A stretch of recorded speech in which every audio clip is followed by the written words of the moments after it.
What is going on, everybody, and welcome back to EGFC, some more Super Smash Bros. Ultimate. I am Septilence, joined here by Dara to bring you the first game. Well, technically the second, but one of our games had to happen off stream today. So now we've got DePaul University going up against Georgetown University. Yeah, DePaul University going up against Georgetown. We should have been able to start the day today with St. John's and Wichita, but that was actually played off stream. So these are the two schools who I believe are not part of the MAC. Correct. I wouldn't As be able far to as clarify details on that. I'm not completely sure myself how it's working. Perhaps you can brief us on that a little bit. I'm pretty sure that these two aren't part of MAC. I know that they are going to be part of what I think we're currently referring to as the independent matchup coming up this weekend, or maybe perhaps next weekend. I don't have that schedule lined up, but they did not take part in that MAC conference that just happened over the weekend, and they are now trying to get their region scores even better. And if you look underneath us, you'll see DePaul is currently up by 6 points. That is not an incident that is intentional, because Georgetown, as always, as I'm sure many of you are familiar with, they only have 4 players, so the enemy team will always get that initial 6-point advantage moving forward. Yeah, Georgetown has been like this. So hopefully by next season they'll be able to come in, with like a full roster and really be able to give it their all. But 6-point differential, definitely still within the realm of doability. Absolutely. It just means they're gonna have to make a little bit of extra work to be able to get up there. So for game number 1, we are gonna be seeing Matt Beach from DePaul University going up against, I believe that might be Seagold, but I'm not. Yes.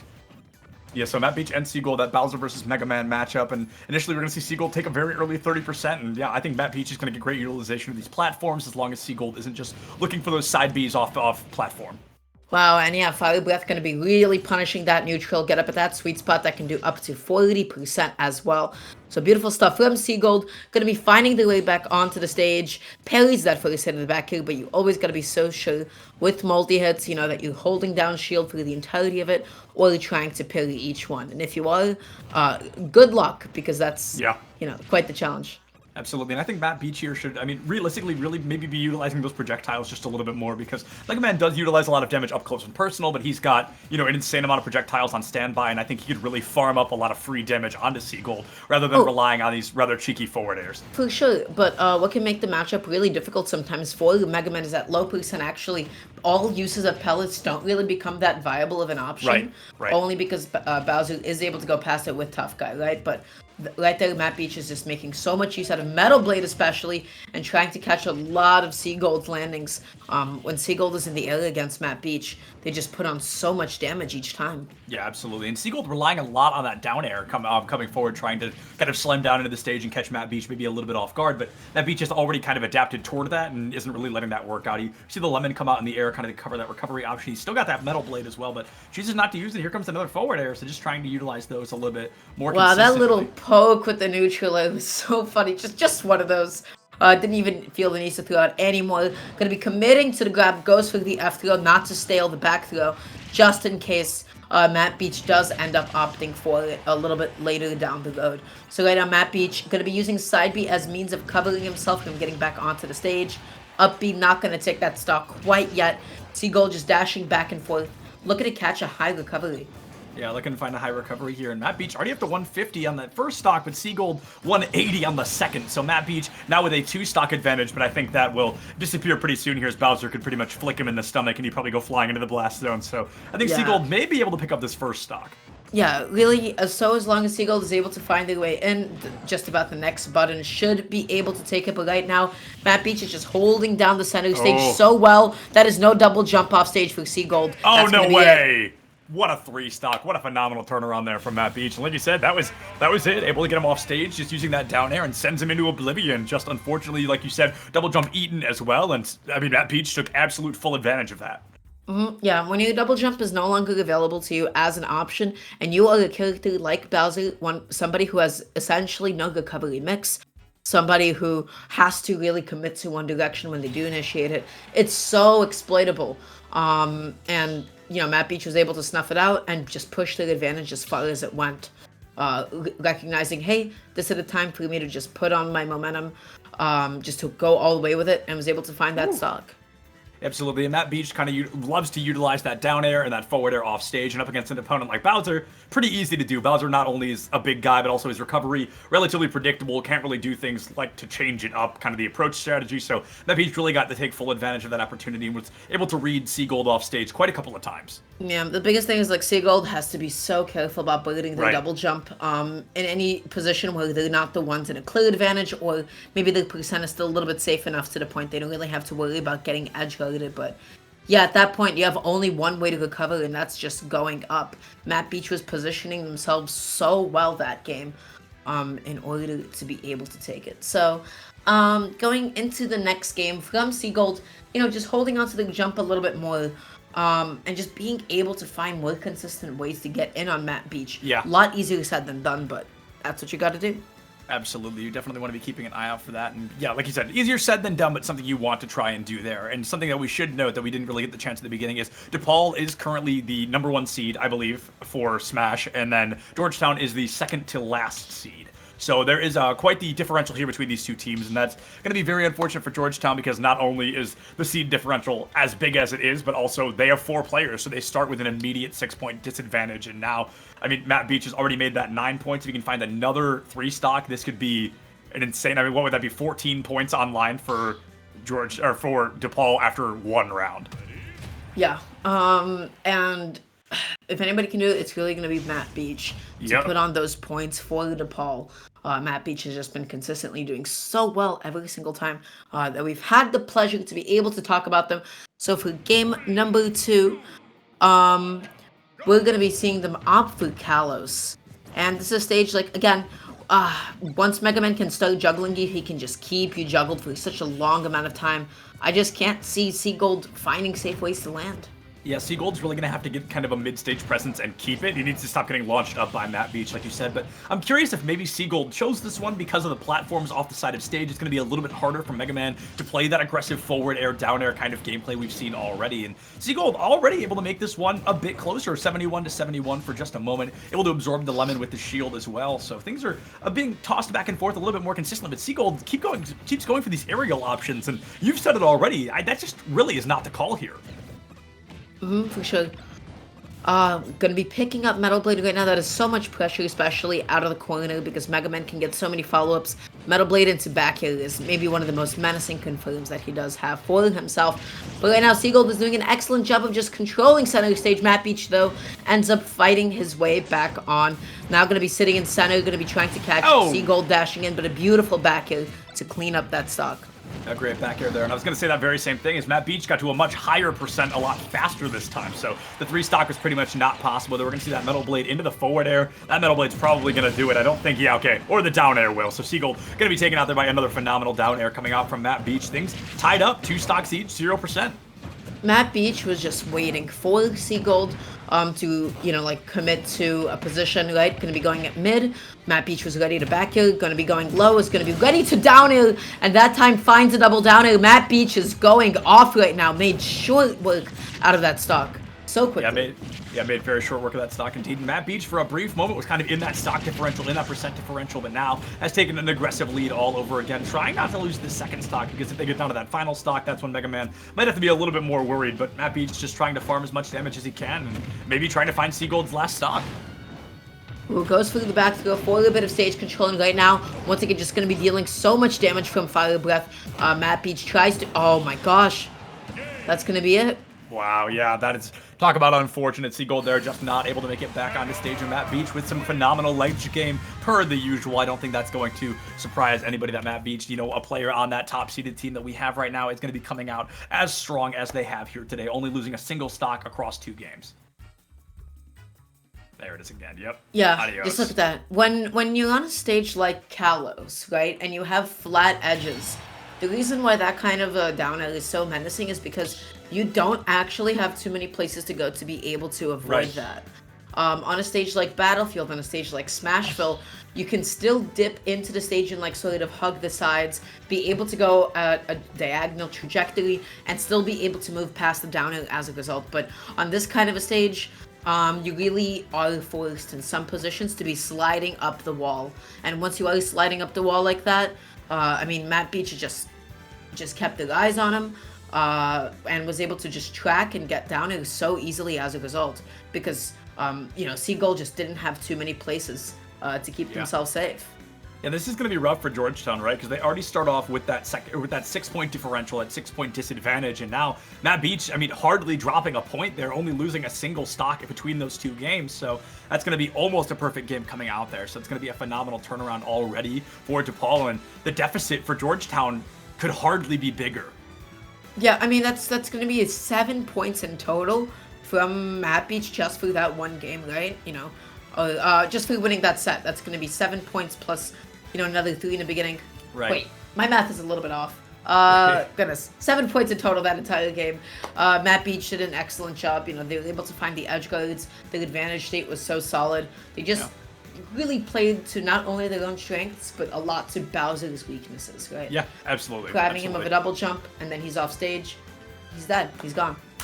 Yeah, Mega Man definitely gets to play that offstage game a little bit better, and we talked about how predictable Bowser's recovery can be. That's kind of the nail in the coffin for Seagull there. Matt Beach really just got to take that opportunity and consistently run away with it. And something as well is, like I mentioned already, DePaul, #1 seed team we've got hanging out here. So to see Matt Beach go on to get 7 of 8 possible points, I don't think comes as a surprise to anybody. We've seen him do it 100 times before. But coming up next, at least from Georgetown, it looks like we're going to be having Lukewarm coming out, and I'm not quite sure who's coming out from DePaul yet. But I can tell you that Lukewarm is going to probably be bringing to the table. Yeah, so it's going to be Lukewarm from Georgetown University going up against ADR. I wouldn't be able to tell you off the top of my head who ADR plays. Perhaps you have a little bit more sauce on that. I know you have a very nice, delicious spreadsheet. Actually. Pac-Man. So Pac-Man up against Lukewarm, who last time I saw him brought out both Ganondorf and Pichu. So two ends of a very unusual spectrum there coming out from Lukewarm. But I think, personally, as a Pac-Man player myself, or at least I like to pretend I am, I'm not very good at it, I just think he's a lot of fun, but I feel like Pac-Man just Projectile City, that's going to be quite for Ganondorf. Yeah, if Lukewarm is going to be opting for it again, and then again, not only big, exceptionally slow as well. Pac-Man does a really good job of just putting up a lot of walls, putting up Hydra to control space, and then throwing around a bunch of bonus food. It's difficult. You're going to be finding yourself in a lot of really bad positions. You just have to be able to get in as slowly and as methodically as you can without taking too many hits along the way. But it's a challenge getting up until that moment. Not to mention the fact that Pac-Man is an extremely competent edge guarder as well. Yeah. Ganon has maybe one of the most exploitable recoveries in the game. There's very little he can do about offstage hydrants, offstage neutralize. He just gets edge guarded.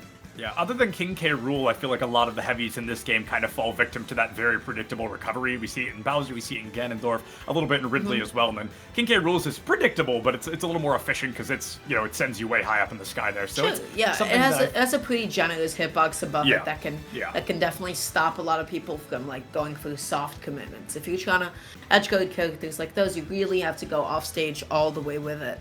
So yeah, we're gonna be waiting for them to jump into the arena.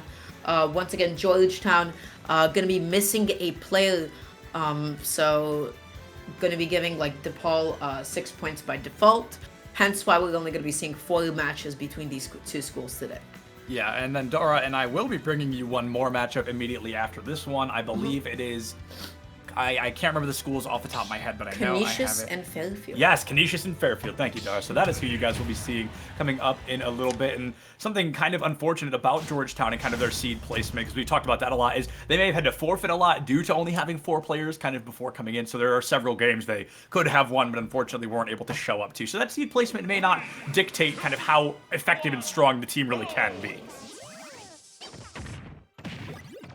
Alrighty, and we're going to be jumping into game 1 between ADR and Lukewarm. Lukewarm actually going to be opting with the Pikachu rather than the Ganondorf. Definitely a matchup that's a lot easier for him, able to get in when he needs to, able to get a lot out of jump-ins, but look at the way that ADR is just controlling center stage and sitting in shield, waiting for Lukewarm to be the first one to initiate and start pressing buttons.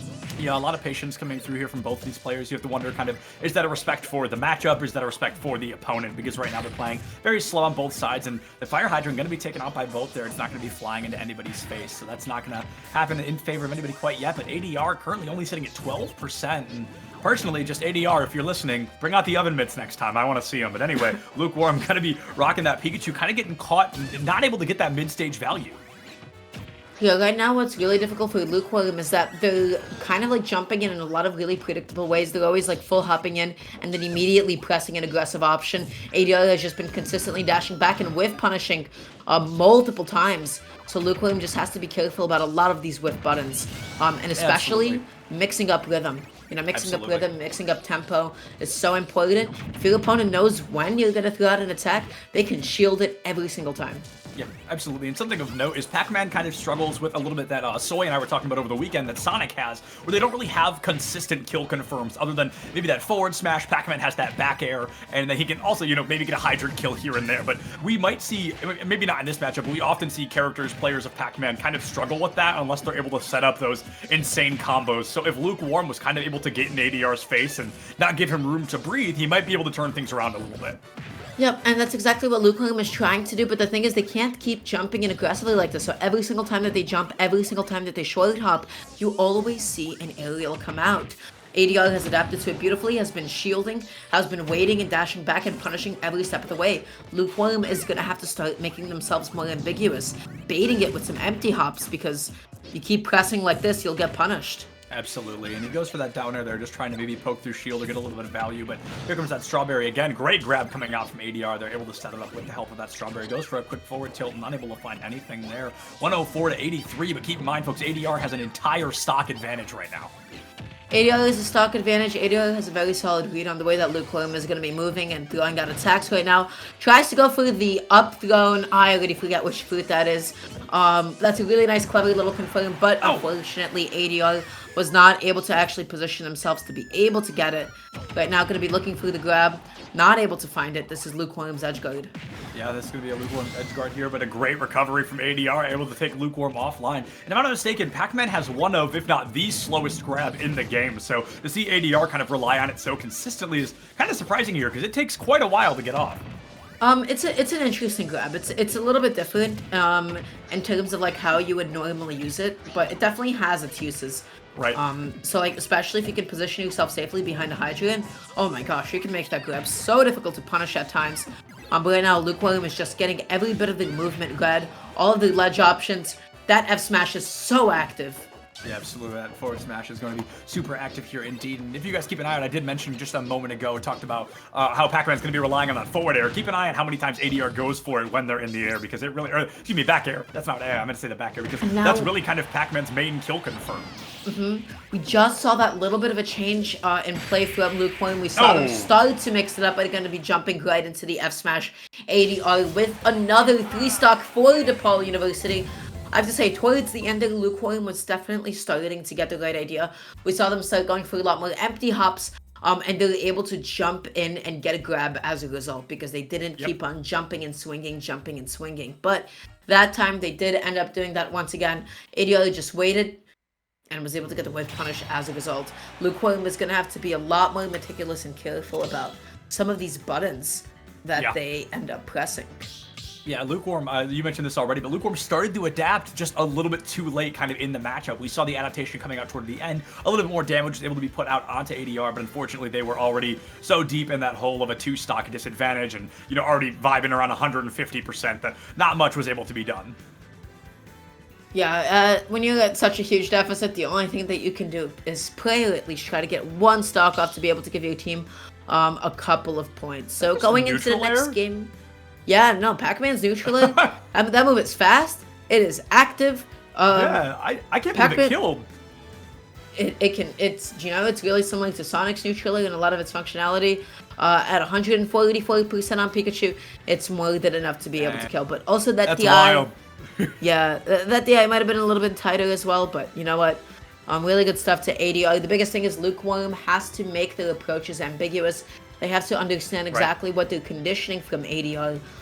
Tomahawk grabs especially could be really good, but also not always committing. You know, sometimes, you know, you don't always have to make an approach on the opponent. You can just wait.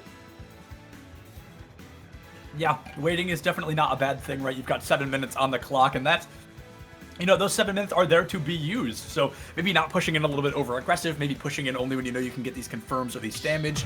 That can be super helpful moving forward. But I'm curious if Lukewarm is going to stick to the Pikachu, maybe bring out the Ganon or the Pichu. But no, it looks like, yeah, Ganondorf is going to be coming out from Lukewarm here, which I talked about this already. I do not favor Ganondorf in this matchup. Yeah, no, there is no timeline where on paper Ganondorf is able to have a fantastic time with this one. ADR just going to be backing off a little bit into the Kalos side. Gotta say, this is a stage that Pac-Man, wow, they can definitely make a lot of use out of this one. But Lukewarm opening off pretty strong with the neutral into the jab. ADR not able to get anything started as of yet. Yeah, ADR only taking 26, but finally going to get a bit of damage. Might be able to get some more there. It goes for a forward air to kind of knock Lukewarm away from the ledge, but it's not going to happen quite yet. The side B off stage, and that's it. Yeah, down air is all it takes. Lukewarm, a bit of a bold move, but ADR goes too deep. Got stuck underneath his trampoline. No, ADR tried to directional air dodge, but then they just were stuck in so much end lag after they missed it. But yeah, by the way, that is Pac-Man off stage. That's exactly what he can do to people. And that's not even just a Ganondorf exclusive thing. His forward air and up air and neutral air chains, absolutely ridiculous. Yeah, Pac-Man's aerial game a lot better than a lot of people give it credit for, because it's not something you'd really expect to come from such a projectile-heavy character, but this is actually getting way closer than that last match of Lukewarm with a very just aggressive down air able to take ADR offline. Yeah, and ADR is just like pressing so many buttons on Lukewarm's shield that are all just so safe. Very little that Ganon can do about it. If anything, going to be getting hit by the side B, tries to go through the down B attack chase, but ADR chooses correctly to get up attack in that position. Absolutely, we saw that come through that Wizard's Foot into kind of that immediate forward air, or down smash, excuse me, my goodness. And now the down air coming out from Lukewarm, and it's going to be the Fire Hydrant able to take him offline. ADR gets to the ground safely, but both of them sitting at just around 89%, goes for that Fire Hydrant forward smash combo that we see relatively often from Pac-Man players, and it doesn't land quite yet. Goes for another Wizard's Foot there, trying to find it, but 112 to 93, both these folks just a couple of hits away from death here. Right now, ADR is just slowing the game down, recognizing that Ganon has to be the one to be able to approach there. Gets the neutral air out in time, tries to directional air dodge to give themselves a little bit more distance, but that's Ganondorf off stage. Lukewarm actually going to be breaking that once at last stock. ADR with such an unfortunate SD in the beginning of the game, and then getting spiked by Ganon in a position where you might not have even been able to tech it too. Wow. Yeah, that was quite a different tempo from what we saw that first time around. We saw a lot more aggression coming out from Lukewarm, and I honestly am not sure where the Ganondorf pick comes from, but you're able to get it down to last stock. I mean, technically because ADR took one of his own stocks when he chose to air dodge instead of recover, but definitely a weird matchup, to say the least. That was there was a lot of weird things going on there. I mean, ADR was definitely just swinging through defenses, but yeah, no, the directional air dodge up. They must have thought that they landed onto the stage, but just ended up falling to their deaths. Look at that. Up. Yep, they might have just held down or something. Yeah. It happens sometimes. It happens to the best of us. But either way, really good stuff to Lukewarm to be able to take down one of last stock. Make sure that they won't be, once again, 2 or 3 stocked. But that is going to be putting DePaul University outside of the realm of doability for Georgetown. So hopefully, even if they won't be able to take it overall, hopefully they can get just a couple of points onto the board at this point. Absolutely. And for those who may not know, I like to think I'm pretty good friends with a lot of the players on DePaul's Smash team, but still, I want to be rooting for Georgetown to get a point online. You don't want to see them, get 20-0'd or 22-0'd or anything. So I'd love to see them get a point online here or there, but I feel like that really may be difficult because DePaul, they have worked for that top seed placement, and it's, they have not ended up at the top on accident. DePaul, yep, one of the most menacing competitors that we have seen in the entirety of the EGF. Every single time that they do show up, they take names, they kick butt, and they take names. So, gonna be moving on to the next set. We don't actually have the last 2 player names confirmed quite yet, but on DePaul's side, we know that we have Bobby Time and Cookie left. Bobby Time actually gonna be now confirmed to go into the arena. And next up from Georgetown, we'll be seeing Kobe. So Kobe going up against Bobby Time. Yeah, and Bobby Time, I know, is going to be a Pokemon trainer. I'm arguably Bobby Time's biggest fan simply because I love Pokemon Trainer. I love to see it, and Bobby Time does a phenomenal job every single time they are on stream. And coming up against Kobe, like you said, who I have listed as Lucina and yet again, Ganondorf. So we may see another Ganon coming out from Georgetown here today, but I highly suspect Kobe's probably going to go for that Lucina pick first. Yeah, in general, guys, I mean, unless you're really that big of a fan of Ganon, you owe it to yourselves to play somebody Play who, anything else. yeah, I mean, sometimes you just get Ganoned. You know, you'll get edge guarded at like 20%. You'd have to like really outplay your opponent in neutral just to be able to get that much reward. If you want to make that kind of commitment, sure, but you owe it to yourselves. It is self-love to just play a top tier. Your quality of life it just improves dramatically, and the amount of stress that you have around you just slowly dissipates. Yeah, your win rate may also improve, you know, if you choose characters that aren't Ganondorf. At the end of the day, you gotta look out for yourselves. You know, Ganon. Here we go. Fingers crossed it's Lucina. Fingers crossed, everybody. Yeah. Everybody, get ready, because it may unfortunately be a Ganondorf. But something tells me, like I said, Kobe may, maybe around a third character as well. I was kind of guessing. It's gonna be going with the Lucina. It's gonna be that. Oh no way! Oh, Bobby Time. I'm in love, man. You're making my heart warm with that name. Yeah, Bobby Time. You know, make sure that love is not just one-sided. he's out here. He's doing it for you. Bobby Time going up against Kobe. Going to be starting off on PS2. I like the way that Bobby Time is just dashing in and out, trying to bait out a falling aerial from Kobe, because Squirtle, I mean, his dashback punishes on so many falling approaches is so good. His ground speed is excellent. Yeah, absolutely. And Squirtle in particular has some great value just in that speed and that aggression to get some pretty early damage early on. And then usually you'll see Pokemon trainers, if they get around 60%, if it's a heavy hitter, maybe 40 or 50, then they'll swap onto Ivysaur. Yeah, so about 40% here. Going to that Ivysaur swap, trying to just do a little bit more damage. And Ivysaur's down air is, I mean, horrific, first of all. It is a terrifying move to get caught by. Yeah, what's he do? You know, the hitbox is just so generous. It's active enough. It's out there. So you just pray for the best that you're able to get a wall tech, or maybe it's just a solid hitbox. Either way, right now Kobe is just really starting to fish for some of these hits a little bit, not able to respond to the platform pressure appropriately, and Bobby Time is going to be able to find that kill with an up air. Yeah, gonna be able to find that kill with the up air there. So it's funny, I talked all about that down air, and then he does the opposite, pulls out that up air instead. Now already able to find that 30% combo on the Kobe, second stock. I think the issue here is that Kobe isn't really able to engage the way a Lucina needs to succeed. You want to be up close, you kind of want to force them to react to you rather than reacting to them, and Bobby Time doing a great job not letting Kobe ever set up anything.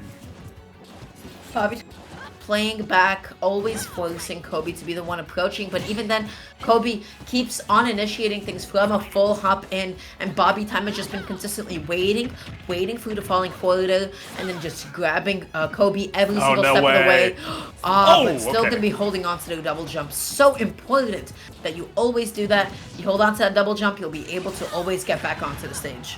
Absolutely, and you're gonna start with an early forward air there, so definitely some great value. You're gonna knock Kobe immediately off stage. 113, it's not gonna be hard. Yeah, now knocked up to 90%. You're gonna want to swap that stock. There it is with that up smash from Charizard, swapping right back to Squirtle, and no, instead back on Ivysaur. So definitely doesn't want to get launched on that low Squirtle launch rate.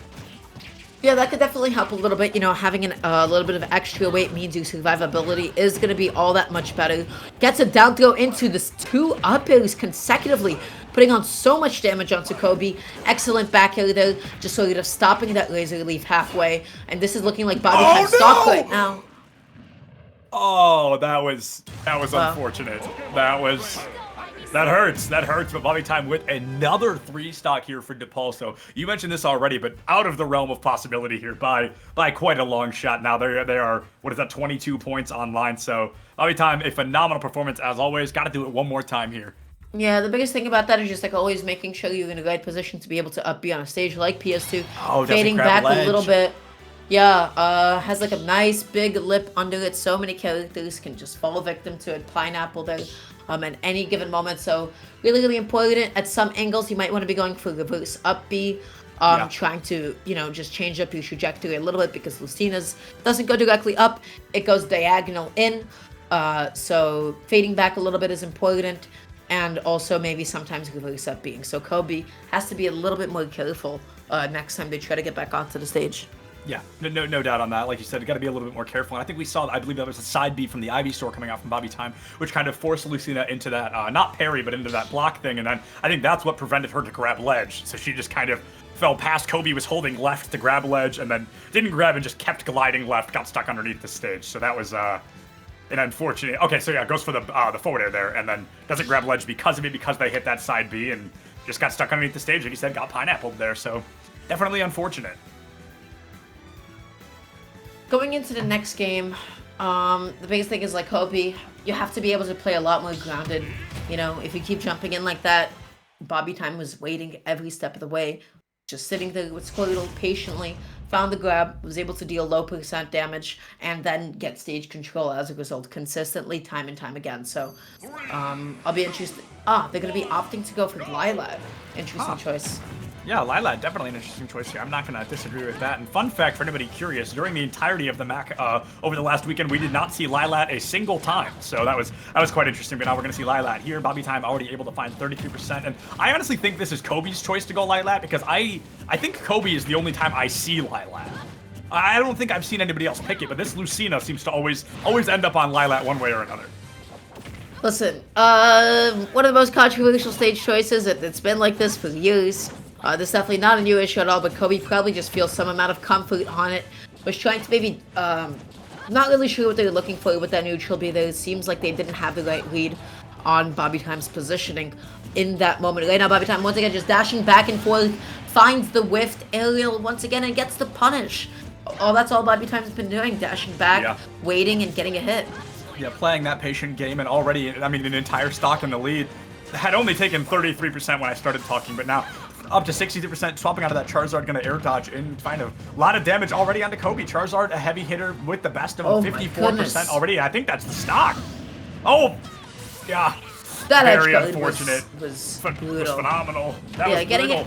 Getting it by Charizard's back through a back heel just sends you at such a nasty angle to be getting back onto the stage.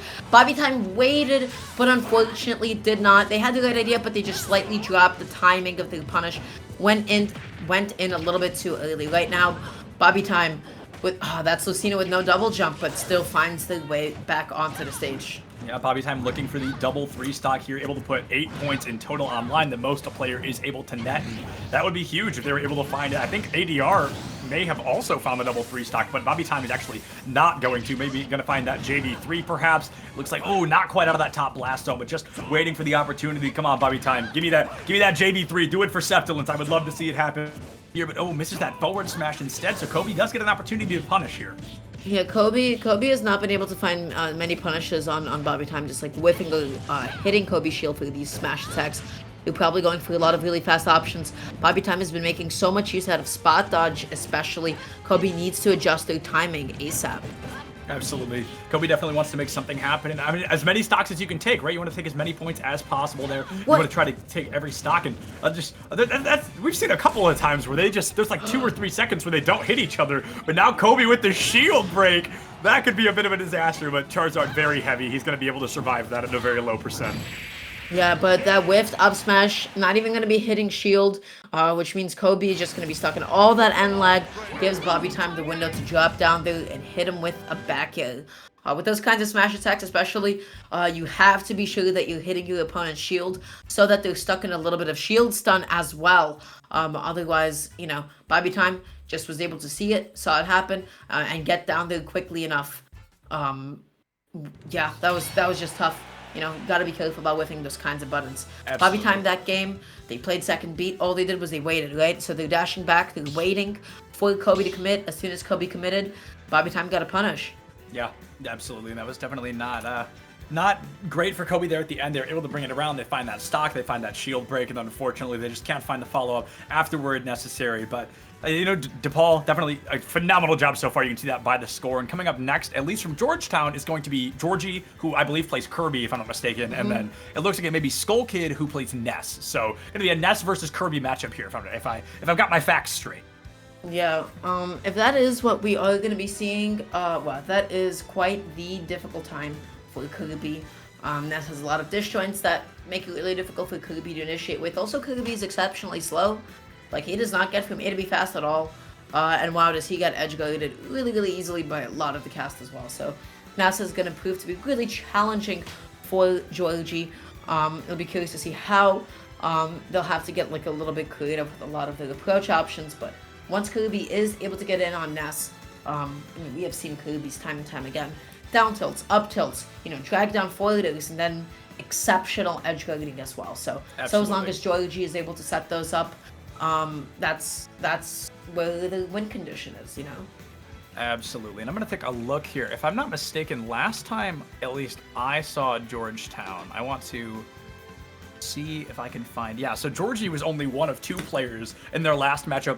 The 16th, I saw Georgetown versus Manhattan. I don't remember who my co-caster was. It may have been you, Dara. But Georgie went up against Hammer, who is a Terry Ryu player, and was able to win that pretty convincingly. Went all the way to stage 3, but Georgie was able to win that. So maybe they can win something here and put any points on board for Georgetown, because walking away with any points is obviously better than walking away with no points. For sure, yeah, because otherwise DePaul is just going to be coming in with like potential like 30 plus points to 0. That's going to do so much for them as well when it comes to tallying the total amount of points. So hopefully Georgetown is able to get at least a couple onto the board. Guys, this is going to be the final match between these 2 schools. So even though this is only the 4th one, Georgetown unfortunately only has 4 people with them. So game number 1 between Skull Kid going up against Georgie. Ness and Kirby respectively. Yeah, it's going to be that Ness and Kirby coming out here, and I'm very excited to see how that goes. But like you said, Georgetown, they only have 4 players, and don't worry guys, there's only going to be 4 here, but next game, Canisius and Fairfield will have 5, and Dara and I will be casting that one as well. So plenty of Smash left to be played today, and there's even more after we're gone, so there's a lot going on. But now, starting off early, we see Skull Kid already racking up 60%, and I mean, against Kirby, you're pretty much in your kill zone already. That backer coming through, able to find 73%. Georgie directional air dodging back onto the stage, but Skull Kid actually did not space the up smash correctly, was a little bit too far out, and as a result was not able to actually hit Georgie at all. But that up smash is going to be able to connect, setting up a juggle once again. Ooh, that should be it. Yeah, that might be it. If we can see the PK Thunder coming out and gonna go into the recovery on stage, trying to hit Skull Kid with it. Commits to the up smash, trying to find any kind of more value onto it. The up smash probably would have killed had it hit, but there we go. That's all it's gonna take. Georgie gonna lose that first stock. Skull Kid only sitting at 52%. Wow, inhaling out of this advantage, going to be able to absorb Ness. Tries to go for the edge guard with the PK Flash, but you have to be really careful about how you use that against Ness. He can, of course, absorb it and just heal back so much. But, like, Georgie is just getting walled out by a lot of Ness's disjoints right now. Oh, great job there, that Yo-Yo to cover that ledge. But no, the down B from Georgie is going to be able to take Skull Kid out there and to tie things back up in terms of stocks. But Georgie already 100% on that second stock. Skull Kid still sitting at 0, so still a comfortable lead nonetheless. Gonna be once again trying to set up an edge guard with the PK Flash. It's such a menacing tool offstage because of the way that it can force defensive options rather than that move actually connecting. So, like the way that Skull Kid is implementing it right now. You can just be waiting a little bit, and forward catches Georgie. You know, you got to be careful about, you know, being in Ness's immediate airspace. Absolutely. You definitely want to stay kind of, like you said, out of that immediate airspace. Forward air, a very strong move. Back air, even stronger. So Ness definitely gets a lot of value in those moves early on. And I'm actually surprised Skull Kid has not been utilizing PK Fire as much as I would have expected. Ooh, setting up an up smash, going to be waiting out and holding it as long as possible, just trying to see Georgie's next option.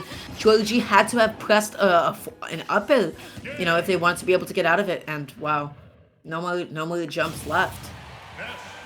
Yeah, definitely unfortunate there. Skull Kid able to take that first round for DePaul, so looking even better now. They've got plenty of points online. I think they're going to cap 30 points no matter what here after that performance, or, you know, that might be 28. Okay, never mind. Close, but definitely not reaching that roster quite yet.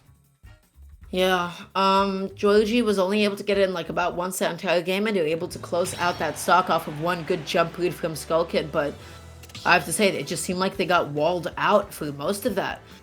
They couldn't find like a way to get in. Yeah, there was just no way to get in, and unfortunately Kirby kind of needs that way to get in. He doesn't have any projectiles. He wants to get up close and personal and find that value early on, but Skull Kid was really able to take advantage of that, using some projectiles here and there, getting some great value moving in, and just a phenomenal performance all around. Also, great use of the yo-yo. Absolutely. Going into the next game, Smashville has a stage as well. Kirby doesn't have a lot of space, you know. Right. It's definitely like one of his better stages in the matchup because he's able to keep it as close as it is to Ness, but similarly, not having necessarily the biggest blast sense can mean Skull Kid is getting a lot of these stocks a little bit earlier as well. Yeah, absolutely. Could maybe get a little bit of these stock, or excuse me, a couple of these stocks a little bit earlier. And yeah, it looks like they're going to be running it back to Smashville, so I'm curious to see what's going to be coming out from them. Yeah, at this point, I think Joji just tried to double jump, but they got a little bit too scared of the yo-yo. They tried to go for the low recovery, tried to press one of their many jumps, but was actually juggled all out of them. They used them up a little bit too early. And now we're actually going to be seeing the switch to Bowser Jr. Compared to Kirby, this is somebody who can definitely hold their own a little bit better against Ness. Absolutely. I don't think I've ever seen Georgie play Bowser Jr. And I've seen Georgetown, I think, 3 different times. And yeah, I think I've only seen Georgie kind of hang out on that Kirby. So I'm very excited to see how this goes. And just like immediately, once again, Skull Kid is just able to find so much mileage from these forwarders. Georgie a little bit off on following Skull Kid's DI. Wasn't able to get those up air chains. Yeah, no up air chains coming out quite yet. And Georgie already up to 70, but already has Skull Kid up to 60. So definitely doing a much better job in terms of finding damage. Giving that Mecha Koopa early on to kind of cover an approach option for Skull Kid there. And now I feel like Skull Kid definitely has to change up their play style a little bit, just due to the difference of play style of a Kirby versus a Bowser Jr. And we're actually seeing that from Skull Kid. We're seeing the way that they're committing more to double jump cancel PK fires, trying to catch Georgie, setting up to some projectiles. I mean, right now, Skull Kid is going to be controlling the stage. Love the recovery mix-up, was not in any position to punish that. Yeah, definitely not. Like you said, not in any position to cover that quite yet. And now the up smash on ledge. That's all it's going to take. Georgie's going to roll right up into it, and Skull Kid going to take full advantage. Yeah, Georgie at that point, neutral get up. That was definitely, you know, like a little bit of like a vibe check. Like, hey, do you know how to deal with this? The answer in that position would have been to go for get up attack. Skull Kid tries to go for the up smash kill, is not able to find it, but that is no double jump off stage. But Georgie doesn't want to go for an edge guard. Yeah, Georgie went for the Mecha Koopa there, I think, to kind of force Skull Kid to run into the Mecha Koopa and maybe not make it back to ledge, but he went through it instead of running into it. So I think there was a plan there. I just don't think it worked out the way Georgie had in mind. Yeah, Georgie at that point should have recognized, wait a second, this is Ness with no double jump off stage. I should come down there aggressively with my most active hitbox. But right now, Skull Kid, once again, just controlling the stage so well. Yeah, Skull Kid, great ledge control, and you're going to use that yo-yo over ledge. Georgie going to get caught out because of it. A phenomenal turn on Skull Kid, you know, trying to find a 3-stock, but the back air coming out from Georgie straight away, going to be able to find that first stock on Skull Kid. And Georgie, I thought for a second he was going to get himself trapped under the stage there, but he made it. This is so scary, but Georgie is able to get the Mecha Koopa back just as soon as they needed it, and is now finding their way back onto the stage. Georgie double jumping back on, fights their way, but wow, not enough frame advantage on Skull Kid. Yeah, just not enough frame advantage at all. Georgie 76% on that final stock. Skull Kid 26% on that second stock. So a huge lead here. Georgie would have to give us the comeback of a lifetime to really turn this around, and that would start with getting off ledge, but Skull Kid is not going to let that happen. Skull Kid right now is going for a lot of preemptive down airs, trying to catch a high recovery, but again, Georgie at the end of the day finds themselves neutral, get up against the yo-yo. You always have to be so careful not to buffer any ledge options, just to be able to calmly assess the situation. At that position, you get back onto the stage against Yo-Yo, get up attack immediately. You know, it's the easiest thing that you can do. Especially if Vanessa's dashing back and forth. Yeah. They're almost always looking to set up into up smash. Right. Yeah, absolutely. And I think Skull Kid definitely using a lot of great utilization of that up smash, the up air, as well as that yo-yo on ledge. I talked about that already, so I won't get too much into it again, but just phenomenal utilization of that ledge trapping, and Georgie just could not find their way around it. Skull Kid constantly worked to make sure there were no options that weren't covered, and that really made a huge difference there, I think, in that matchup. Yeah, and that means DePaul University is going to be taking this with, gosh, how many? 31 to zip? 32, I think. He had 2 stocks at the end, and then he'll get 2 points for winning. So I think it's 32-0 here in favor of DePaul. But like we said, folks, it was kind of our #1 seed up against who is currently sitting at our second to last seed. And again, that doesn't reflect Georgetown's capabilities or talents, but due to that 4-person roster, they always start in a 6-point deficit. And I've seen them bring it very, very close, but it's always those 6 points that come back to bite them at the end of it. So unfortunately, like you said, hopefully they're able to find a 5th player for next year. And really, I think they could be a force to be reckoned with if they're able to do so. I think we are going to be throwing it to a super quick break so we can get an interviewee in here from DePaul, and we'll be back in just a couple of minutes with somebody it looks like we're going to be interviewing Matt Beach, so we'll see you guys in just a couple of minutes.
What is going on, everybody, and welcome back. DePaul University takes a 32-0 victory over Georgetown, and we get to talk to the Mega Man himself, Matt Beach. How you doing today? I am doing great. Thanks so much for having me on. Yeah, absolutely. Thank you so much for joining us. I say this all the time during every interview. I love to get to talk to people that were in the action. We can kind of talk about and analyze it as much as we want from the outside, but it's always awesome to have somebody on the inside to kind of get to tell us about it. So my question is going to be less about this match in particular and more about DePaul moving forward. So you guys currently #1 seed. Are there any teams you guys are really kind of nervous to go up against moving forward? Yeah, honestly, there's been a number of teams that have given us like trouble like in the past. The two that come to mind the two that come to mind the most for me right now are probably St. John's and Mississippi.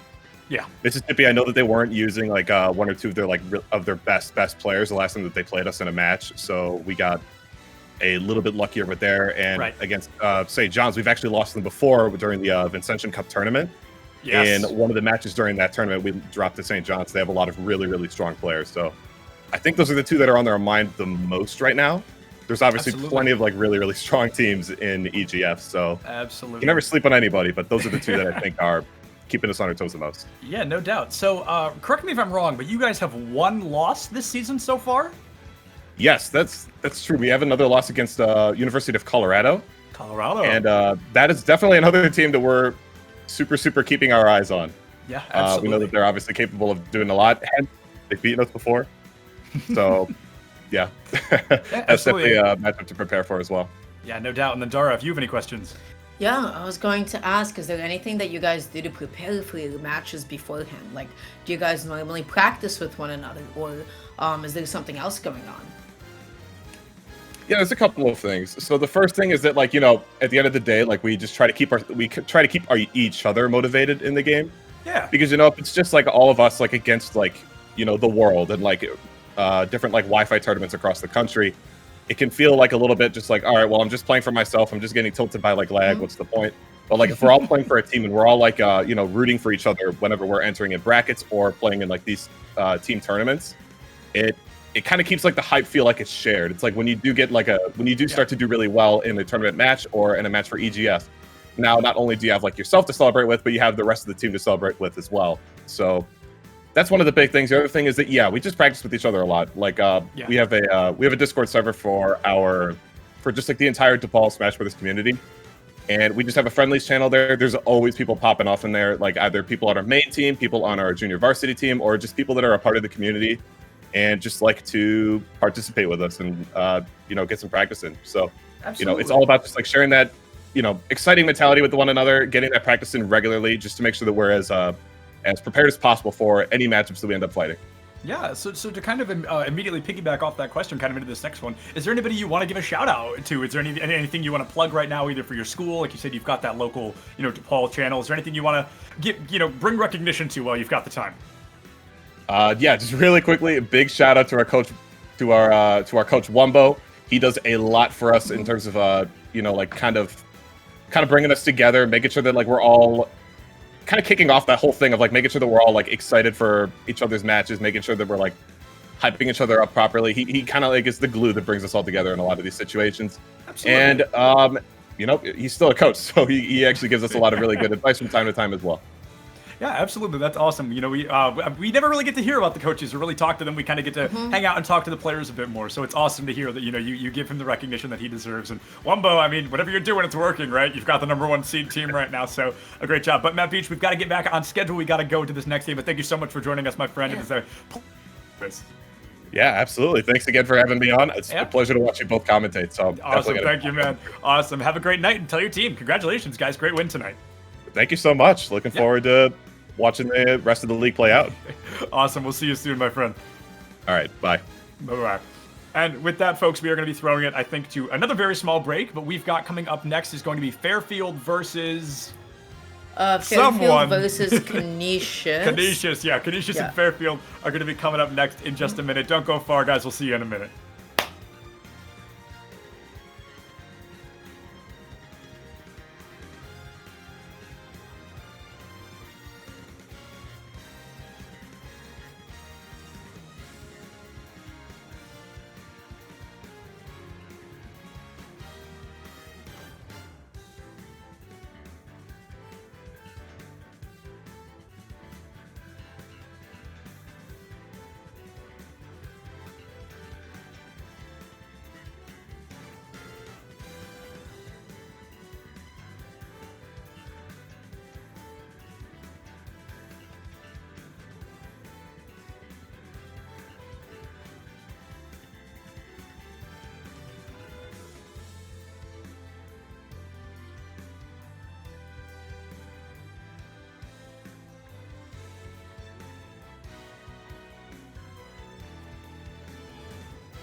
into the ring.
What is going on, everybody, and welcome back. After a slightly longer break than I expected, I thought our next game was at 7 EST. It was actually 7:30, so I apologize about that little miscommunication there. But coming up next, we have Canisius College going up against Fairfield University, and if you missed the first game, we saw DePaul take out Georgetown 32-0. And now Fairfield is no stranger to high-scoring games, but they have yet to be on the big side. Just this past weekend, Fairfield was taken out. I believe the score was 31-1, taken out by Quinnipiac in that MAC matchup. Yeah, but Quinnipiac is, again, like one of the most powerful, one of the most dominant schools that we've seen in the entirety of the EGF. So they're still like one of the biggest, like most terrifying contenders still on the board. However, today we are going to be seeing Canisius College going up against Fairfield. DePaul against Georgetown lasted a little bit shorter than anticipated. Georgetown in of themselves only have 4 players. And then DePaul didn't drop a single game. Each and every single game was just like a really confident, really fast-paced one. So they were just able to kind of run through them. So really, really good stuff to DePaul. Coming up, we should soon be seeing KC going up against T-Nols. However, never mind. I was going to say we're going to do a couple of quick little shout-outs, but I guess we'll get there when we get there. Like that. Yeah. We're going to be seeing KC with the Pikachu once again going up against Fairfield's T-Nols with the Joker. And going to be starting off on PS2. So both of these characters are going to be looking through the respective combo starters. What's happening? What's going on here? Just a lot of patience at the start, I guess. Both of them wanted to wait a couple of seconds before really starting to engage this fight. And something about T-Nols, as T-Nols played this weekend, and as I mentioned, Quinnipiac did lose, or they did lose to Quinnipiac, and T-Nols, unfortunately, did lose both to Yoshiman from Ryder last weekend and Mr. Purple from Quinnipiac, so probably wants to walk away with a win here today. Well, and I have to say, right off the bat, already, just like Casey's advantage is just so good. Casey just like able to put on like so much damage with like drag down multi-hits and all these tilts.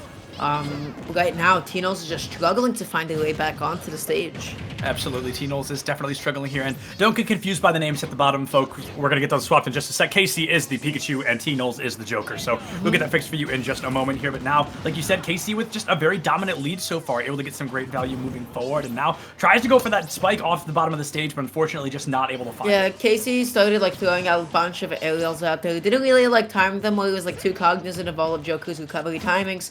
So we just saw them kind of start swinging a little bit. Gonna be rolling past Joker. Gonna be still behind him. Not gonna be connecting the F smash quite yet. And right now, wow, Casey just needs one more hit to be able to take the stock. Yeah, just one hit. And now as a Pikachu, you know, getting up to 80%, that's not the highest you can go, but it's definitely close. Your knockback's going to be a little bit higher when you're hit by your opponent. And, you know, there's definitely some kill moves, but Casey able to find a kill move of their own there, takes out that first stock from T-Nols. Yeah, an excellent drag down there into up smash because it just popped them up. Right now, going to be starting to link a couple of back airs. Able to get a third one, tries to finish it off with the down air, but not going to be a tight link. T-Nols was able to air dodge past it. Yeah, that would have been pretty stinking cool, but unfortunately not able to find it quite yet. Casey going to use that down B, just trying to get back up onto stage and then recover into it, grab a ledge. Tries to throw T-Nols off stage, goes for just a neutral electric ball in there, and not able to find it. Relying a lot on these down airs as well, but has yet to connect one. Right now, the way that Casey is playing is so patiently, but T-Nols was able to catch a jump out of the corner.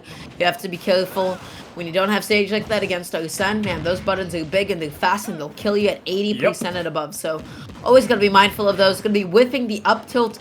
Casey just able to get a grab. No other punish from it yet. And right now trying to set something up with the Thunder Jolt, but T-Nols was ready with the guns. Absolutely, yeah. Joker is pretty easy to kick around until his big brother Arsene shows up, and then that's when you're really going to get a little bit of a run for your money there. So 93% for T-Nols in that second stock, 50% for Casey. So Casey had a much better lead earlier on, but is still holding on to a lead here, even if just by a little bit. We're going to be quick attacking back onto the stage, just immediately avoiding the ledge. That is why Pikachu's up B is such a menacing tool, because it allows you just to get back onto center stage so easily. Lets you avoid ledge traps as a concept entirely. Yeah, absolutely. Ledge traps just do not really exist for Pikachu, and we talked about that a little bit, Soy and myself, over the weekend, how that's kind of one of Pikachu's strongest points, is it's quite easy to recover high and get back on the stage and not really have to worry about that ledge trap. But now, T-Nols going to have Arsene back online, 143-99, but one good hit from this Joker here, just like that one, going to get rid of that stock. Yeah, Casey, I don't believe that's exactly what they were intending to do from that position. They went through the reverse T-Jolt. Joku's nobody knew that direction. That was easily a misinput. Right now they try to quick attack back on Tino's. No whiff punish though, just gonna be sitting there idle. But Casey not able to get as big of a punish as he needed to. Wow, I'd never seen Pikachu fall out of Joku's up tilt like that. That is unfortunate. Yeah, definitely unfortunate there. And now we're down to that final stock. So this is already so much closer than what we've seen today, because we saw DePaul take a very convincing victory over Georgetown. But now Fairfield and Canisius, I mean, they are going toe-to-toe here. I believe their seed placements are Canisius is 10th seed and Fairfield is 16th. So to see T-Knowles even bring this so close is quite impressive. Yeah, the biggest thing is Casey just needs to be more careful about some of the options out of the corner, because that's where Tino's has been getting them time and time again. But now sets up the nail into the up tilt uphill, able to get a good amount of damage, but again, just has to find the way back off the corner. That time, Tino's going to be overcommitting a little bit. Yeah, definitely a bit of an overcommitment there. And now, I mean, 85 to 93, Arsene is going to be gone. So it's going to be kind of difficult for T-Knowles to get that kill confirmed. Maybe a good forward air, or perhaps a grab back throw off stage, and then a little bit of a forward air in the air. But it's definitely going to be difficult for T-Knowles to find a kill confirm. I mean, harder than it would have been with Arsene. Yeah, right now Casey's just starting to fish through some of these smash attacks a little bit, and Tino's has just been punishing them for it pretty consistently. Casey is going to have to either look for different kill moves. No! Because look at that. Yeah, Casey just like whiffed the last 3 moves with like smash attacks. Yeah. We saw up smashes, F smashes. Tino's punished them every single time. Those smash attacks were way too telegraphed. Yeah, no, there was a lot of a little bit of fishing coming out here and there from KC, and unfortunately, T-Knowles was able to take full advantage of that opportunity. Was able to kind of read the play style coming out, and you missed the up air. T-Knowles just lands that forward smash, and that's all she wrote.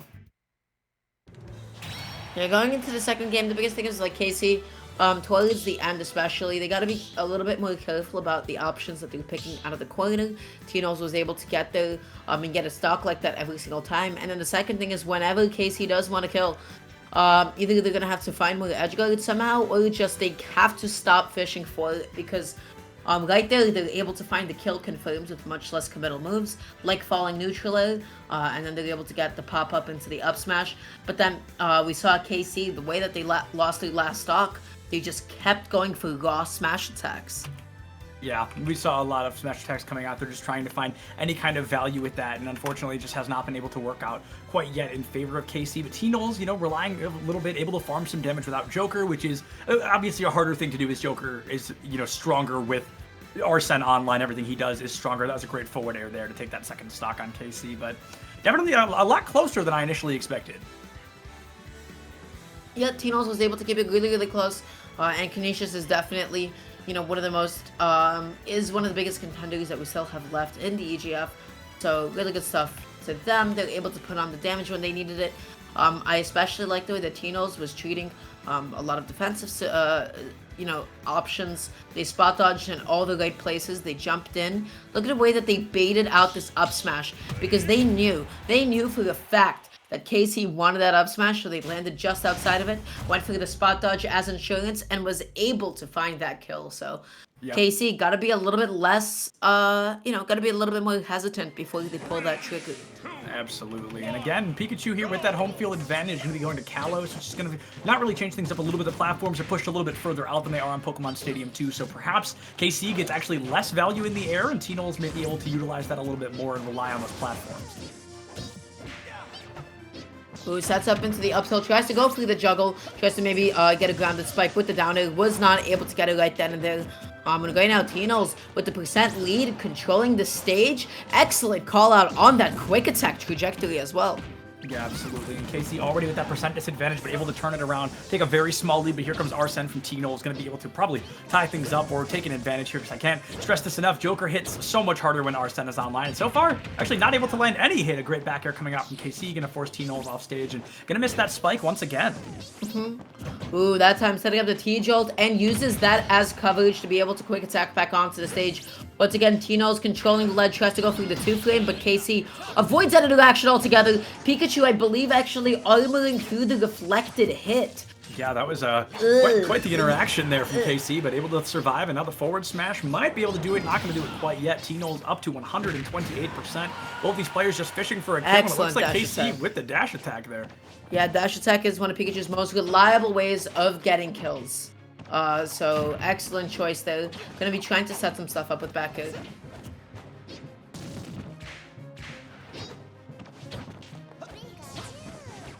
going to be waiting now to see KC up to 93% on that first stock. T-Knowles finally knocked it down to that second, so now already going to have Arsene online, and there's realistically not much KC is going to be able to do about that here. Already hanging out at 93%. One even half decent forward smash from T-Knowles will probably kill KC, and looks like it might be a forward air instead.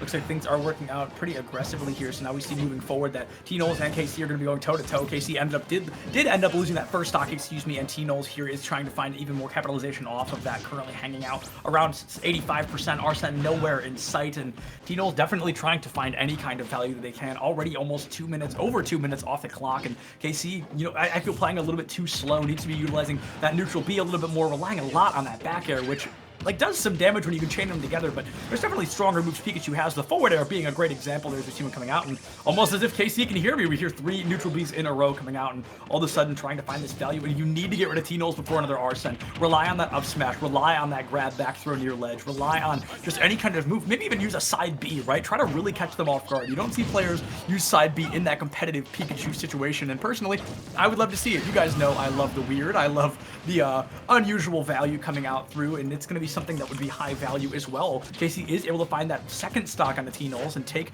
a very comfortable lead here, only sitting at 66% on that second stock. So we're seeing some great value come through from the both of them so far. But KC may be able to turn this one around, and this may be our first stage 3 that we have on this channel today. There's one back air, there's another, there's a third, and T-Knowles as the Joker might recover. Oh my goodness, wow, KC, air. Yeah, that was amazing tracking.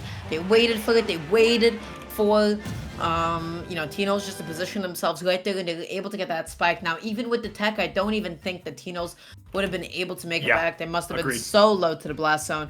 There is no way that Uppy would have connected. So either way, really good stuff to KC. That was brilliant. Yeah. Such a nasty place to be in against Pikachu. Yeah, definitely a high risk there, because I'm not sure KC would have been able to recover underneath that had they missed T-Knowles. But, you still had at least one more stock in your back pocket, so it also wouldn't have been the end of the world had you lost that stock. Overall, a great job, and now we're going to be able to take us to that first stage 3 of the day. We saw 4 2-0s in a row coming out from DePaul and Georgetown, and now KC and T-Knowles, they're bringing it down to the wire, and T-Knowles wants this win, because, like I said, the last 2 times we've seen them on stream, they've unfortunately lost, and I think they lost in a stage 3 both times. Yeah, game 3 is, really tends to be the culmination of all the notes and all the adaptations both players have made along the way. So they're definitely players who much prefer that aspect of set play. Just to be able that they kind of age like wine a little bit. They're able to get all the right reads and all the movement. So even though I did miss a good chunk of that game, I saw that KC this game was just so much more aggressive with the edge guarding, which is exactly what you have to be doing as Pikachu, because wow, Pikachu's offstage presence may be some of the best. He has one of the best recovery games, meaning he can go so deep, he can throw projectiles, active hitboxes to try to gimp you. I mean, Pikachu just does it all. Yeah, no, he really, really does. And something of note as well is that these two, realistically, I always say that if you have another character that you're very comfortable with, maybe not one that forces you out of your comfort zone, but if you've got kind of a back pocket character, stage 3 might be the best time to get it out, because your opponent may only be specializing in one character. You'll know their exact play style, and they won't be as familiar to yours if you can change things up. But these two, both character specialists, I've never seen KC off that Pikachu. I don't think I've ever seen T-Knowles off that Joker. So it's going to be something to keep in mind, that they're not really going to be able to do that as much as perhaps other opportunities or other players may be able to. So yeah, going into the next game, definitely avoiding flat stages against Pikachu is going to be so important. T-Knowles with the stage advantage right now, really doesn't want to be going to FD Town and City or Kalos against Pikachu, because that gives Pikachu so much space to be able to get lots of drag down combos and follow-ups. But just like that, KC able to find a back heel, catches a jump with the forward air, not able to link it into anything else, but wow, they're just outplaying T-Knowles right now. Yeah, not able to link it into much, but still able to pick up 50% in the first 15 seconds. It's definitely going to be a good look. There's that grab in the back throw I talked about. I wonder if they're going to go for the Thunder instead of the Spike once again. Getting the Spike, I think, would have killed, but I'm not positive on that, especially if you hit the sweet spot. It would have taken T-Knowles out of that first stock. And KC, I mean, sitting at a very comfortable 10%, where T-Knowles already up to 70. who gets the jab, tries to go through maybe a mix-up, maybe trying to lead a spot dodge, but Tito's excellent catch on that quick attack once again. Just going to be playing back a little bit, throwing out a couple of Agons. Not actually able to clip. The corner of it goes a little bit too far past the ledge. Right now, Casey is just slowly working their way back in. They're waiting, they're sitting in shield. But that F-tilt going to be snuffed out by Joker's down tilt. Yeah, the F-tilt is going to be snuffed out just a little bit there, and now a forward smash could be all it takes, but now KC is going to be able to return to stage with that side B coming through. Yeah, and rolls right up into the forward smash. A great read from T-Knowles there. Yeah, T-Knowles was just so confident in it. T-Knowles initiated it, and then KC just looked at it and thought, I'm going to go right into that. So if that's not a call-out, then I don't know what is. T-Knowles actually surprisingly not able to make it back. Yeah, that is quite surprising, I have to agree. Yes. Pikachu Nelly Loops. Take 50% unless I mess up. Oh, wow. Those are... they're a menace. You know, it's pretty much guaranteed on everybody. You can try to mix up your DI and SDI, but that's really all you got. Right now, KC putting on a good amount of damage onto the board. Both of them fishing for the respective combo starters in the form of up tilt, but they don't find it. Yeah, they do not find anything quite yet. Casey is able to pick up quite a bit of damage onto T-Knowles, but all they've really done is just charge that Arsene all over again. 20% basically from the one hit coming out from T-Knowles, and now the down air just trying to constantly give them no time to play. Gonna be able to turn things around with that forward smash for just a moment, and now grab into down throw, into down air, able to rack up another 20%. Love that wave from KC. So important to cut your advantage state short. Throw in a shield every now and then because you're able to react to your opponent going for options like counter. Excellent fade back into F smash. KC is looking on top of it right now. They're looking for different ways to get out of the corner. Wow, what a follow-up. Yeah, Casey looking to take this one away. If they can get a 2-stock, they'll be able to net 6 points for the team, so that'll definitely be a good turnaround there. T-Knowles unfortunately only able to put one online, but here comes another charge into Arsene, 57-53. T-Knowles an entire stock down. Man, I gotta say, those uphill bridges from KC are just so big. They're able to get every single, ounce of advantage out from every single hit. They're making sure everything follows up into something. Right now, KC just full hopping and double jumping over T-Knowles, making them so scared, making them whiff all of these options like F-Smash. Yeah, whiffing quite a few moves here, but we saw this last time. This is where Casey got a little bit too overzealous for the kills, tried to go a little bit too deep and missed a shot. T-Knowles was able to take full advantage of that, so maybe they're able to do that again and knock this down to at least 1 stock. Ooh, tries to go for the reverse edge road attempt, tries to stall a little bit with the thunder there, but T-Knowles no punish on that recovery. So difficult to react to. Such a menace, and that's going to be it. What a phenomenal down B there. That down special coming through from KC, able to crack that fight wide open for Canisius and secure the first fight victory here for really anybody. So Canisius and KC going to take an early lead. Well, I have to say, T-Knowles, that game, KC, their advantage state was something else. Every time they got a hit, every time they got an up tilt, a neutral, they were able to squeeze every single last drop out of it, able to get as much damage as they could, and put a lot of percent onto the board. So, I feel like even both of them were even though both of them were outplaying one another to the same degree, at the end of the day, T-Knowles just did not put on as much damage as quickly as KC did. Right. And that was definitely going to be an issue here, as Joker without Arsene is, of course, going to be a little bit weaker. Still a good character, but, KC definitely able to farm up that damage a little bit more consistently and able to take that victory at the end of the day. So T-Knowles brings it back, but unfortunately, that will be the 3rd loss in a row from T-Knowles that we have seen. So they are looking to bring it back real soon, I can only hope. Yeah, and again, this is not that huge of a deficit to start off with. It's only going to be 4 points to 1, 5 points to 1, something along those lines. Either way, Fairfield was able to get a point on the board already, which is excellent. Still within the realm of doability. Normally we see schools establish super strong leads from the beginning. We don't often actually see the first matches of the day go to Game 3. So next up, we don't actually have our following players confirmed quite yet.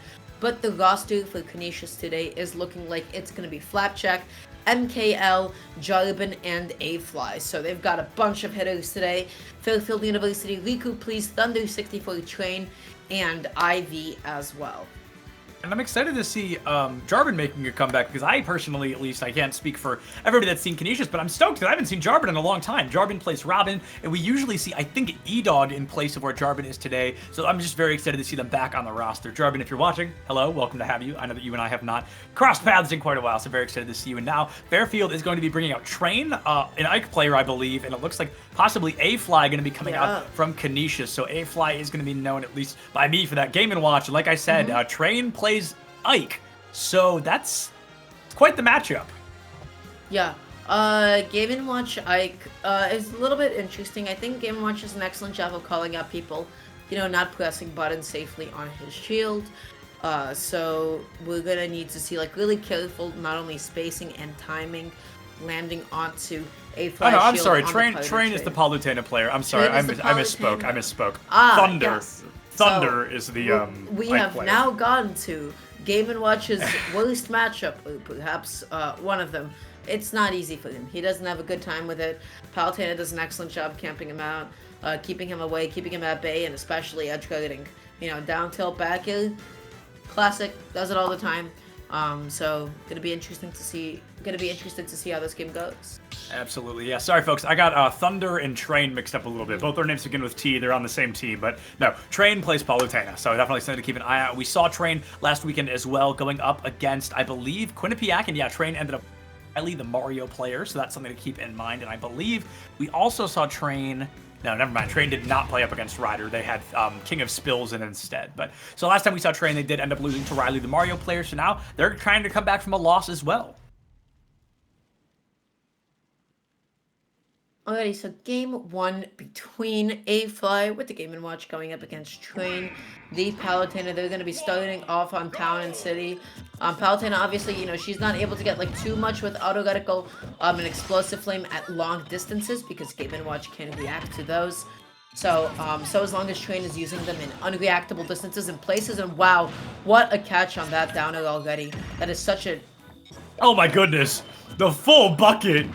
Holy cow, A-Fly just fills the bucket and drops it straight away. Yeah, the explosive flame is going to be doing so much for that, and auto reticle as well. Just because, they're multi-hitting projectiles, they just a couple of those and you already got a full bucket. Yeah, and I think I've shared this fun fact before, but for those who may not know, keep an eye on it if we see A-Fly grab a lot, because when Game & Watch juggles the opponent, it's actually their little stock thing. You can also see at the bottom their stock icon, so it doesn't do anything for the game. It's just a fun little fact to keep in mind. I like to bring it up when I see a Game & Watch player, and A-Fly goes for the forward air, but is instead going to be taken out, I believe, by the up smash from Train there. A-Fly right now is just trying to find different ways to sort of land safely. Gets that down smash against Train. Train doesn't actually snap directly onto the ledge. They tried to drift a little bit to it, but as a result, they didn't immediately initiate, the ledge grab. Absolutely was not able to grab the ledge, and A-Fly took full advantage of that opportunity. Already able to tie things up just a little bit, but like you said, a lot of projectile damage coming out from Train, a lot of zoning damage, and Game & Watch will not go up well against that. Gonna commit a forward air early on. Here's another one, and relying a lot on that forward air, but we see that from Game & Watch pretty often. Gonna go for that down air now, trying to get some damage. Goes into up air as well, another forward air, trying to find some damage onto Train, but right now definitely struggling to set up these combos. Yeah, right now just nobody finding too many of the big combo starters. A-Fly not finding these falling nose. Neither is Train, but Train, unfortunately, with the wrong trajectory on the up B, gonna be finding an early end to that stock, and now A-Fly doing what Game & Watch does best. That's juggling. Look how much damage he puts on so quickly.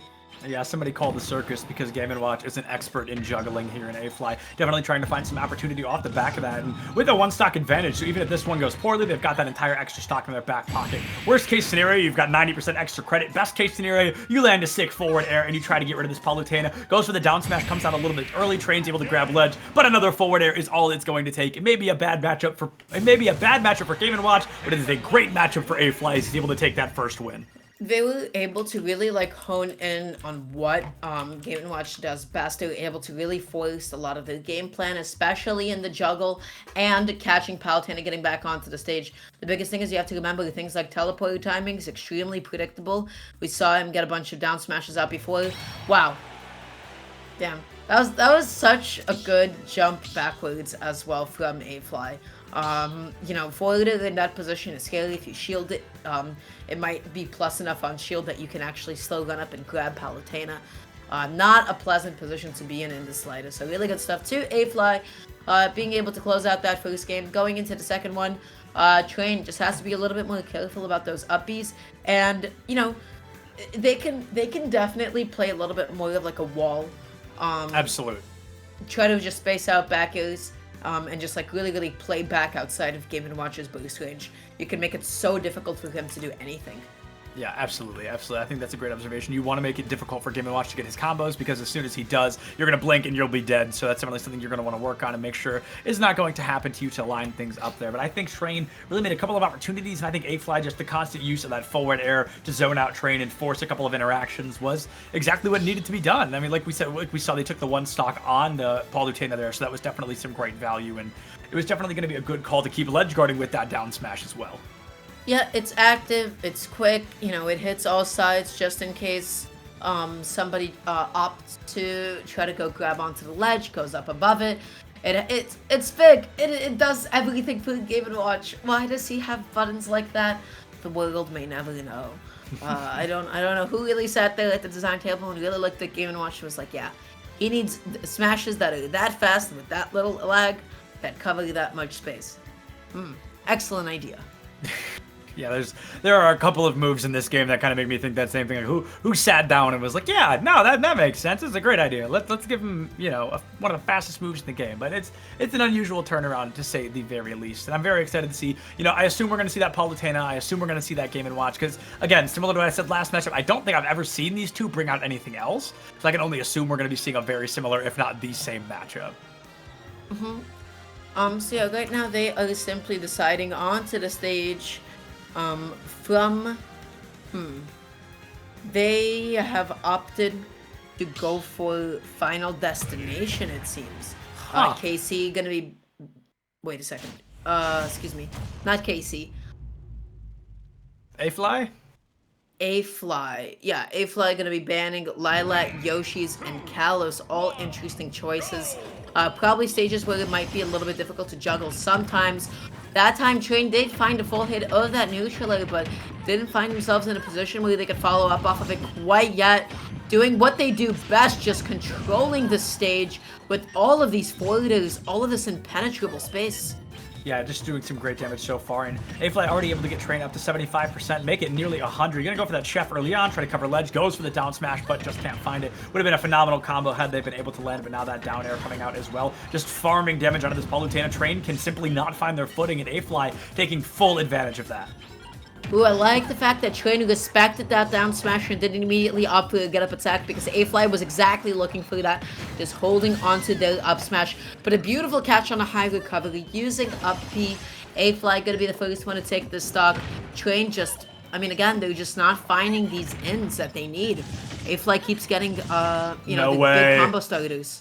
Yeah, A-Fly actually way overcommits for the stock, but still finds it and air dodges to grab ledge. So Train now down 3-1. A-Fly really bringing it back much more convincingly in the second round. Who just sort of dashing back and forth once again tries to start a juggle with those falling nose. A-Fly has all of the momentum that they could possibly ask for. Yeah, they've definitely got some great momentum here. Like, even if they lose this stock, they've got 2 more. They've got some great extra credit online and already up to 50%. Not even close to being taken out quite yet. Gonna miss that first forward air, but probably gonna be farming for another one. Great catch on the goal from Train. A-Fly just keeps on putting on the damage. Like, the next good hit is going to be able to take it. I like that recovery mix-up. Able to get past both of those up smash attempts. Again, great cute choice at ledge, but they were just a little bit too far down when Palutena reappeared. They would have to have gone with a drop-down double jump neutral air if they wanted to two-frame Train. Yeah, absolutely, and they're just not able to find that quite yet. We saw a little bit of a forward air coming out from Train, just kind of to knock A-Fly back and give themselves a little bit of room to think. Commits to the forward throw instead of the back throw, which is surprising to me. I don't think back throw would have killed, but I think it would have been able to set up for a little bit more consistent combo there. And now Train, I'm not sure, not going to be able to make it. So A-Fly with the 3 stock there in that second matchup up against Train. That angle on down smash was absolutely disgusting. It sent you at like 15 degrees downwards like that. Oh my god, how do you come back from that? The answer is you don't. That You do took you. not. I mean, that's like the angle that's the most difficult to come back from for just about anybody in the cast. Very few can make it back. Palutena, she gets so much range from her up B, but not even that is going to prove enough. And just like that, A-Fly closing this out with a 3-stock. Yeah, it was kind of a blink and you miss it moment. The first one going all the way down to that final stock, last hit scenario, and then A-Fly comes in and just absolutely dominates here on FD. You've got to wonder, is A-Fly familiar with the Palutena matchup? I don't think Canisius has any Palutena players, but let me double check that fact. You know, at least from what I have, none of them play Palutena recreational or competitively. Maybe it's more of a recreational thing, or maybe he runs into a lot of them in Elite Smash. Who knows? But either way, he definitely it seemed as if he felt comfortable with this matchup. Yeah, A-Fly was comfortable, you know, this is a matchup that everybody needs to know because Palutena is not going anywhere in the meta quite just yet. Right. It's still going to be like one of the most potent top 2s that we still have. So always good to be mindful of that.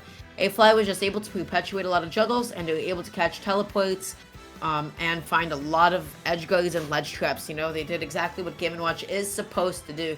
The biggest thing for Train is how can I avoid committing a neutral as much? How can I be spacing like a couple of these back hills a little bit better? How can I wall out Game & Watch and just make it so difficult for them to approach? Yeah. But yeah, with that being said, the next players that we'll be seeing should be Test 4 instead of IV. I don't think I've actually seen Test 4 play. So I actually saw Test 4 for the first time this weekend. Game & Watch, again, so another one possibly coming out from Fairfield here, rather. So Test 4 is a Game & Watch player that was subbed in on, I believe, the 20th, so 3 days ago, went up against Soulcake, the Sonic Joker player, and lost, I believe, in a Game 3. So definitely brought it down to the wire, and the Game & Watch gameplay was impressive. Now, don't get me wrong, I would have loved to see that Test 4 A-Fly matchup, just the double Game & Watch, but I'm very excited to see what they're going to be bringing to the table here today, and I'm not sure who they're going to be coming up against from Canisius, but Test 4, from what I've heard from other casters and from what I've seen myself, a bit of a Game & Watch specialist. And then we are going to be seeing, not quite yet confirmed actually, I thought it was going to be MKL Rising, but it might still be Jarbin or Flapjack, so we still have Ness, Robin, and Crumb left on the roster for Canisius College. If I was Canisius, if I was supposed to be deciding, I would be sending in Flapjack at this stage. Flapjack is probably going to be the one that's having, Crumb is just going to have maybe the easiest time with Game & Watch compared to the other ones. Right. So I'm going to be curious to see who they decide to throw in. Yeah, absolutely. And something of note is I believe, nobody quote me on this, but I think Flapjack is the only Crom player here at EGF. I don't think we have another one lined up or kind of in the set. And if there is another one, I have yet to see them, and I think I've seen every player at this point. If not, it's pretty darn tootin' close. So I think that we're going to be seeing Flapjack on the Crom today, because that's the only character I've seen him play. And like I said, I think he's the only Crom in the league, so that's something fun to keep in mind. But instead, it's going to be MKL Rising coming out for Canisius first. Now, MKL Rising, I have listed as a Ness player, and Dara, kind of our in-house Ness expert, so. Yeah, anytime there's a Ness on the screen, I just get the chance to gush about them and talk a little bit too much about them. So that's going to be exciting to see. But, there is this very specific expression that I wanted to quote. I'm trying my best to remember it. There is nothing sadder than a bird who cannot fly. I think it's something along those lines. What I'm basically saying is Ness Game & Watch is pain. Because Ness can't do Ness things. Right. Right. Kind of Ness Game & Watch kind of tends to shut down a lot of what, Ness is going to be looking for. You're going to be looking for a lot of PK fire follow-ups. Game & Watch can instantly get out of it either with up B or perhaps even bucketing it. And just like magnet movement in general against somebody with such better airspeed and disjoints that you have to respect. The worst thing that you can do is just keep on burning your double jump. You'll eventually get called out for it, and then you're gonna get edge guarded, and that could easily be GG's. Absolutely, and something completely unrelated, but I want to bring this to attention. Dara, actually 1 month ago today, we watched Skull Kid go up against Not Chris, and that was a Ness and Game & Watch matchup as well. So a little bit of deja vu there for anybody who may have been watching, but now exactly 1 month to the day later, we will have this exact same matchup coming through. I guess it's quite the coincidence. So we're just waiting on all of the stage strikes from Canisius College, so from MKL. They have banned FD and Smashville. So that means Test 4 is going to be taking it. I wonder if it's going to be Pokemon Stadium 2. That feels Oh, it's likely. inevitable. Yeah, it feels pretty if they likely. banned Pokemon Stadium 2, it's time to go to Pokemon Stadium 2.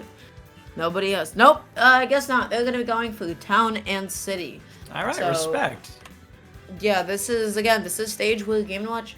Wow, he can juggle. He can have the time of his life.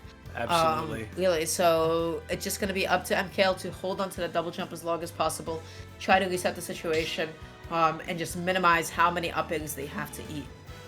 Absolutely, you definitely want to pay attention to that. We also are going to want to keep an eye on Mr. Game & Watch's bucket because he can eat all the projectiles coming out from Ness. And that bucket, especially when it's full of PK fires, the damage that thing does is insane. Yeah, the biggest thing that you have to remember, though, is there are two PK fires, right? There is the actual initial projectile itself, that when that fills up the bucket, wow, that bucket becomes super powerful. However, there are also the weak multi-hits. The weak multi-hits, it's okay if Game & Watch absorbs those. They actually do really, really little damage when shot back as a bucket. So, game 1 between Test 4 and MKL.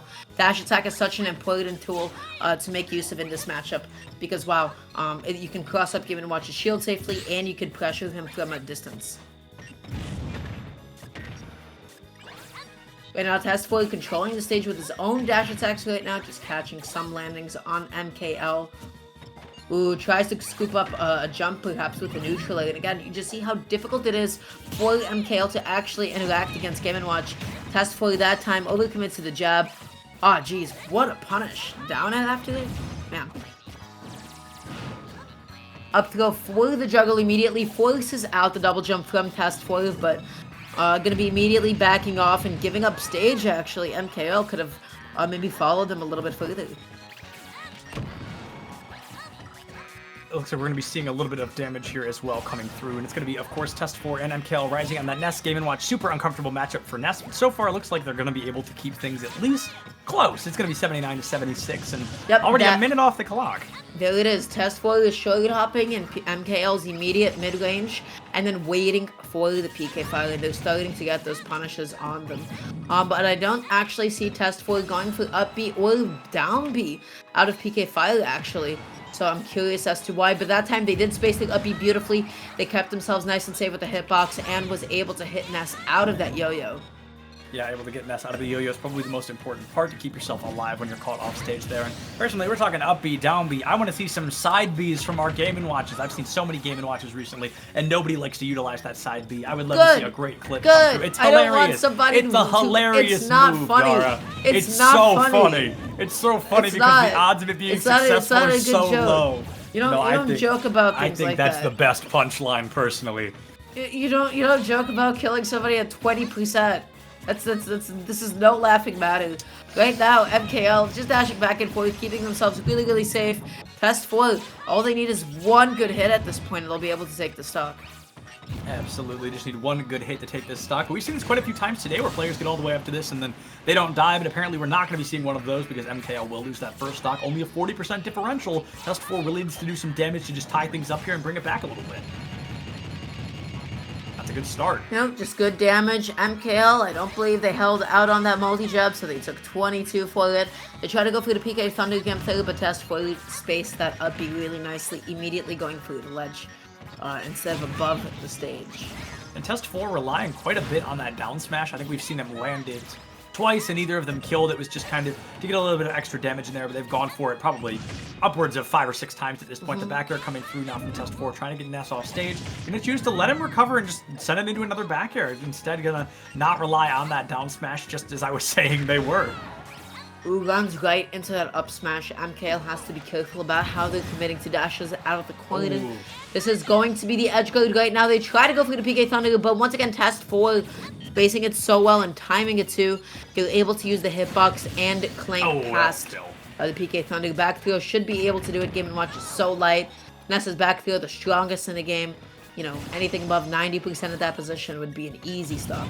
Yeah, no, Ness's back throw is quite terrifying and all. In all honesty, it does quite a bit of damage there. We can see that in person as that is now. I think they've killed Test 4 both times with the back throw.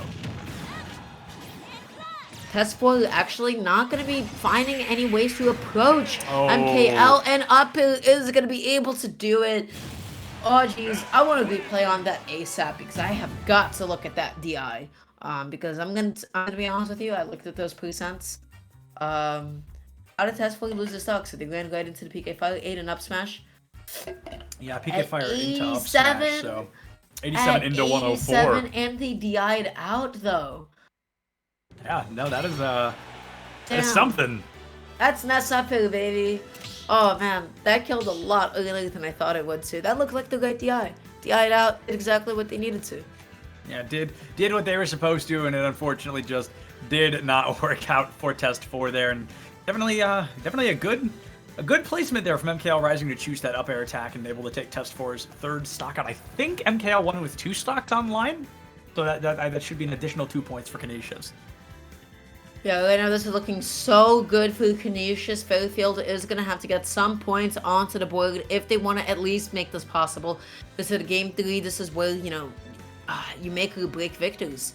Absolutely. So Fairfield, if they get 1 or 2 more, if they're able to even win this set, it can definitely still be really easily doable for them. But MKL is definitely in the position just to be able to take this and make it completely unwinnable. So, with 15 to 1 points, all they need is to take it to 17, 1 more win, or take it to 18, and that's going to be it. There's no way Fairfield could take that W. Yeah, they definitely just want to get that a little bit higher, kind of secure a slightly large, really deciding kind of that they're going to be able to take it. Mm-hmm. So we're just going to be waiting for them to decide the stage right now. We can take a nice little peek at the chat, see what's happening with them. We're going to be seeing the bans from MKL. They will be opting to ban Yoshi's Small Battlefield and Final Destination. And okay, interesting. So Test 4 this time is going to be going to Battlefield. So maybe they weren't entirely sure who MKL played the first time around, but Battlefield for this matchup is excellent because as soon as Game & Watch finds that Rising neutral area, they can get 40% guaranteed at 0, and then juggle till 50-60 with up air. That's to have that kind of percent guaranteed. It's nice. It's nice. It's a nice little boost. Absolutely. And something of note, as you kind of mentioned, maybe they didn't know who they played before getting in here today, and that really goes to show how important it is to not only study the team you're going up against, but each individual player, because there is a point where you don't know who you're going up against. There is no locked roster when we start. They just kind of pick as they go. I think the winner has to say who's going up first, and then the loser, whoever's in the losing position, then gets to put in a player of their choice. But like you said, if you go in not knowing who you're going up against, not only are you going to have to immediately adapt to a set you weren't ready for, but you may not be familiar with their play style at all, and that's really going to throw you for a loop.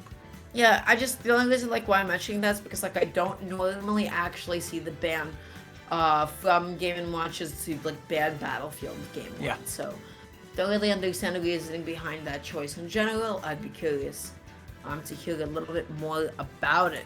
So they will be opting to go for the Battlefield. We're waiting for them to select the stage. It'll be just a moment, guys. Once again, you are watching, of course, EGFC Season number 2. This is going to be the final match for Septilence and I for tonight. Well, not the final match. I mean the final set of schools. We still have this match. Our final match. Yeah, it'll be our final set of schools. And then after us, we're gonna be replaced by Milkchi, and somebody who's joining who Milkchi and Journey Bars the Journey, maybe? Or no, he's on the other channel. I don't know. Milkchi and Kilomiles, actually. My good friend Kilomiles will be joining her. I forgot that he is going to be here. But now on the battlefield, it's going to be Test 4 and MKL Rising. We see MKL Rising with a pretty, not a decent lead, but a lead nonetheless, able to get some cheeky damage in there early on. And now Test 4 trying to turn that around. Right now, they're just sort of spacing a bunch of retreating and falling forwarders, maybe trying to catch a dash in from Test 4. I really like the spacing of forwarder here, and that is because Rising forwarder will not connect on Game & Watch. He is too short to the ground. The auto-link angles, even if you get the first hit, they won't confirm into themselves. So the way that MKL is just spacing themselves right now is super safe, making it really difficult for Test 4 to find any ways in. Yeah, now test 4. Oh, 75% already. And, Ness isn't exactly the heaviest, but he's definitely heavier than Game & Watch. So Game & Watch in a worse position being at that 75. And MKL still not in a great position, but slightly better being at that 79. Because like I said, Ness is, a little bit heavier than Game & Watch. Yeah, he's a nice solid midweight. Ness has plenty of survivability. He's not one to lose his stocks particularly like that. But that is going to be a really strong PK fight. Goes through the back throw. Yeah, but that is from Senku stage. MKL need a little bit better awareness, but good up smash. That move covers so much, catches people spot dodging in front of you, catches cross-ups, catches rolls, and it really does so much. Absolutely, and now we see MKL rising. That back throw is just so scary, and every time you see a Ness grab, you can it's almost a guarantee they'll back throw. Sometimes you get a down throw if they're going to try to set it up for something else, but overall, it's almost a guarantee these Nesses are going to be bringing out back throws. Test 4 up to 53%. That second stock, MKL still rocking on their first, so a very comfortable lead for the time being. We're just dashing back and forth, maybe trying to catch MKL dashing in there with the down smash. Not able to get it. This is looking like a really solid edge guard right now. That option coverage from test 4 just punishing MKL and all of that landing lag. Great catch on the jump, but Nair is not going to be able to do it quite yet. Yeah, Nair's not going to be able to get the job done yet. And MKL up to 160%. That is kind of terrifying, honestly. It's going to be quite high even for a Ness. Like we said, he's a comfortable midweight, but even midweights don't live to 160 often. So now we see test 4 going to, misses the ledge and just cannot make it back. MKL, if they're lucky, they can find a 3-stock here, and that'll guarantee Canisius' win. Yeah, I mean, I have to say, and this is really something I've noticed about Ultimate especially, it's much more important to maintain a stock lead at any given moment rather than it is a percent lead. Almost everybody in this game universally just has 0 to 80, 0 to 60s. People can do so much damage so quickly, but what a lot of people struggle with is actually finding kills at the end of the day. MKL is still going to be able to make it back onto the ledge, waits for the option, and rolls back on. Test 4 needs anything. Yeah, test 4 needs, like you said, quite literally anything to get online here to make this happen, but it's going to be able to find that. Yeah, the F-tilt's going to be able to get that first stock done. Yeah, I guess late hit F-tilt is going to be able to do it. So right now the next, just about anything from MKL could take it. They're fishing for that downer, had the right idea, but we're just a little bit too high up. Yeah, a little bit too high up indeed. And test 4 being caught off stage there. We see MKL Rising go for the rocket kind of to get away, I guess, but still that 2-stock lead, going to be able to get some points online. And test 4, trying to put in the work here. Game & Watch at 102. I mean, you are already working on borrowed time. Who tries to set up into the PK Flash to cover the high recovery option, forces test 4 to go low. At this point, good back kill is going to be able to do it. MKL is dashing and shielding, so you know what? That means he's looking for the nails out of shield and run up grabs. So test 4 is going to have to be so careful. I mean, run up grab into back throw here, I'm pretty sure kills at any angle. Just because test 4 is at 146%, I think you could be at probably any spot on the map, and back throw and probably get the job done. Test 4 goes for that backer early on, but MKL is able to roll out of the way, and now just a lot of patience from the two of them. Nobody's trying to overextend because whoever does is guaranteed to lose the stock that they're on. Even a dash attack from MKL should be able to do it. There's at a point where we can even start fishing for it just because of how difficult that move can be to punish sometimes. Yeah, I think to go through the drag down. Yeah, I think something we need to see from test 4 to succeed is we need to be utilizing a lot more of those B moves and whatnot, and using that chef when your opponent is in the air headed back toward you. But a great back air from MKL Rising is going to be able to wrap things up just a little bit faster than I expected, as that back air came a little bit out of nowhere. Some great coordination coming through from MKL Rising, and that is the 3rd consecutive win for Canisius here. Fairfield just unfortunately cannot find their footing so far. Yeah. That is going to be closing it out. That means there is no way that Fairfield can take the win over Canisius at this point. Good catch with the back hitter. That's going to be another 2, 3, 4 points in total for Canisius over Fairfield, I believe, taking into account game number 1. Yeah, so now that's going to put the total point difference 19-1. That's huge. Yeah. Oh, yeah, that is quite the point differential indeed, as you said. And now, like you said, it is not going to work out well for Fairfield today. They can bring in either Thunder64, who is Ike player. Like I said, I misspoke earlier. I was thinking Thunder, and it looks like they will be the next one, actually. So Thunder will be coming in next. That Ike player going up against Jarbin the Robin or Flapjack the Crom. So we've got a lot of Fire Emblem coming at us here. Mm-hmm. So right now we're going to be waiting for that confirmation from Canisius College. Guys, just want to say shout outs to everybody in the chat, to anybody that might have been still listening along. You guys are what make EGF, so thank you for continuing your support. Yeah, you guys are the reason we sit here and talk about video games. So somebody Absolutely. listens to us. We could not do what we do without a wonderful and supportive audience. So thank you everybody so much for hanging out. And you know, you guys are kind of a captive audience. You have to listen to us talk, but we appreciate you doing so nonetheless. And with that being said, it is indeed going to be Jarvan up against Thunder 64. Robin, of course, is going to be the one playing back in this matchup. Really the one that benefits the most from just being able to run away, charge up a little bit, try to force Ike into a lot of uncomfortable positions. And Right. it's going to be Thunder 64 who is going to be the natural aggressor in this.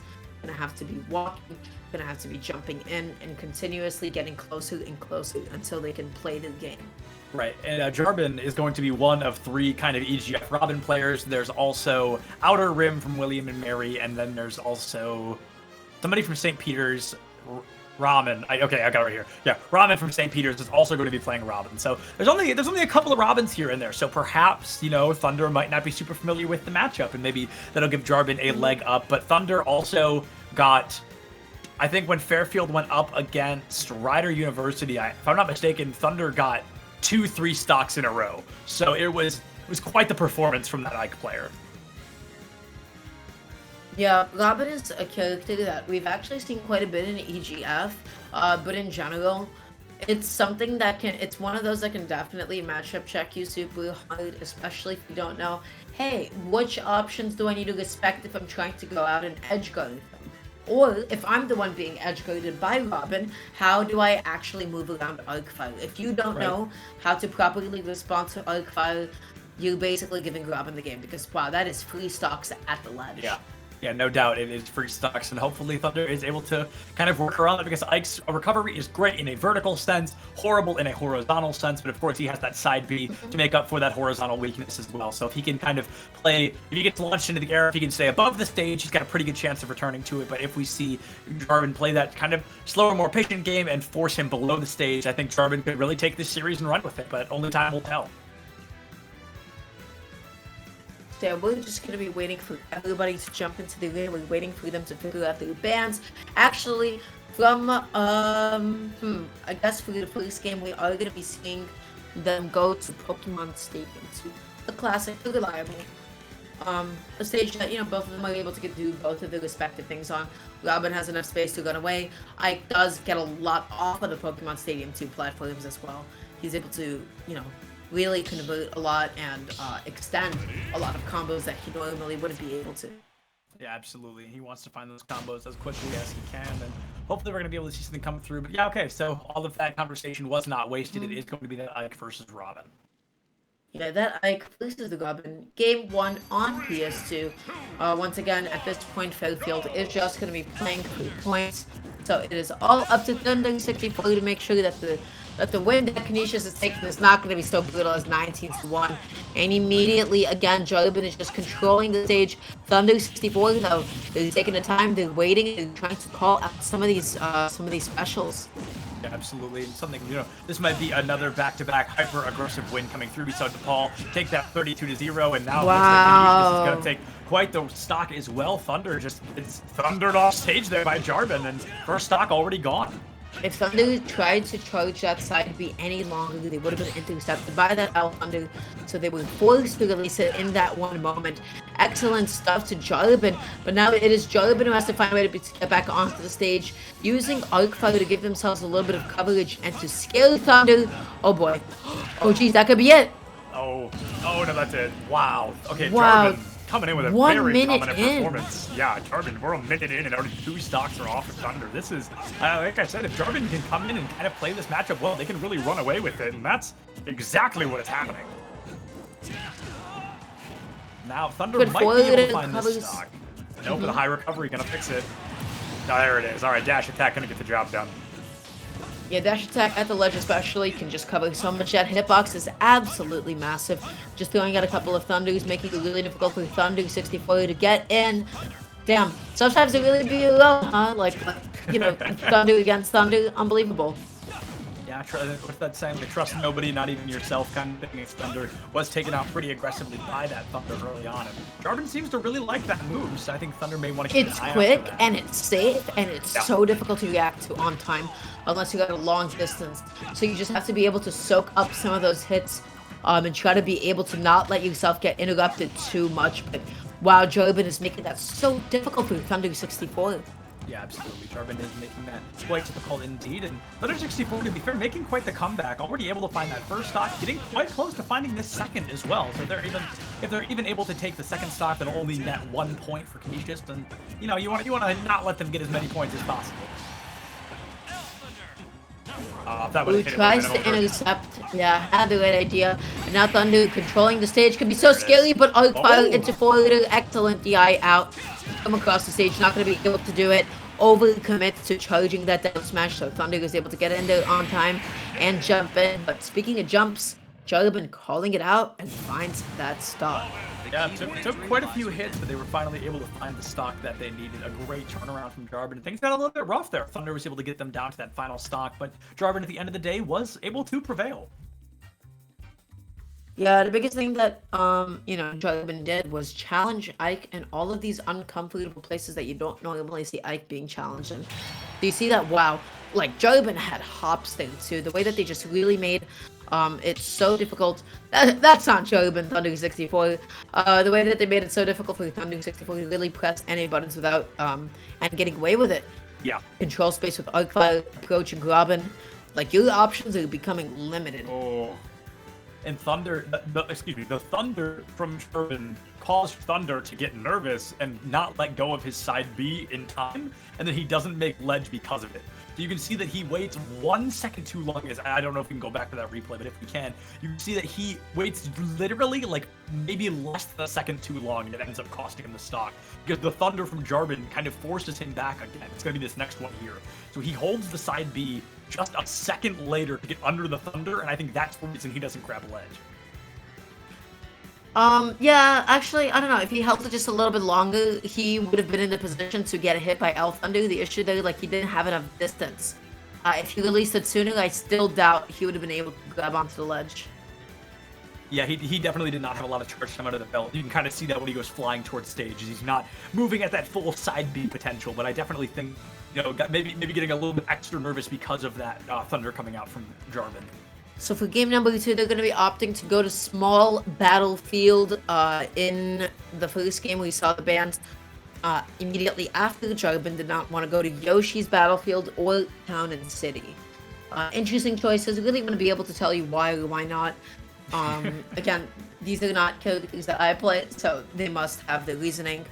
But yeah, a small battlefield, basically the same concept as PS2, but I believe the length of it, correct me if I'm wrong, is a little bit shorter. No, I believe you're correct, but I can't guarantee that I'm right either. I also believe the platforms are a little bit closer together, but that may not be correct. I honestly don't play Small Battlefield often, if ever, so it's not a stage I'm super familiar with. I do believe it is slightly smaller, hence the name Small Battlefield, but I'm also curious as to why they would choose this. I am also not a Robin or Ike player, so this is interesting.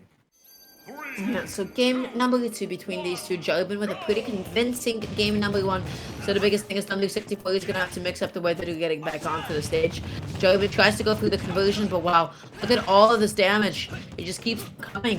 If Thunder 64 is getting hit by this many arc fires in neutral, that is a huge call out. You have got to be a lot more careful. Absolutely, you have to be much more careful than Thunder is being right now, but able to find a couple of forward airs onto Jarvan, get them up to about 75%, but then Jarvan readily has a couple forward airs of their own, going to be able to mix up things and change the tempo. Ooh, just jumping in and out, getting Thunder to swing and catch all these buttons, finds a neutral air, is not able to find the back hit conversion, but has the right idea. Tries to go for a lot of these jumps, but does not have the right tracking on Jarvan's Rift. Definitely does not have the right tracking there at all, and it is not working out well in favor of Thunder or Jarvan right now. They're pretty neck and neck here in terms of percentage. We see a very uncomfortable percentage lead for Thunder, as it's just a couple of hits away from Jarvan catching back up. Now Jarvan being trapped on ledge, able to find the forward air onto Thunder. That's their forward smash, excuse me. And okay, never mind, turned right around. So back to 2 stocks, 0% from both. So right now, Thunder 64 is just having so much room to be able to jump. Once he let an Ike jump, you're able to allow him to swing it. He can swing safely, putting 71 on the board. Jarvan goes up aggressively. That's exactly what the 64 was trying to cover, but dash attack at the ledge great. is going to be able to do it. And just like that, Thunder with the lead. Thunder is going to be able to take the lead for the first time in this set so far. Jarvan currently on that last stock. Hasn't taken any damage yet, but Thunder is still just barely taking damage on that second stock. So a very comfortable stock lead. But Jarvan has such a good idea of the way that Thunder 64 is going to be timing these neutralizers. He was able to parry like 2 or 3 consecutively. If you get parried that often, that's like a call out like saying, hey, you have got to change up your timing. Right, you're becoming predictable. It's definitely getting easy to parry these moves and parry these abilities. Jarvan now 46%, Thunder 82 on the second stock, so still a very comfortable stock lead, but going to be able to do a little bit more damage, taking up to 89. Going to go for that arc fire, not able to find it. 2 up smashes in a row, and then forward smash might be able to do it, but the side B from Thunder is going to be able to keep him alive. And I like the patience from Thunder. They're not trying to challenge Jarvan. They're really respecting a lot of their space. Goes through the arc fire in the most uncomfortable position I've ever seen. Wow, what a catch! Yeah, a bold move, but one that very clearly has paid off as Jarvan has gotten things down. See that final stock for the both of them here for that Arc Thunder again, and wow, all of a sudden just tied up, right? You see 2 forward airs coming out from Thunder, now the down air from Jarvan again. Gonna do a lot of damage. Here comes that uppy, gonna be able to grab Jarvan, but just does not have the damage necessary. Gonna be able to live another day, but Thunder definitely in the advantage here. Now Jarvan is the one with stage control, getting Arc Fire in the most unfortunate position. Can still quick draw. Love the coverage with the neutral, but now that's going to be... That's it. Very nice from Thunder. That up air is going to be able to take Jarvan out of the fight. That puts another point on board for Fairfield. So definitely a good turnaround from them. And Canisius, you're going to be beating yourselves up for that one just a little bit. That was excellent stuff from Thunder 64. And what a conversion as well. That is something that they definitely looked so comfortable hitting as well. Grounded platform into up air. Yeah, that's something you're always going to be mindful of. You can't always keep you safe under the platform, even if you think you are. If somebody has a down air that's that disjointed, Pyla has one like that, Ike has one like that, you know, they'll hit you in the spots you don't expect. Yeah, very, very true. They will hit you when you expect it least, and I think we're seeing a little bit of that there. Ike in particular, his sword is a little bit longer than I feel people often give it credit for. I think we kind of saw that in fruition as Jarvan just unfortunately was not able to get away from that up air. Very close, but a lot closer than that first game. Yeah, for sure. The Thunder 64 didn't find themselves getting edge guarded as much. They were able to have like a lot of really good high quick draw mix-ups. I like the way from Jarvan here. They tried to dip super deep. They tried to go as low as possible, and they rolled right past that up tilt. So one adjustment Thunder 64 is going to have to make if they want to be able to take that lead and go a little bit further with it. Adjust that spacing on the ledge trapping, you know? Go back a little bit further to respect Robin's ledge roll distance. Yeah, absolutely. You want to respect that distance because it's definitely something you don't want to take advantage of or messed up in ability, and then you kind of fumble a little bit, you're going to get punished for it as well. So Jarvan, I think both these players have a lot of great opportunity to win this matchup here. Thunder in particular, excuse me, like I talked about, a very strong player. We saw him during the weekend. I'm pretty sure he got at least 1 3 stock, if not 2 of them. So doing a great job over the weekend with that Ike. And Jarvan, like I said, a player that I have not seen in a long time. So I'm glad to see they're able to bring it down to the wire like this. Might be able to take away a win here. Yeah, so now we are getting,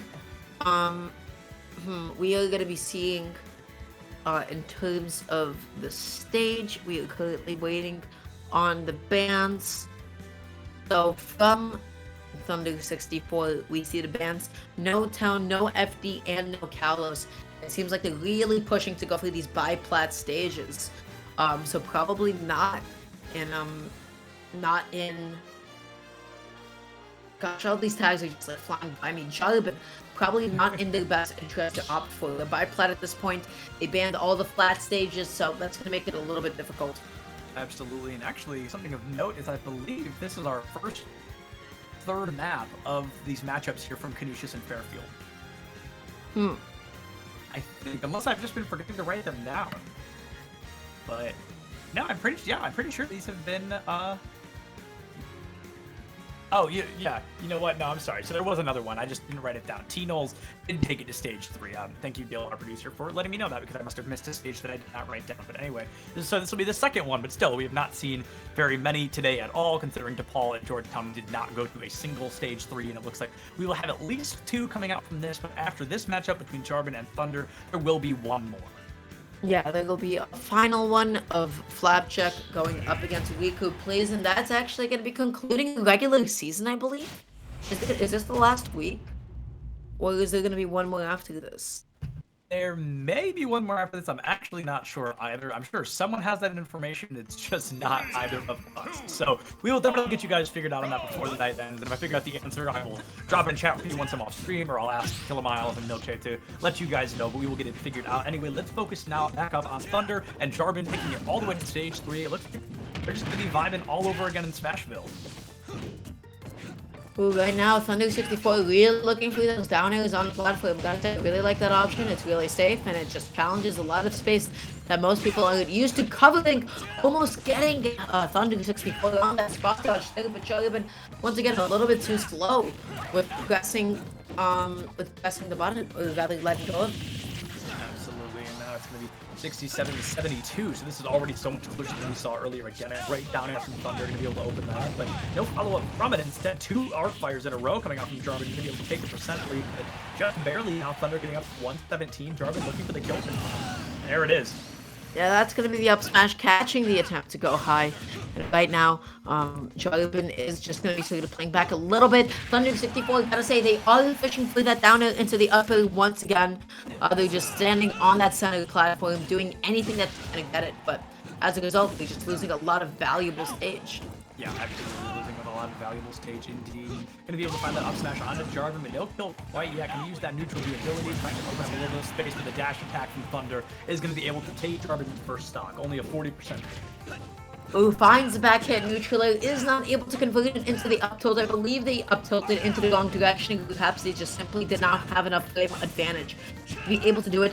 Thunder 64 is now waiting out these arc fires, jumping past them, but more often than not, they're putting themselves in an awkward position, kind of like a between a rock and a hard place. Yeah, absolutely. Now it's going to be pretty neck and neck here, only about a 20% lead. Another Arc Thunder coming out from Jarvan into the back area. Thunder isn't going to die quite yet. Can use that side B and recover on stage. Jarvan landing that perfect place to really take advantage of that and punish that move. Ooh, this is definitely very ledge trap to take at this point. Not able to actually find it. That's going to be such a big back kill, though. Ooh. Once again, they have to be mindful of that arc fire.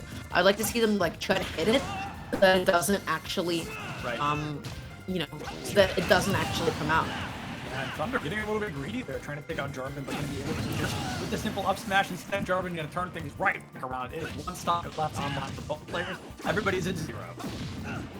Ooh, just linking all of those failures. A 46 tech chases with Arc Thunder. This is looking so bad. This is looking so difficult, but they find that jump, and yeah, Arc Thunder has so much end lag. You can't be expecting that move. Yeah, Arcfire has a lot of end lag. Thunder maybe take a little bit more advantage of that possibility, just kind of block the Arcfire or go roll through, and then really take advantage of the fact that there is that end lag available. Instead, it seems actually Thunder is still going to be in that percent deficit, so definitely struggling, but only a couple of hits away from taking things up, or tying things up, or taking the lead and finding that last stock. I want to see Jarvan try to challenge Thunder a little bit more, but up there is going to be able to do it on Smashville, but you just sit on that top platform just like that. You're able to put yourself in a perfect position to land after your last up air and wait for your opponent. You can wait to cover them, you can go for the 50-50 juggle, and that's exactly what Thunder 64 did. Look at this, wow. They just waited, they were able to find this jump again, nail it into jump up air, and finds that up air one more time. So Jarvan got a little bit too comfortable trying to charge. Ooh. Wow, that was unfortunate. Goodness. Yeah, definitely a bit unfortunate. And Jarvan brought it close, but Thunder was able to take that victory out from under them, and it's actually the first victory of Fairfield here tonight. We saw KC, A-Fly, and MKL Rising all win their initial matchups, and Jarvan is the first on the side of Canisius to lose. Coming up next, it's going to be Flapjack versus Riku, please, who is actually someone I have never seen from Fairfield, so I'm very curious if that's just a sub or someone we have not seen often, but I have no notes on them. I've never seen them before. Yeah, I wouldn't be able to tell you too much. Well, hold on. So, yeah, Riku Please is such a familiar tag. It's what I've seen him before. I just wouldn't be able to tell you off the top of my head who they end up playing. Flapjack is, of course, going to be the Chrome Canisius. We've seen him every single time. They do a lot of good work for the team. So it'll be exciting to see them on stream once again. And guys, with that being said, this is going to be our final upcoming set. This is going to conclude it for Canisius Fairfield before we do a casting swap.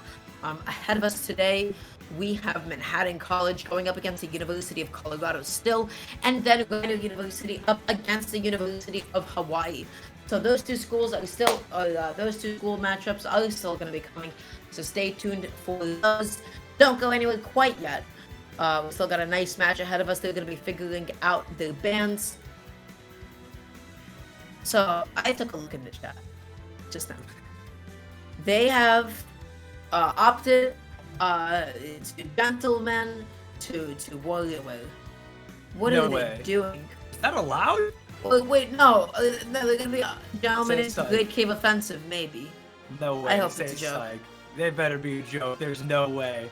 I don't know. Are we even allowed to do? I mean, I guess if they gentlemen, there's not much we can do about it. So I mean, if they really want to do it, hold on. Let's see. Gentlemen to WarioWare. We are also opening Great Cave Offensive. Full stage. Specific side of Great. Full stage. He's done.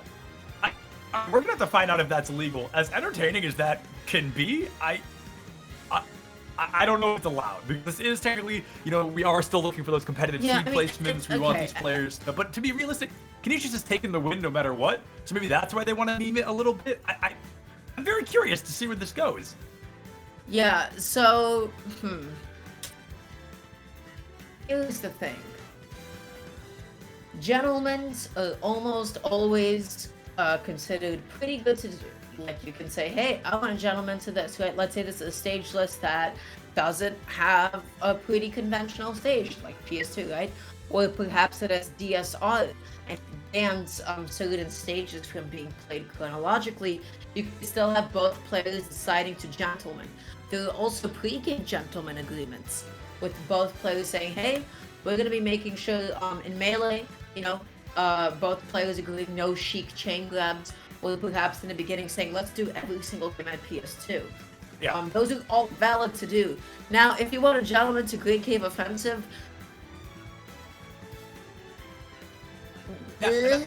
I've seen people gentlemen to a couple of stages that aren't tournament legal, but they're not awful. Like, I've seen people gentlemen to the Mega Man stage, which I can't think of the name of off the top of my head. Also, I've seen people gentlemen to Picto Chat with none of the hazards on. So like, there's weird stages you can pick that aren't gonna make or break the game. But a stage like Great Cave Offensive with the lava that kills at 100%. and no, you know what's gonna happen? We're gonna be here for It's half gonna be an 7 hour. minutes for chasing. Yeah, it's gonna be 7 minutes we're of gonna chasing. be here for half an hour. So, it turns out Flapjack has opted against WarioWare, so they will Shout out not Flapjack. They will not be opting to go for one of these Oh, they should do unconventional stage choices. They should do what's it called? The Wahoo Island one. Woohoo The Island? wings. The wings one. The one with the planes. Pilot wings. Pilot wings. I could not think of the name. Thank you, Dale. I think they should put them into pilot wings because that is a good one. I like that one a lot.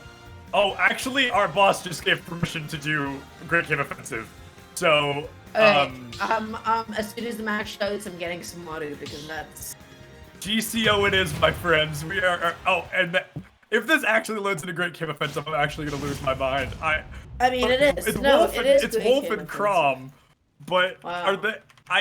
I don't know what to do with this information. If this is gonna load into Great Cave Offensive, wow. Okay, it really is. All right, showtime.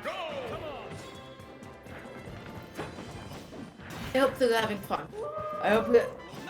That's the most important part. I hope everybody's having a good time because that's all that matters. But I hope you guys are ready for a 21-minute matchup because they are gonna run out this timer every single time. Flapjack got the percent lead and is now running away. I am losing my mind. Will Flapjack camp for 7 Oh my minutes? God. Drop your predictions in chat. Is Flapjack going to All right, now 90% Flapjack has yet to take damage. He's just going to taunt his brains out here. So Phenomenal turned out a great back here. And now he can kill Riku off any of that lava. There goes the stock advantage for Flapjack here. Great game offensive. Make it tournament legal. Week 16, we are bringing the heat here, So, spicing things up a little bit. I will say this: if Flapjack isn't running away, they're going. True, So true. That's it is- facts. That's facts. They have no reason. Oh, no! no! Cannon into the wrong Flapjack. direction. I mean, when you have a lead like this, you just gotta run away. Just run away. If your opponent is slower than you've won. GG's. Yeah, that's actually facts. And Riku also throws themselves into a laser or into a lava pool there. So definitely a weird matchup. But I realistically don't see this going any other way than a 7-minute timeout. So I mean, this is something they have chose to do. and Flapjack that- is choosing to scrap. He's not running away. I respect He's it. holding his ground. Oh, Flapjack jeez, wants to wow. pick the stage, but he wants to win the stage. He does not want to hide. Yeah, but Riku Police has got to start approaching, because this is a deficit. Oh my god, it just doesn't stop. If they get grabbed one more time and up tilt or an up tilt could take it onto the lava. no, Man, am I seriously trying to commentate this? It's- I just like stopped myself for a second. I was like, wait, am I trying to give like analysis of like what to do here? yeah, no, Is this it is really happening? It is quite the matchup, and it's Flapjack with, I mean, an entire stock lead. Riku is almost able to bring things back, 130, and the second either of them hits lava, they will explode into oblivion here. That is the most fun thing about Great Game Offensive, is if you hit over 100%, you get thrown into any of those lava pools, you just get absolutely rolled. Yeah. Wow, trying to up tilt probably into the lava once again. Flapjack with a 3-1 stock lead. I hope these captains No are way. happy. I hope everyone's having a good time. That's all we can ask for here at EGF. As crazy as it is to see Great Game Offensive, as long as y'all are having fun, that's all that matters. We are all here to have a good time and play the games that we love. And Riku almost takes themselves out there, takes an additional 30%, quite literally for no reason. And Flapjack might find a 3 stock here on Great Game Offensive. Oh, what? Yeah, wouldn't be able to tell you either. Oh, Just like wow. that, F Smash does it. Flapjack with the 3 stock. So it didn't end up going to time. At the end of the day, Flapjack just kind of stood their ground, waited for. Oh my God, they want to go to Temple. Oh, that's... Oh, jeez. These two are something else. This is, I mean, honestly, I'm having a good time because we never get to see different maps. So I'm excited now, especially now that it's not Great Game Offensive. I don't like Great Game Offensive just like the next person, but Temple is, first of all, a little smaller, and second of all, a little more entertaining. So I don't know, it could go either way for me. I'm just glad we're done with Great Game. on Temple, since it does lack those spikes and it lacks the lava, I feel like it's gonna be even more difficult for anybody to find a stock. Sure, Because sure. that means they're gonna have to try to get it off stage. Oh, now they're both gonna go Ganondorf too. So, I don't know what happened to this series, but I'm having a good time. So, I love the meme choices, I love the gentlemen's, and I don't love Ganondorf, but I love a change of pace. So I'm glad we're at least seeing that. I like fighting games. You know that? I like fighting games. I love watching Tekken. You know, I And love they seeing sure fighting. are playing one. Nope. They have taken this and they have no longer made it a fighting game. Commentating Mario Party for better or worse. This So- is absolutely amazing. I have to say, this is insanely entertaining. Just that they've gone as far as they have to line things up here and go out of their way to make this happen. They're gonna go right into the fight zone, the fight club, if you will, of Temple. Yeah, well, okay, they are whiffing multiple buttons because neither of them play Ganondorf. Flapjack fighting the down throw, is not able to convert it into the neutral air, trying to get a bounce, but... Oh my god.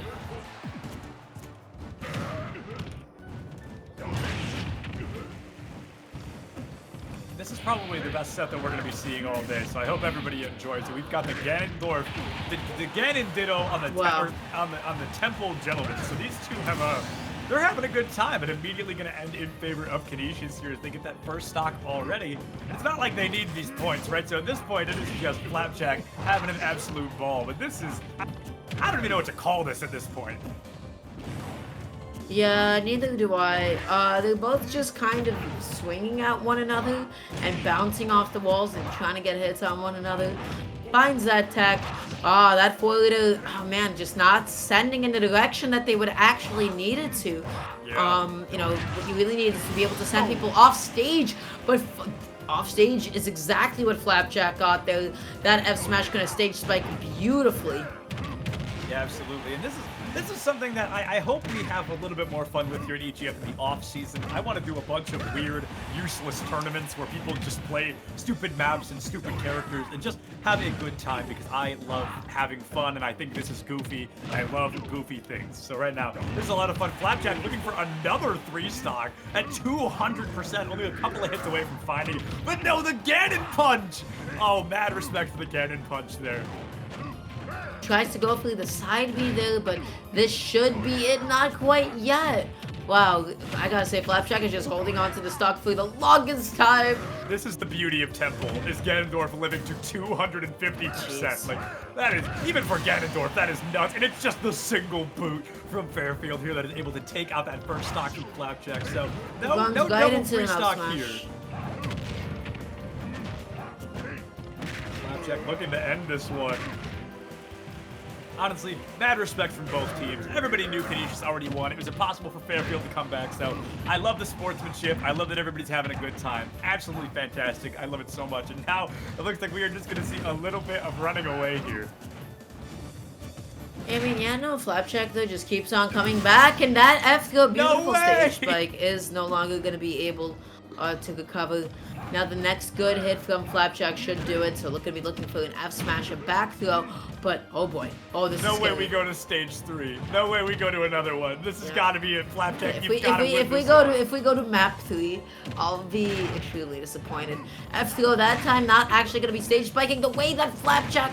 Oh jeez, oh they just keep on getting grabbed. Yeah, this is something kind of insane. The grabs back and forth, and I want Flapjack to win this one. But if we go to a stage 3, I am going to advocate for Picto Chat. So I hope that we can see it. Oh, Wow, an excellent tech. This is anybody's game at this point. That's the best Beautiful thing tech about once the again. Fight Club here in Oh, Temple is you can just is that bounce gonna off be it? everything. No, Flapjack does it! He secures the victory here. That is going to be a 2-win victory for Flapjack. So that is, that was weird, but I had a really good time, and I hope everybody watching had a good time as well. Yeah, I'm glad you had a fantastic time excellence. I'm happy for you. I had fun. I had fun with this. Yeah. And if you guys had fun, I just want you in chat to say, I had a good time. No punctuation, no capitalization. Just let us know if you had a good time. But that was a fun way to close things up. And like I said, I like the change of pace. I like the new maps. I like the agreement from these players. This was a good time. Yep.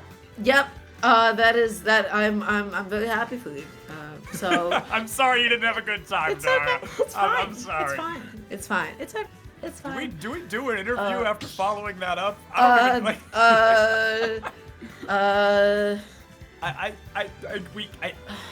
don't know what protocol is here. This has never happened to me. There is no protocol. We're just going to be closing it off at this point. I'm going to be passing it off to our next casters, presumably. Guys, with that being said, that was Canisius College going up against Fairfield University in quite the ending, 26-5. Beautiful stuff to Flapjack to be able to close that out. Guys, you are, of course, watching this on EGF SSBU. Woo! This is the sister stream of official EGF. So please make sure to follow both. You can follow EGF at official EGF on Instagram, Twitter, and Twitch as well. Then after you've done all that, you should follow our lovely producer, Dill, from House of 3000 today. House of 3000 is of course, the premier tri-state and New York broadcasting organization. They bring so many lovely, amazing events to you guys. This upcoming Wednesday, tomorrow, is going to be the Xena Wi-Fi Weekly Series. So if you're on the East Coast, please go ahead and check that out. Then after you've done all that, you should go ahead and check out my co-caster, Septilence, at Septilence on Twitter. Keep up with him, see what's going on with him. He casts a variety of other titles as well, so keep up with him and see what he's been working on. And then after you've done all that, you can also go ahead and follow me on my Twitter and Twitch at DareMgalia as well. With that being said, do you have any final thoughts for us tonight, Septulins? No, I mean, you hit it all on the head. Drop those follows, keep up with what we're doing, keep up with what EGF and the Smash scene is doing, as well as House of 3000. Thank you, everybody, so much for watching. Thank you so much for having us, and great job to Canisius as well as DePaul tonight. Fairfield and Georgetown, you guys will do great next week, as always. But for the time being, Septulins and Dara signing off. Check your posture, drink some water, and don't forget to love each other. We'll see you guys next week.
What's crack-a-lackin', you guys? I'm so sorry for interrupting you, Kilo Miles. But hi, my name is Cheryl Milk Tea, coming in at right now 9:30.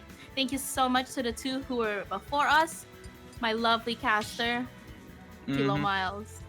Thank you, and welcome back to week 16 of EGF. I mean, right now we are just getting into the game because of some technical difficulties. Not technical difficulties. Nintendo went to fix a shadow buff they gave to Wii Fit Trainer right as we were about to get into it. But now we finally have Manhattan College taking on the University of Colorado. I'm actually quite excited for this. Let's switch over to the bracket to see where we are and who we're gonna see. Yep. Never mind, there is no bracket. But we do know the seeds of these teams, and right now, University of Colorado is firmly ahead. They're kind of a shoo-in for playoffs, or the championships, because I think it's top 10 who get into that, and they are at the moment number 5, at 11 wins and 3 losses. While Manhattan College, I'm not sure if they even have a chance to get into the championships at 3-11. An exact inversion right there. Absolutely. But as of late, it's been a very exciting, fun time seeing all these amazing colleges doing their best to, take the W for their colleges. Mm-hmm. And when you get into latter halves of the season like this, and you don't really have a chance to win it out firmly, it is always fun when people, maybe not on purpose, but they always seem a little bit more willing to get a little risky with their play. And right here, this is a matchup I'm very much excited for, because Kirby with snake grenades is one heck of a character. Not to mention Omega Picto Chat. I love the new stage. I love how we get some more diversity with these stages. Very fun stage. Snake, as you can see, is now entering, and Kirby is now leaving, as Crimson already at 74%, not really able to get through these walls of projectiles. That's where Kirby has always struggled. He's a rushdown character who doesn't have the tools to rush down. Not to mention the fact, Kirby is a really tiny character, but, grenades and up smash projectiles reach the ground. We see Ave dropping the C4, but actually just missing it right before, and it's such a close attack, but up tilt, Snake's up tilt so fast, taking the first stock of the match. Yeah, and that's what's really scary. If I'm Crimson, the main thing I'm looking for is more kill confirms. You can get some stuff out of a single hit fair into forward smash, but right now Crimson is stuck with a C4. How did that happen? Yeah, I don't know. Most people don't notice, and this is something that you have to be very careful for. When you use Snake. Snake can attach. The Snake can attach C4s onto characters when they're in grab, and that's so good, especially right after they come back from a stock. And also, it can be switched. It can be passed around, which is what we saw. Crimson very sneaky. Past the C4, but getting in with another up tilt. Taunt to get bodied, but we're here to have fun. We're here for that risk. And right now there is another C4 out, but it's actually on Ave right now. But getting touched right there. I think it's still on Ave right now. Honestly, this is less of a cast and more of find the C4. As Right now, it is actually on the corner. I completely missaw that. But man, Crimson is having so much trouble getting in. And even though they have the percent lead, if they're not able to close out this stock, I'm feeling good about Abe getting a lot of points on the board here for their team starting out. Yeah, for sure. You definitely, even if, well, you see with the barrage of up smash, sometimes the best thing to do is just be patient, but running towards it isn't so bad either. Getting it with the second up smash, second hit of it. And Kirby it's such low air mobility, so there's not really a way to get around that up smash spam. And, just a side B read right there. But, they got the shield on the C4. I saw it stuck to Kirby's forehead right there. Crimson barely escapes. Honestly, we gotta, give some props to Crimson. Just getting hit by the missile, but a really challenging matchup for both of them. Mm-hmm. I mean, Snake really did have the advantage right there, and that's why I'm really proud of Crimson taking that. Honestly, I do think University of Colorado, Ave right there, kind of flexing a little bit with how often they were trying to stick C4 to them, because that's not really the most optimal thing. Like, that's a slow way to go about it. And also, I'm sure that as Snake mains, you really want to take advantage of the C4, especially when they're not noticing it. But Kirby being a chonky yellow fella, the C4 right on its forehead is pretty noticeable. And even as commentators, even as us watching the matches right now, it's so difficult to pinpoint where the C4 is, especially with the black ground. But Kirby is very easy to see in this background and in between these two characters. So Crimson was very careful with the C4, and after getting hit by it, after getting attacked by it once, he made sure to avoid it since then. Yeah, but Crimson is keeping it close against AIV, so I do think that if AIV does not give the proper respect to this Kirby, that we could feasibly see a game taken here. I'm not sure if AIV would have let it go so far as the entire best of 3, but they definitely were able to get a lot of hits in that, like that side B right there. I think that was only because AIV was running in to get the C4, and so there's another B move for you. Exactly. I'd love to see both of these players be a little more easy, and we get the switch from Snake to Corrin on Yoshi's. I don't know. Wow. I think So this is Yoshi's world? No, Yoshi's story. Yoshi's. And not exactly the most popular stage, a stage you don't really see so often in tournament play.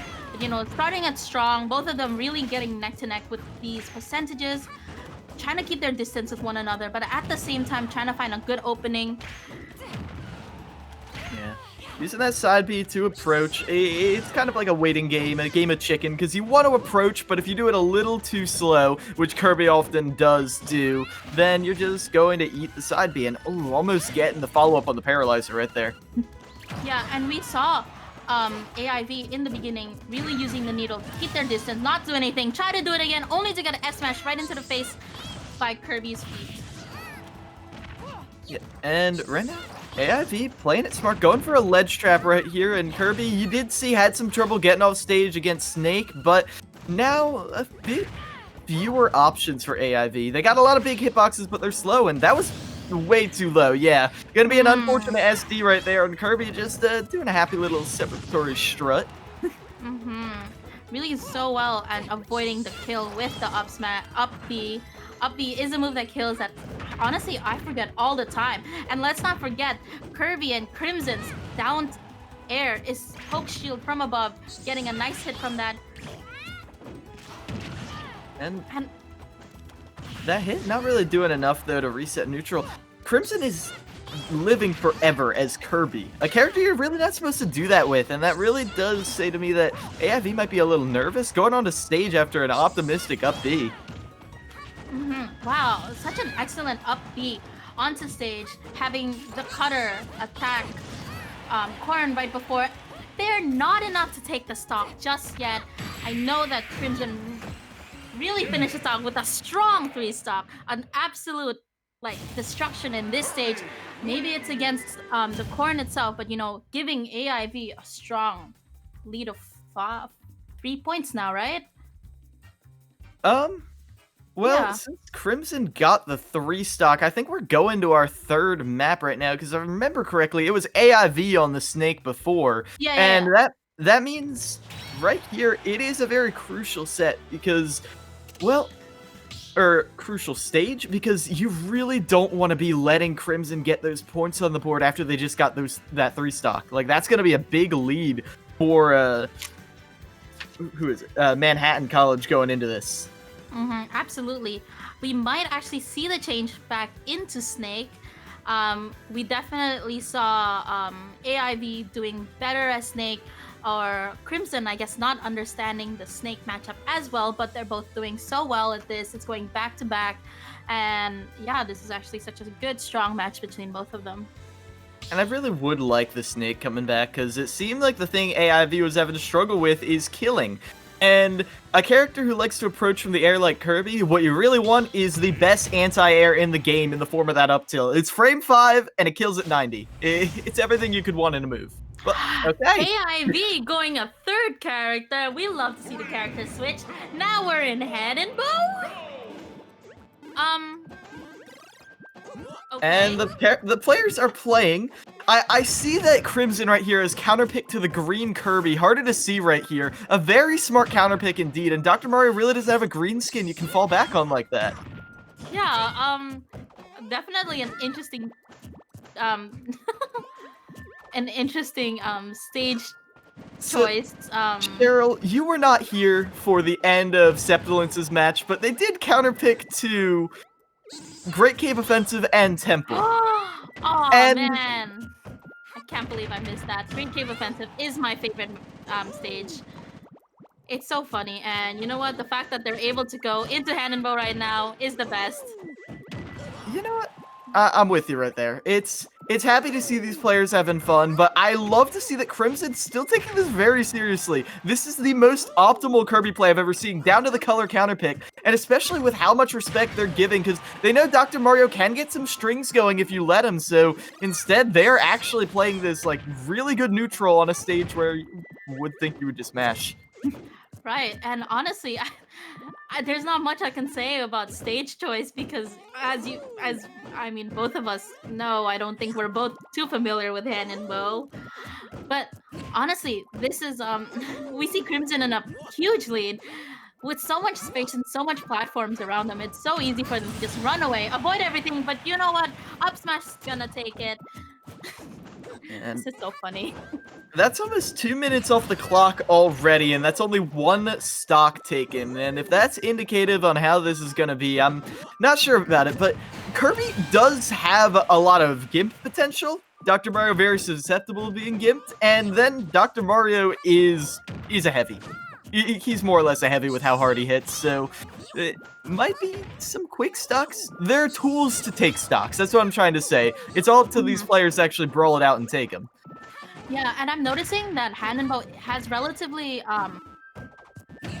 not short, but like the edges on the left side is much closer than it is on the right side. And you know, Dr. Mario has a lot of cheap tactics. The tornado can kill so early, 30-40% at like Final Destination. Up Smash taking it. You know, as I said, down tilt, up tilt, back air. And I will say, I think I don't want to say meta, but the meta of Bow is to stay towards the lower half of the stage when you're at high percent, which is what you see AIV trying to do now, because an up smash at like 60% would probably kill towards the top of the stage, while there, oh, Wow, down B, the Rock gonna take it, and right now, a very real chance for, oh, never mind, the forward air gonna steal it away, and that will be 2-1. AIV taking it over Crimson and giving University of Colorado an initial lead going into this. Got some points on the board thanks to that 3 stock. The 3 points right there are really going to help Manhattan College if they want to stay competitive in this series. I say that as if this display makes me think they want to stay competitive. But we'll have to see. We'll have to see. Different players coming in. Mm-hmm. And of course, and like a 3 points coming from Crimson, it's such a strong number to go with, especially with AIV winning 2 games out of 3 and getting that 2 extra points and giving it 4 points for University of Colorado, and Crimson having 3 with 1 win. That's a really big start off right there. Mm-hmm. And I really do think the way Crimson was playing, I was kind of worried, because you get to the latter half of the season, you get to week 16, and you think maybe these teams aren't going to be playing quite as seriously anymore. But as we could see by the way Crimson was playing, even though they have no chance of making it to the championships, they're still taking this completely seriously.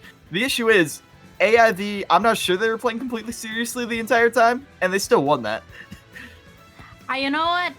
If it works, then it works. At the same time, I'm pretty sure they had a blast. I'm pretty sure everyone who watched this had a fun time seeing a stage that we normally don't get to see. Sometimes it gets repetitive seeing only PS2, sometimes only FD, and just around 7 to 8 legal stages. And you know, Smash has so many stages. I think there should be a casual tournament sometime, because with all these nice stages, with all these nice musics, it's a shame that the only songs we really hear are Animal Crossing and Pokemon.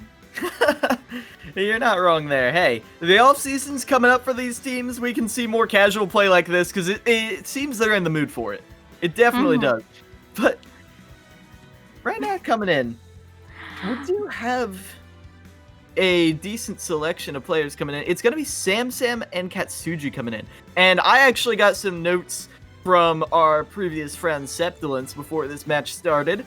And the one thing he told me is that Katsugi plays Luigi and is kind of cracked. So I think this is University of Colorado wanting to get a solid lead right here. Ooh, I'm kind of excited for that. You know, Luigi being one of those characters that if you get grabbed, if you don't DI the wrong way, you're out of here. And honestly, it's like if you don't know that, you're just gonna wait for the combo to finish, and then before you know it, your stock's gone to 0.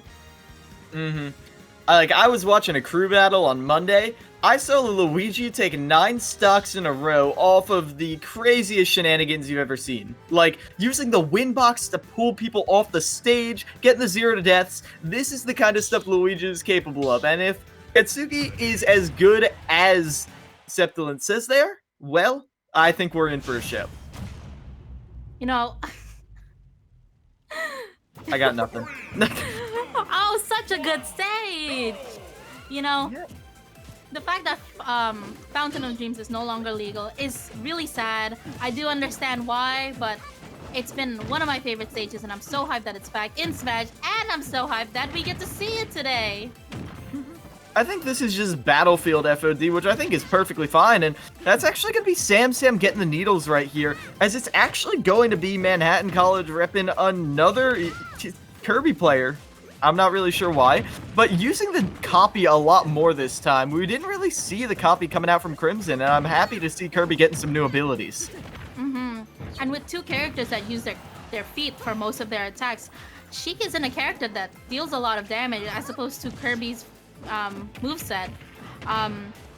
You know, as we see with a huge percentage difference, although it's leading it up, Katsuji, or Sheik in general, does have difficulty with killing. But from the way that drag down looked, I think Katsuji has some tricks up their sleeves, and the double parry left a lot to be desired. I mean, Sam was open, but Katsuji online, you're not really quite able to react to the fact that they're not dashing away quick enough. And going for the needle approach with the pressure on shield does give Katsuji an opening, but again, that trouble killing coming back to bite them, and that almost was a gimp right there, but Katsuji is definitely using Sheik's recovery to its fullest. I mean, it is a hard recovery to contest. But you know, up smash is just gonna take it. Kirby at 100%. I don't know if that's exactly kill percentage for Sheik unless they do, I believe, beat down or off the side of the stage. Katsuji getting some moves in, but you know, the main thing is to close off the stock. And just as I said that, the bomb taking it. And what I'm looking for right here is Katsuji, as Sheik, you've got to be winning the neutral most of the time. That's how Sheik gets their kill potential. And right now, you can see they're just getting grabbed raw out of neutral right there. Even inhaled. That's not really what you want to be seeing if you're going to be running the Sheik. Like, sure, you got those auto combos right there. You've got the fair and a fair and a fair and a fair and a fair 6 times over. But if you're not getting them to the percent you want them to be at, I think in particular the Kirby is a issue because it's just hard to combo. I mean, they've got a frame, I think 5-4 nair, and they're hard to juggle.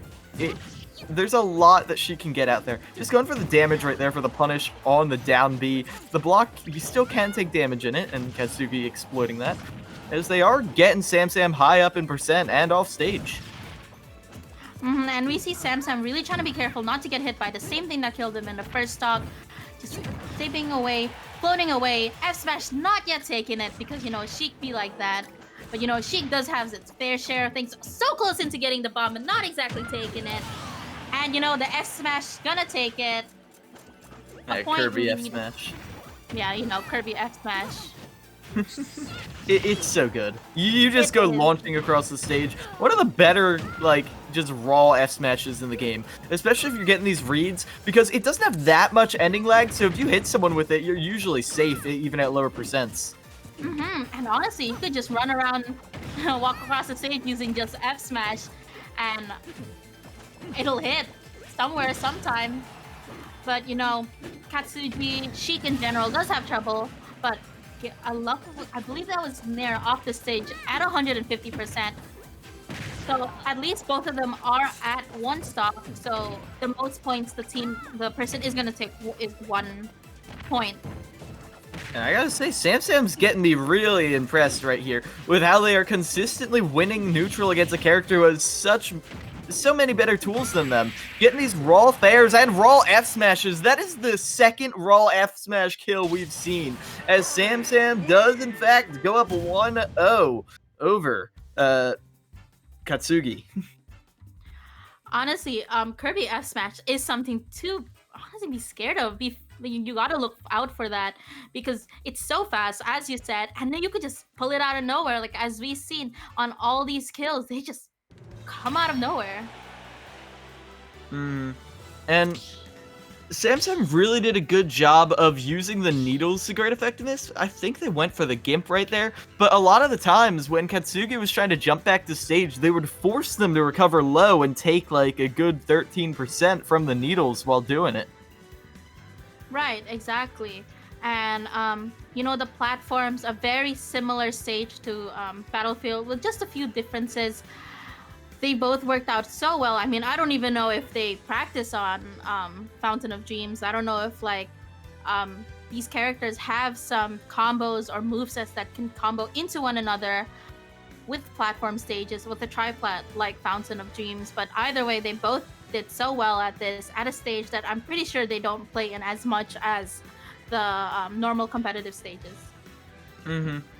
And since you did mention the platforms, the one thing I do know Sheik is great at is getting you into tech chase situations on the platforms. I think what might be messing Katsuji up is normally that happens at like 60, 70%. I'd bet with Kirby, forward tilt would put you on the platform at like 30 or 40.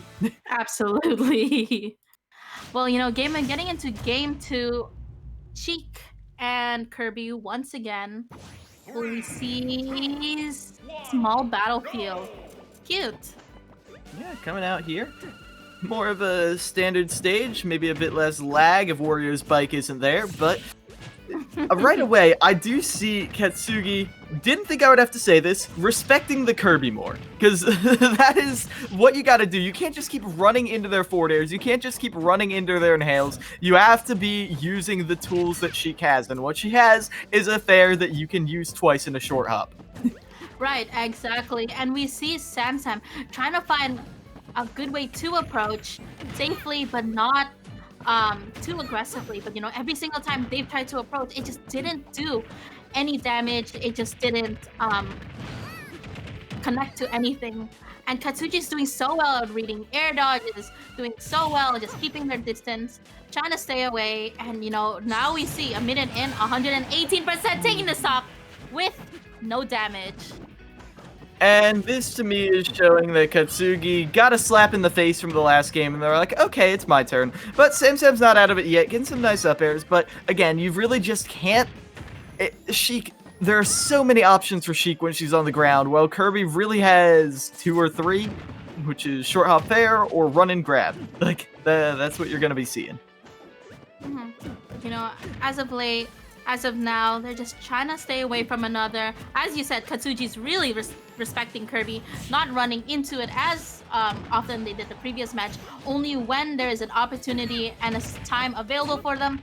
Oh, and we saw the up tilt just getting so fast into comboing into other moves. Yeah, up tilt has no end lag right there, so you can just combo it into anything. But the drag down combos right here, they're going for the footstool to get them onto the platform. That could have been perfect. That's the rain drop right there. I think that's what Void named it, and it was almost flawless. But online, you're going to need a little more practice, especially to land it on a Kirby.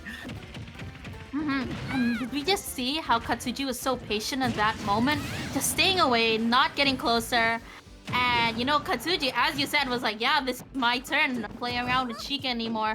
This small battlefield choice is definitely a better choice for Sheik. Not exactly taking it with the fair. We saw Samsam try to pull up some F smashes just like that, and Katsuji's really taking notice of it, really trying to stay away from it, and punishing it with dash attacks, tilts, or anything in their disposal. Ooh, you saw Samsam was doing a good job keeping Katsuji up there, but didn't quite have the mobility to force them. But ooh, that up throw, it's gonna kill soon enough, and there it is. The up air does in fact catch them. Finally getting Mummy's Kirby, you know, because he's been fishing it for quite some time. This gives Kirby some sort of projectile to play around with, some sort of thing to keep Sheik away. And keep away is exactly how I would describe Samsam's playstyle, not letting them land at all. Katsuji finally getting the message, going straight to ledge, and now they're back into the neutral, getting the run-up grab that you cannot react to on Wi-Fi. So I have to assume Samsam's going to be going for some more spot dodges to avoid that, because otherwise they're just going to keep getting run-up, pummeled, thrown. Or just get mesh. That'll do it. Sheik's light. I realize that Samsam is really now just trying to keep Katsuji on the ledge, no more keeping it in neutral, because Samsam definitely has an advantage when it comes to off stage right now, keeping him off the stage. And because like the moment that they're in the middle, the moment that Sheik is available to do so many nairs and tilts, Samsam just racks up so much damage. And Samsam actually doing a great job right now, because you saw Katsuji was on their had 3 stocks left. Now they're down to 1. That means even if Samsam loses here, it will still be fine. They're going to game 3, and they're not going to be that behind due to the stock differential. So keeping this series very competitive, even as Katsuji gets the raw up smash read on, well, maybe Samsam hovering in the air a little too long there. And you know, these matches so far have been so close, so back and forth. Either or could have taken the stock in both of them, and we saw how Samsam was so well at adapting to the stage, adapting into Katsuji's playstyle, because you know he came back from a 3-point deficit, 3-stock deficit. Yeah, and that. Honestly, I cannot attribute that. The first round, I really think that was just Katsuji not taking this Kirby completely seriously. Now I think they are, but the fact that Samsam was still able to bring it back is promising to me. But there's only so much you can do. When there's this much of a tier differential, you've got to play safe right now. Your one advantage is that you can't be comboed, which is a lot of Sheik's neutral. I need to see Samsam utilizing that at early percents to try and get the counter hits a lot more. And you know, I would love to see Samsam not try to throw so many or like commit to too many moves like F smash, and in the previous replay we saw rock. That little short moment of Samsam transforming out of rock was enough for Katsuji to take the up smash right at the tip and KOing right then and there. And from the sound of it, we're getting into our 3rd game soon enough. I'm curious if they're going to stick to these characters, and they are. Katsuji on the Sheik, and of course Samsam rocking that Kirby, as we're going to FD, which I think still benefits Sheik, but the lack of combos means we're not going to see any more of those drag downs. You know, some of these drag downs are available on FD if they can read it properly, and you know, nothing in above block them. We've gone less and less platforms as the games went on. And might just be a bit of matchup inexperience right there. Katsuji getting right into the inhale, but Samsam hasn't been getting that much utility out of the needles this time around. So I really think that's due to a lot of the fact that Katsuji is playing close. They're not giving Samsam room to breathe. And right now, I'm liking what I'm seeing. It's even game. It's not one player playing bad, as Samsam is really trying to stick close to this ledge, because Kirby does have a lot more horizontal kill tools in the form of that F smash and sometimes down smash. So trying to steal that stock away early on. And we see Sam really trying to catch these jumps. We saw Sam catch a bunch of jumps, and that was enough to take it and up to the top of the stage of FD. Low ceilings, as to be expected, but as I mentioned before, Sam has been trying to either catch some rolls with down smash, catch some jumps with back air, or F air there.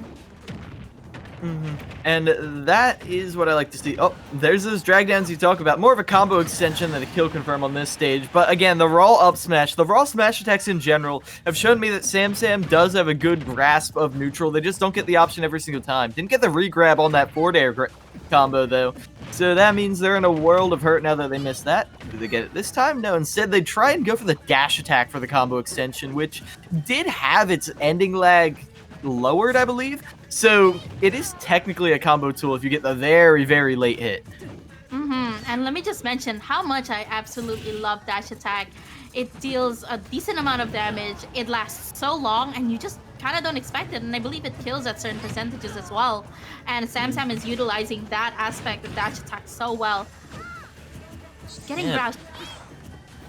They're going for these smash attacks at like 70%, and I really do think they just want Katsuji off stage. They want him uncomfortable, and honestly, not a bad way to play the matchup, but going right onto stage right there, baiting them to dash in, gets the spot dodge into the down smash.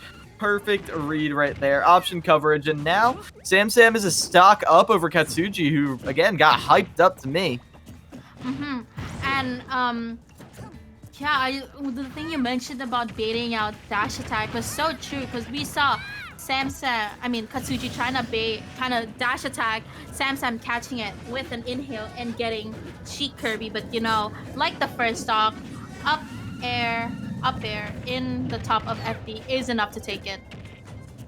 And the tomahawk grab from Katsuji is enough to open up neutral for now, as the University of Colorado is struggling to get this stock off, but Sam now at a percent deficit, and you can see Katsuji is more than happy to play the waiting game, the long fight right now, as they're just needle camping this Kirby.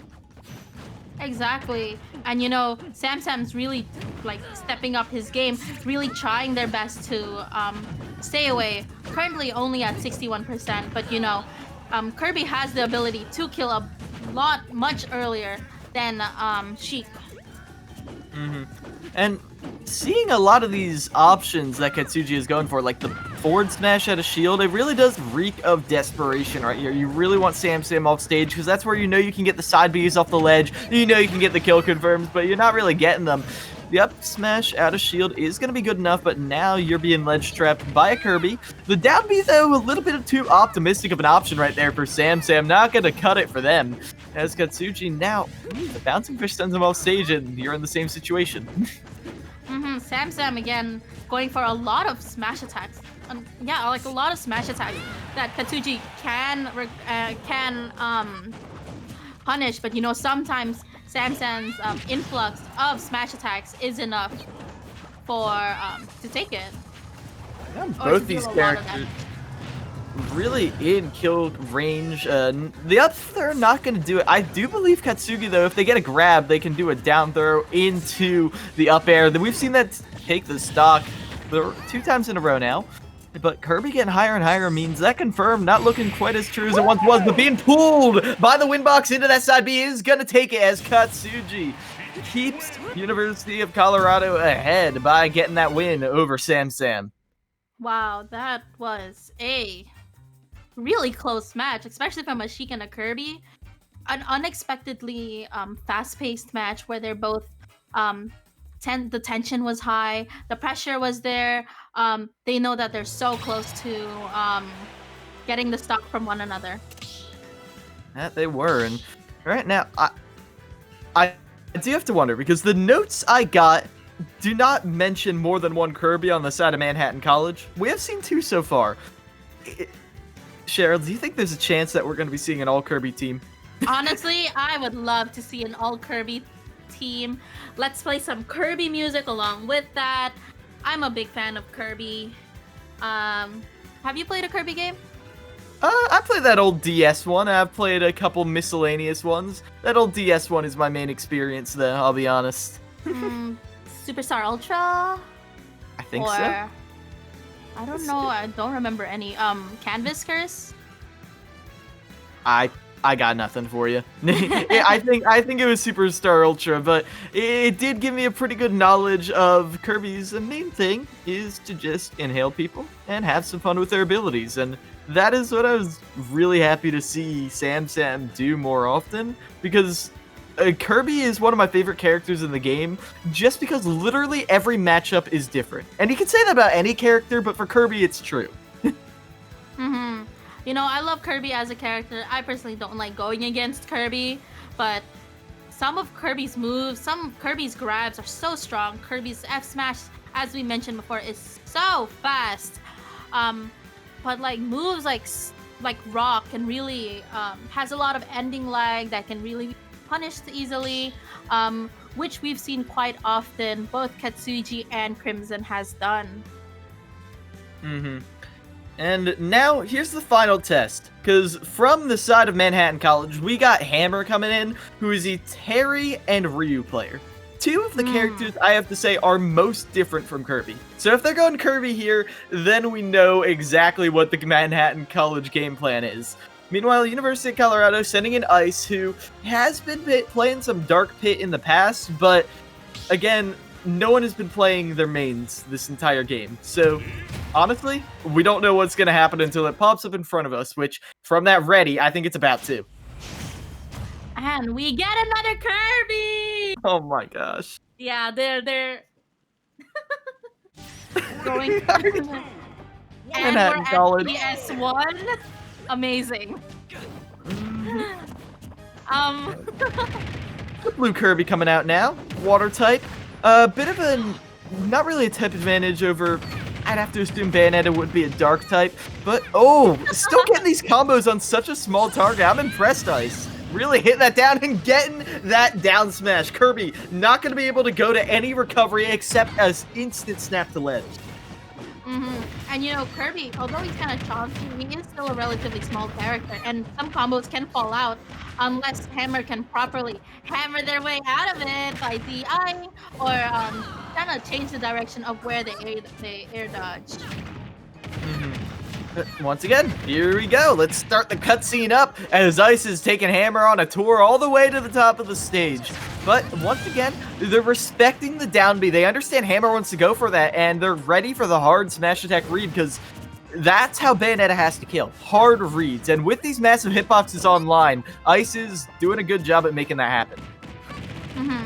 And as we mentioned before, right after the Sam Katsuji match, Rock has a lot of ending lag. Rock has a lot of vulnerability. We're probably gonna see a punish out of that, and yep, we see some moves, some combos, some strings coming straight from Ice's Bayonetta. And, oh, Ice just going for the hard read right there with the Witch Time, hoping for some sort of smash attack or something, and going for the hammer at ledge. I know your name is Hammer, but come on. You can't expect Ice to fall for that, especially when they're 3 stocks up. And get a 3 stock right now would keep University of Colorado's advantage rising. You know, try to at least just close out the stock. Hammer not wanting to get Crimson 3-point lead at a loss. You know, Ice getting 2 points now. A really big point lead right now, and with all these Kirby matches, I don't know if Kirby's the best choice right now. Have we seen a Kirby win a set yet? We've seen them win games, but not sets. And the thing is, they've been keeping it surprisingly competitive, Manhattan College, on the Kirby counter picks. Like, I do have to reiterate, they are 3-11. This has not been a good season of EGF for them, but they're doing decently well. I mean, they're down. They have only half the points that their opponents have, even more after Ice got that 2 stock. But each of these games has been decently close, which does bring into question, where have these Kirbys been? Right, where are all these Kirbys? Why are we not seeing it at this point in the game? But honestly, do you think we'll see a Kirby versus Kirby? Do you think we'll see some more fun stages. I really am sad that I missed out on Great Cave Offensive, but I'd love to see some more ridiculous stages as well, like Palutena, the Palutena stage. What is it called? Palutena's Temple, I think. Like, yeah, probably right. I think that's all it is. But yeah, I mean, you know what? I'm not asking for it, but if it happens, we will treat it with respect, we will treat it with dignity, and we will also laugh with it, because come on, it's Smash, you gotta have fun with it. Exactly, and we're in a point in the game where it's still competitive, but at the end of the day, sometimes you just gotta have fun. Sometimes people forget to have fun when playing such competitive games. And now we're getting Kirby versus Kirby. Your wish comes true, Cheryl. On Duck Hunt? Oh no, I don't think this actually. I think it's actually Duck Hunt. Yeah, this is call back to Smash 4 right here, as Duck Hunt, I think that's just what this stage is called, is going to be a big open plane with some ledges that you can get some techs on if either of them go for spikes, but Kirby's spike usually isn't strong enough that you have to wall tech to survive. And it's a shame that it's no stage hazards are on, because I would have loved to seen how they would handle with Duck Hunt in the background. But so far, Ice doing really well.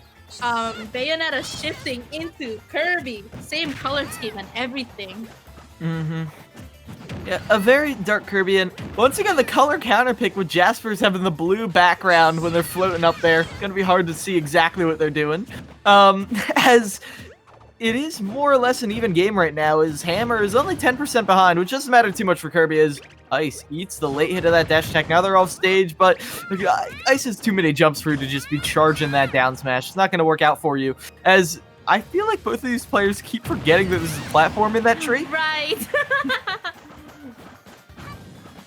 Yeah. Man, I was just thinking about it. Like, if you're not familiar with the stage, you're gonna land on the platform, or the tree platform, as opposed to the stage, which is probably how some of these Kirbys get up smashes on one another. As the combo game is nice for them. Kirby has a lot of very intuitive combos out of that up tilt. Always been a good combo tool all the way since Smash 64, and it's still hitting hard here. The issue is, I feel like Jasper's Hammer has a better grasp on how to play around that. Oh, those are platforms too. Why not? Did they both try to dash attack each other, or The up B getting reversed right there isn't gonna be too good for Hammer, as they're gonna get a grab out of it, and Ice has been good with just covering the ledge with these back airs. I think that's a lot better than charging down smash on stage, but the raw S smash reads are where it's at. I feel like good players, you get out of the habit of just spamming smash attacks, and Ice, you need to get back into that mindset, as we see as they use, I think, 5 F smashes in a row. Man, you were just talking about how trying to get out of the habit of doing F smash. Just walk across the stage with F smash. Clearly, it's working, and it's working so well and so entertaining. Getting some back airs. Hammer going for the hammer, living up to his name. Oh, and the spike coming out, going for the double dunk right there, but it is gonna be Hammer dying. I was so scared for Ice right there. I thought they might have accidentally fast fallen, but it is going to be Ice getting this 2-0, I believe, over Hammer. Really cementing the University of Colorado's lead as they go into the latter half of these matches. Honestly, so yeah, as you mentioned, Manhattan College finished things off with only 4 points. University of Colorado with 13 points. Awful lot of Kirbys lately. It's nice that we finally get to see a Kirby win a set. But not on the team that is hard committing to it. To be honest, I respect it, Manhattan College. I understand what I like most is that they're not throwing these games. I do truly feel like they are trying to win with the Kirbys. The issue is, it is still Kirby. The only question is, now that University of Colorado through Hammer has broken through Ice rather, has broken the ice, do they all go Kirby? 'Cause I'll be honest, I love the Kirbys. I'm not sure if I want to see a bunch of Kirby Dittos for the rest of the night, because the funnest thing about Kirby is getting the duplicate in. You can't duplicate anyone if there's 2 Kirbys on screen. And honestly, it's honestly quite like, I'm like thinking about it, I'm speechless thinking about the fact that it's 10, 15, 10, 20 at the nighttime and we're commentating a bunch of Kirby's going ham at one another. It's just so insane, and such a good match to see right now at EGF SSBU, because with some tournament matches you don't see these kind of matches, you don't see these kind of stages, and the fact that we got Hand and Bow and we got PS1, we got Fountain of Dreams, and now we got the Duck Hunt stage. It's quite interesting. Yeah, I do gotta say, it is actually my first night here at EGF casting Smash. And if this is your first night here too, this is not all we have. Usually it's a little more competitive, but here at the end of the season, players just want to flex. They want to have some fun. And that's what we're seeing from the University of Colorado and, of course, Manhattan College repping all the Kirbys. And again, as we mentioned before, having fun is the priority. It's sometimes hard to find some sort of joy out of games that are so competitive, out of games that you're training so hard to be the best of, that you kind of lose sight of yourself not having fun and such. So definitely, if you play the game, if you play this game way too seriously, calm down, take a break. Nothing wrong with casual play. Casual play is some of the most fun parts of the game. Grind some other day and just really enjoy the game for what it's worth. So much music, so much characters. Just forget about your hatred for certain characters for one day. I personally like Kirby, for an example. I sure love seeing 1, 2, 3, 4 or 5 Kirbys right now. I think we're at 4. But given the pattern, I've got some pattern recognition skills. I think we might be seeing a 4th coming in here soon enough, as I'm hearing the players begin to select their characters. And we're going to see who's coming up next. Kirby. You know what? Jigglypuff is one of my favorite characters of all time. Not a bad... Now we're in, at least semi-legal. Duck Hunt and Wily's Castle, they are still somewhat competitive stages, and I will admit, I'm actually a Jigglypuff player, so this is my time to shine for analyzing this match. And really, what you're going to be wanting to seeing is Kirby, once he's at 30%, you can hit that pound fair rest combo, and that'll be killing Kirby so early, but you got to respect the super armor on that side B. A little Pokemon battle going on right now, and Jigglypuff's dash attack is so cute. Look at him go! Look at her go head first into nothing. As it is going to be. Hold on, their name is almost Kirby, but I think this is myself, as they have the perfect tool-assisted teabag right there, and they do have the lead. Stalling is a bit of an issue. We do have a clause in the rules against stalling if you two are listening, so you can't just ice your opponent out the entire time. There are rules against that. However, forcing Dairy to approach right now is not the worst solution, because Jigglypuff does have some trouble approaching. If you're getting red on the pounds, you really don't have a lot of tools to get in there. And it's truly like a match to be seen right now. Both of them really fishing for a grab. Jigglypuff just getting the back throw, trying to get the back air. And as a Jigglypuff main, you know how amazing Jigglypuff's snare is. It just has an odd hitbox that can hit both sides, up, down, left, right. And the best part about it lasts forever. You can gimp Kirby. You can go out there and make sure Kirby can't get back to stage, but it feels like myself is a bit more in the mindset of going for, well, the more ledge trapping. Spamming those back airs right there, using RAR, because back air actually does turn you around, as myself does hold a stock lead, but you can't challenge that dash attack with Pound. It can do a lot of things. It's an all-purpose tool just like Nair, but against that big ball of fire, I don't think it's going to do you well.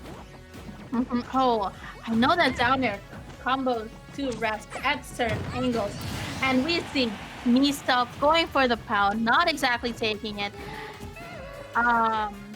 Yeah, Derry getting that hammer. I appreciate the honest punish right there from Derry. Getting a sizable chunk. 31% on Jigglypuff isn't easy to get, because I would say Jigglypuff might be the hardest character in the game to combo, besides maybe like Game & Watch, because of that up B. Because Jigglypuff just falls out of combos. It's an entirely different school of thought. A floaty little buddy. So cute. You know, right now both of them just trying to keep their distance. They both have multiple jumps, but again, Jigglypuff's back air is nothing to poke fun of. It's nothing to underestimate. And the back air, me and my friends affectionately call it the Ganon hitbox. When you are right inside of Jigglypuff and she uses back air, you are getting killed at like 80%. Like, it is a move that has no right to be as strong as it is, but it's a tiny hitbox in the center of Jigglypuff. But based on how much Myself is using that back air, I would not be surprised if they got that hitbox sometime soon. But that up tilt, it does actually kill, but it leaves you wide open. So gonna eat a side before, and now we're on an even playing field. And I don't know if you've noticed, but like Myself uses a lot of dash attacks, run away, dash attack, walk away, dash attack. Derry trying their best to contest the dash attack with their own dash attack, and it works, and it's usually how Myself gets hit by the dash attacks.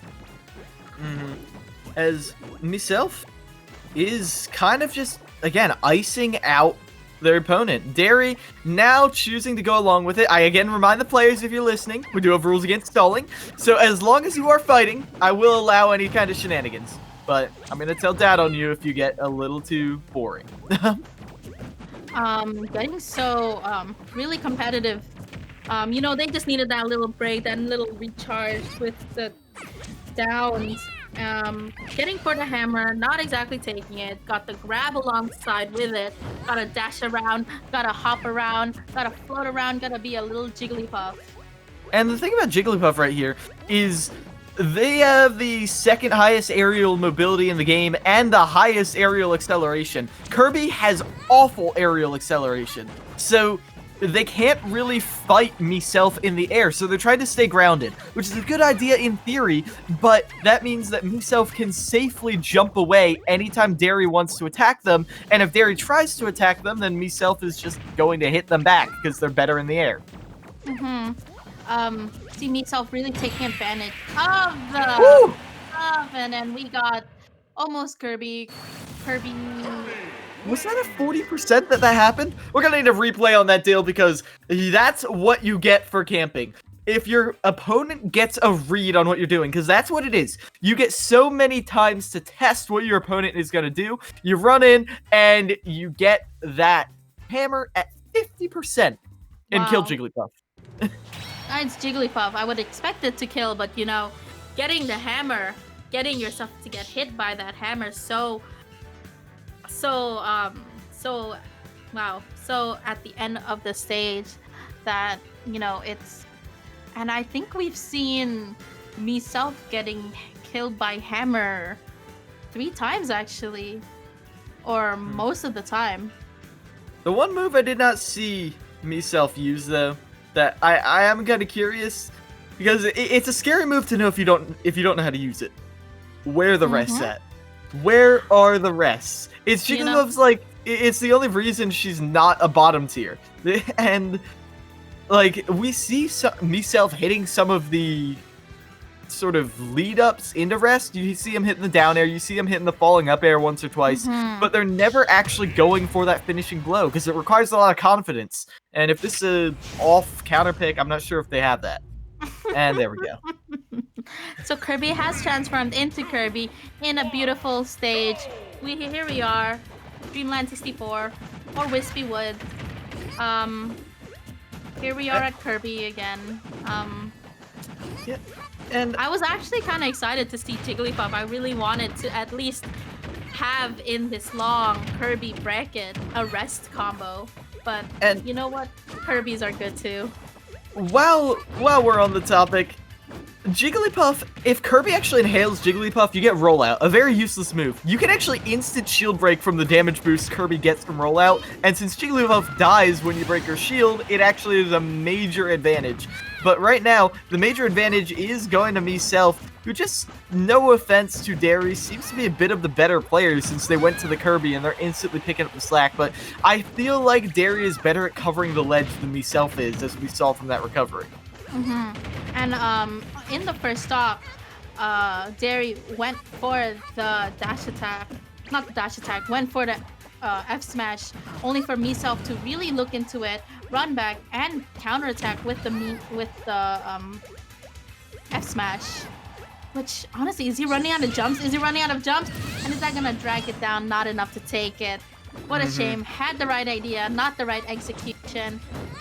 Maybe we'll see it again. Yeah, as myself in position to take another set right now. I mean, they're actually down, so getting this 3-stock right here would be very good for the side of University of Colorado because, I mean, you don't want to go losing a set to the All-Kirby team. But getting that air dodge off stage, they're going to get pineappled. They're going to bump their head on the bottom of Dreamland, and just like that, myself has gotten themselves the 3-stock, and we're going to the third map.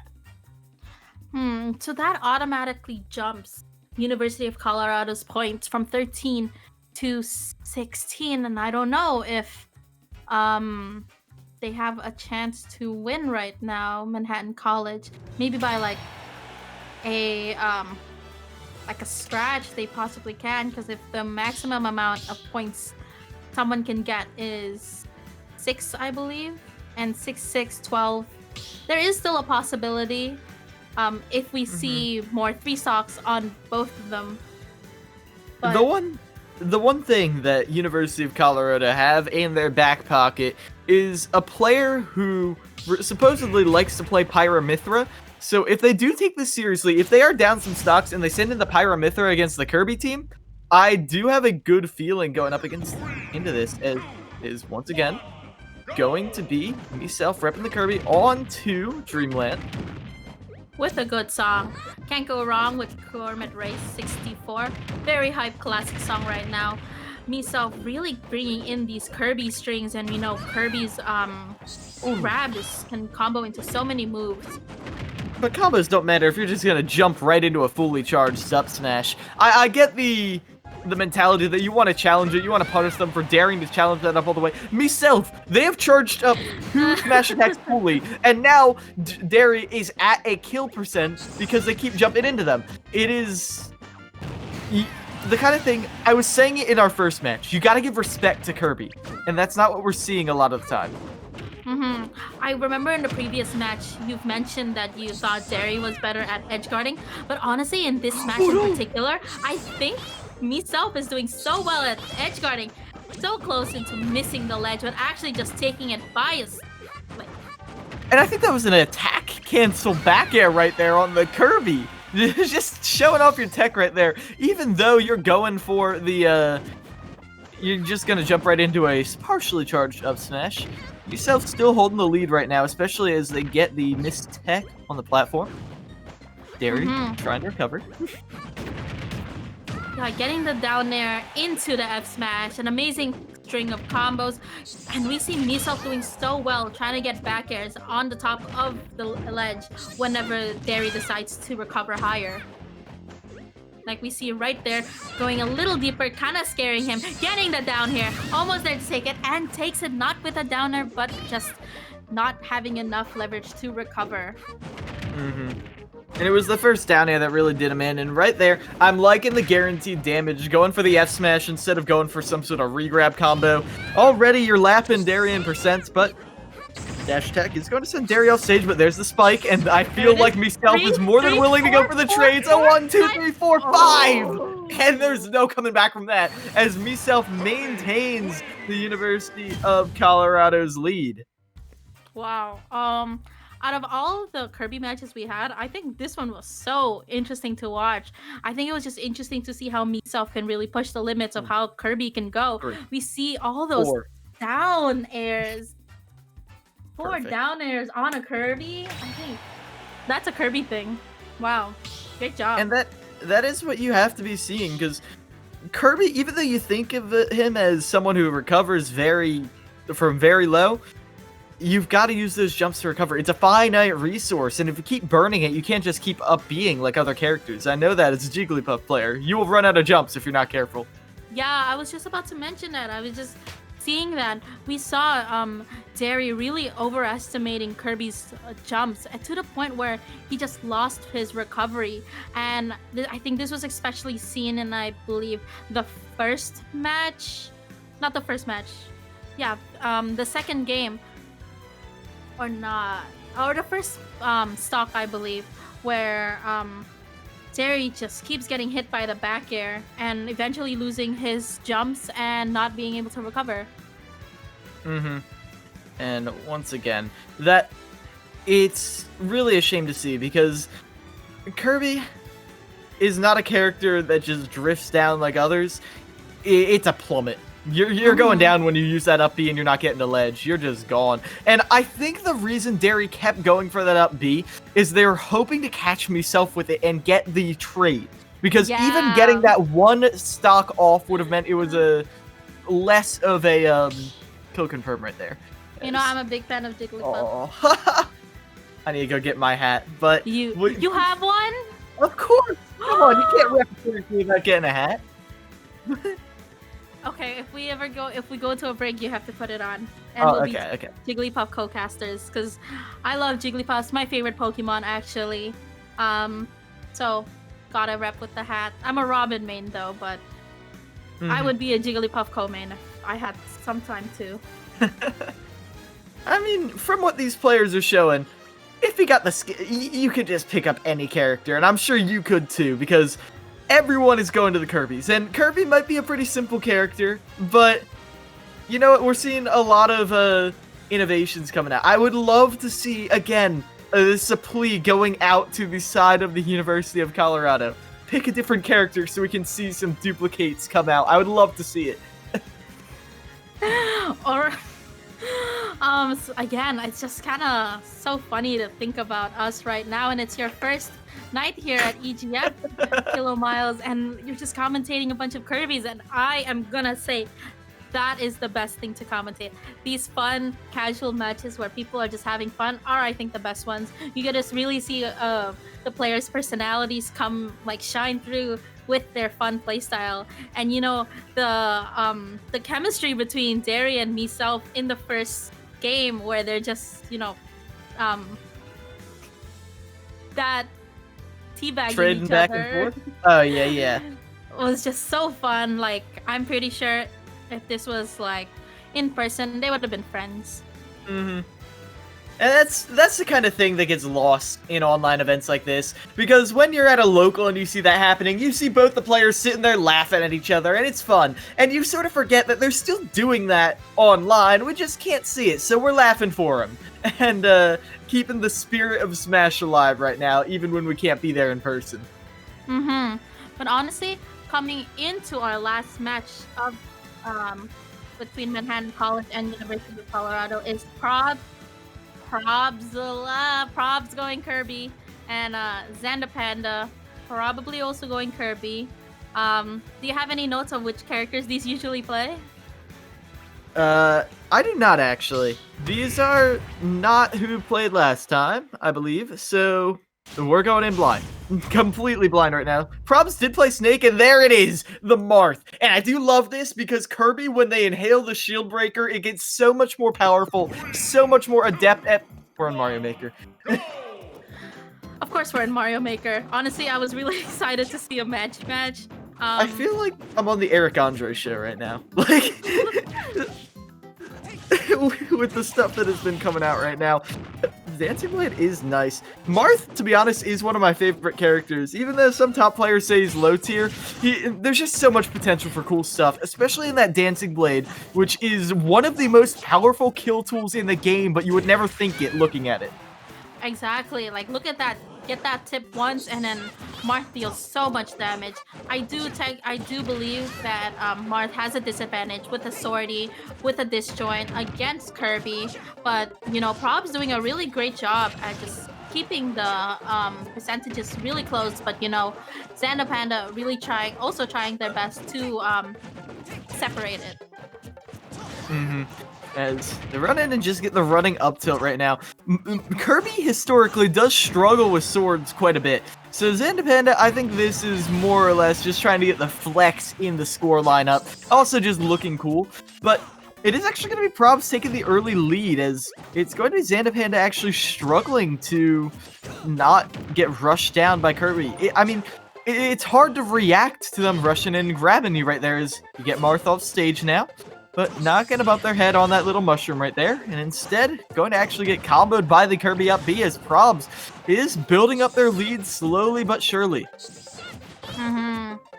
It feels like we're seeing an Elite Smash game where they forget to put only Battlefield and Omega stages. But, you know, Marth always has some sort of difficulty when it comes to taking some kills, especially if you can't aim the tipper correctly, or if you can't find the opportunity to do so. Like we saw the up tilt, the up air that I believe would have killed had it been a tilt, but sadly it has not. And right now, you always forget Marth has a kill throw right there, because he rarely has to use it. But when he gets Marthritis and can't get the kill, once you get it to high enough percent, which isn't actually that high for Kirby, that is a good option. But right now, Zandapanda is at kill percent, and the up air is gonna do it. That got buffed so hard. Unrelated, but did you just see those barrage of down tilts onto the right pipe? Like, Zandapanda did 4 or 5 in a row that really spiked Prob's percentages. Anyway, such good patience with Zandapanda. Actually going for the trade, but because of that, they actually eat a down air for themselves. The tipper right there, you love to see. It's such a chunky sound effect. And you know, Prob's probably trying to go for the me-self downers. Sadly getting punished for it with Marth's amazing strong down air and spiking. Yeah, Zandapanda right now doing a good job of keeping this even, but again, you need to hit a good combo, and that is where Marth shines. But again, it's Kirby. Who practices their combos on Kirby? No one. And that is really hurting Zandapanda right now, especially, going for the full shield break right there. That could have been it. So close to the edge. I would actually love to see another read like that, but they're already wise to your tricks, as now you got Probs off stage. Zandapanda going for the back air, but the tipper up air is going to take it. As at 107%, Zandapanda closes it out for University of Colorado. They're still holding on yet. And you know, I mentioned before that getting kills on Marth is relatively difficult, as we see in the first stock Probs not actually taking the kill with a sword attack, only by a grab. And I believe Probs reached 150%. Zandapanda aiming for a up air, not exactly taking it, like maybe not right here. But now that we see Zandapanda taking those tilts into attack, those tips, finally taking the kill. Yeah, you're right. Yeah. I keep calling them tilts. My apologies. Well, Marth's probably got some of the best tilts in the game. Fun fact about Marth and Lucina too, I believe. Fastest walking speed in the game, which actually lets them walk instead of run, and they're still faster than Ganon running, and it lets them really precisely position where they're going for those tippers. Exactly. You know, I guess it's a breather seeing a different character than Kirby.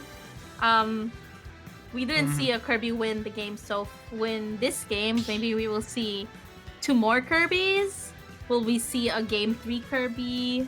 Will we see a Kirby in general? Are we gonna close off the night of Manhattan College and University of Colorado with another Kirby Ditto? I mean, it waits to be seen right now, Cheryl. As we're waiting for these last counter picks, the thing I'm scared of, the thing that terrifies me, it does not terrify me. I'm actually kind of excited to see it, because it's a different variety of Smash, but we have seen Great Cave Offensive, we've seen Hand and Bow, we've seen Mario Maker. What other lengths are these players willing to go for? And as they both enter into the ring, we're about to see what they're going to do. Manhattan College at this point, no real chance of winning. So it's up to them to really give us a good show, and that's what they've been doing. Please, I hope we get to see Palutena's Temple or some sort of ridiculous stage. See, I don't like the bigger stages, like, because then you can just run away and it gets a little boring. I want the wacky stages that are close quarters, that you're actually brawling it out, and this it is. I love this stage so much. It used to be Okay. legal. You know that? Yes, yes. That's why I was like, okay, now that I was reminded of the fact that we don't have stage hazards, this used to be a formerly legal stage, which is honestly nice, bringing it back to the roots of formal legal stages like Fountain of Dreams, Dreamland, Wispy Woods, and this one. As right now, Marth in his home castle, doing a good job of defending it, as Probs continually tries to land and just cannot get back to stage. This is where Kirby is actually weakest, which again, not something you think when Kirby has so many jumps, but has real trouble getting back onto stage from the ledge. I think their jumps are actually starting to expire, unless they landed somewhere in that sequence. I think they did. And as you said, what you said is coming true so well, because getting the footstool enough, there's no way. Oh, not getting it the right way. What a shame. So good for Xanda Panda though. We see Xanda Panda really going so hard, really taking advantage of his sword, not letting Kirby come anywhere closer to him.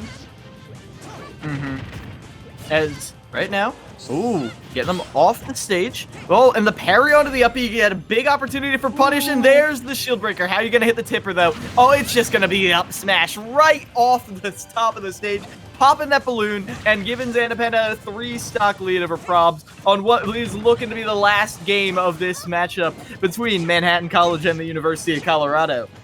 And again, thanks for all the Kirbys, you guys, but at the end of the day, Marth is gonna win all these Kirby matches. Perfectly fine though, but you know, Oh! that was a And beautiful. that is the perfect way to end it. The perfect finisher. Perfect. The tipper F smash. Been strong since melee, and here it comes again. So good. Wow. I don't think we'll see other games where they're gonna go to wacky stages like this. I would have loved to see, as I mentioned, Palutena's Temple, Icicle Mountain. What's the Newport City? So fun, so great. I do like him, but you need to go characters who are fast. Kirby, not actually the fastest character. Maybe if they went something like, I don't know, there's a fast character with a lot of aerial mobility. Maybe like, okay, this is an out there one, but maybe like Lucario, got good jump height and good ground speed. I think Lucario could have been fun on those stages, but like characters like Kirby, you just struggle even catching up to your opponent. So once you're actually fighting, it's kind of just sad. Exactly. But you know, Xanda Panda, so strong. What a really convincing, a really good victory on Xanda Panda. This stage was definitely the better choice for him. This stage was definitely the stage where he was able to show off his skill, break away from the Kirby narrative, and make his own story. And I really appreciate it. Really gave them a chance to flex. Obviously, sometimes you want to play into the bit. Sometimes you want to really just show what you got. But honestly, going the Marth right there was the right call. Because Marth is a character who, if you have time to set up, can be very sick. So if you're playing for points, if you're playing for coolness points, I think going Marth, a character who has time to set up tippers against the slow-moving Kirby, was totally the right call if you're playing for swag. Exactly. Overall, that was an amazing match. A strong victory for University of Colorado, ending things off with 26 out of 5. Awful lot of Kirbys. We saw starting like it was a Kirby sandwich where they were the meat because it was Snake, Kirby, Marth. You know, finish things off, the bun on the top. I can't believe we just commentated so many Kirby matches.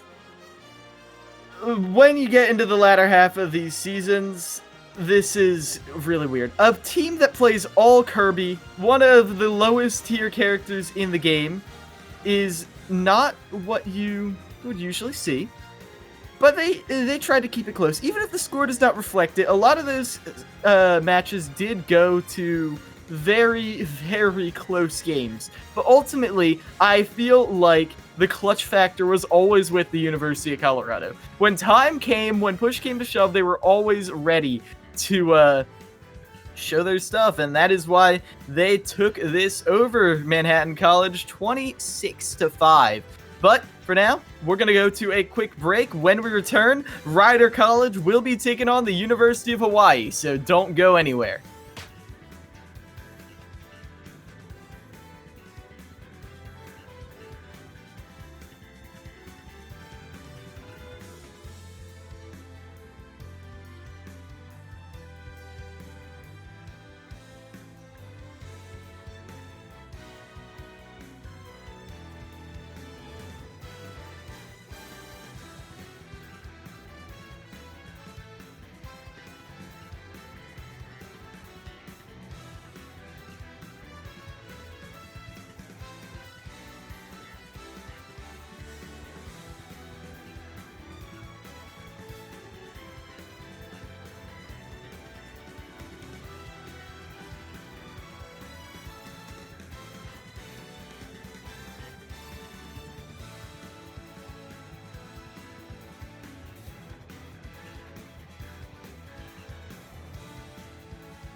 Welcome back, everybody, to EGF. We're here for another series coming up as Rider University, the number 18 in the rankings right now, is taking on University of Hawaii. And this is an interesting one because the top 10 in EGF go to the championships, and Hawaii, they're at number 12. So if they know what's good for them, they really want to stomp Rider University and get that spot in the championships. But Rider University, I have a feeling they're still going to put up a fight, even though they're that low in the standings. And starting off our first match, Mediocre versus Altair.